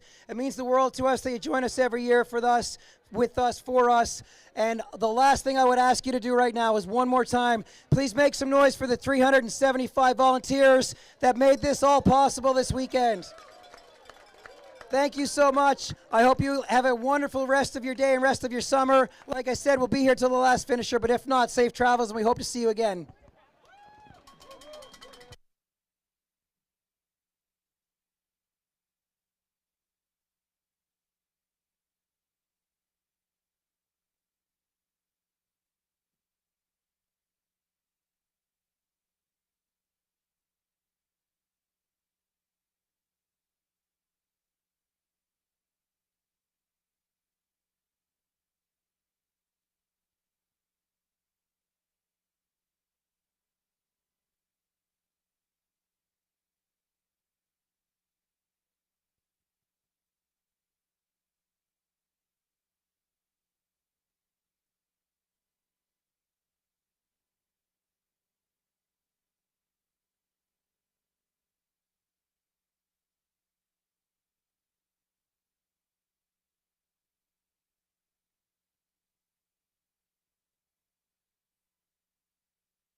Okay, folks, it's the last call to the beer garden. So if that's your choice of recovery drink, we want to get over there right away. Last call to the beer garden.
Does it still work? Yeah. So the runner is 1.5 kilometers away on the pavement right now. The final runner still making their way in, 1.5K out.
Okay, just heard there's about 20 burgers left. Of course, we'll leave a couple for the last couple volunteers and last runner. But if anyone's looking for a burger, head on over.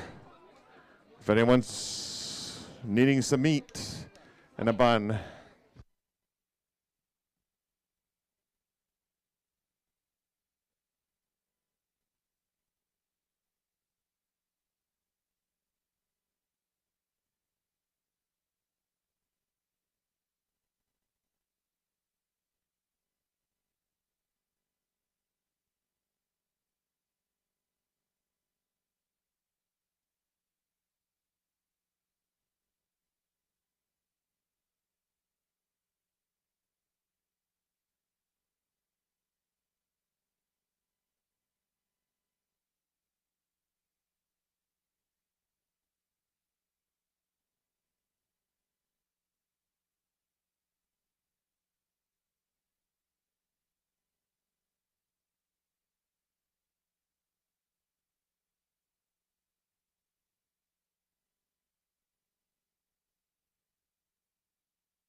Okay, last call for the final shuttle to Brennan Park.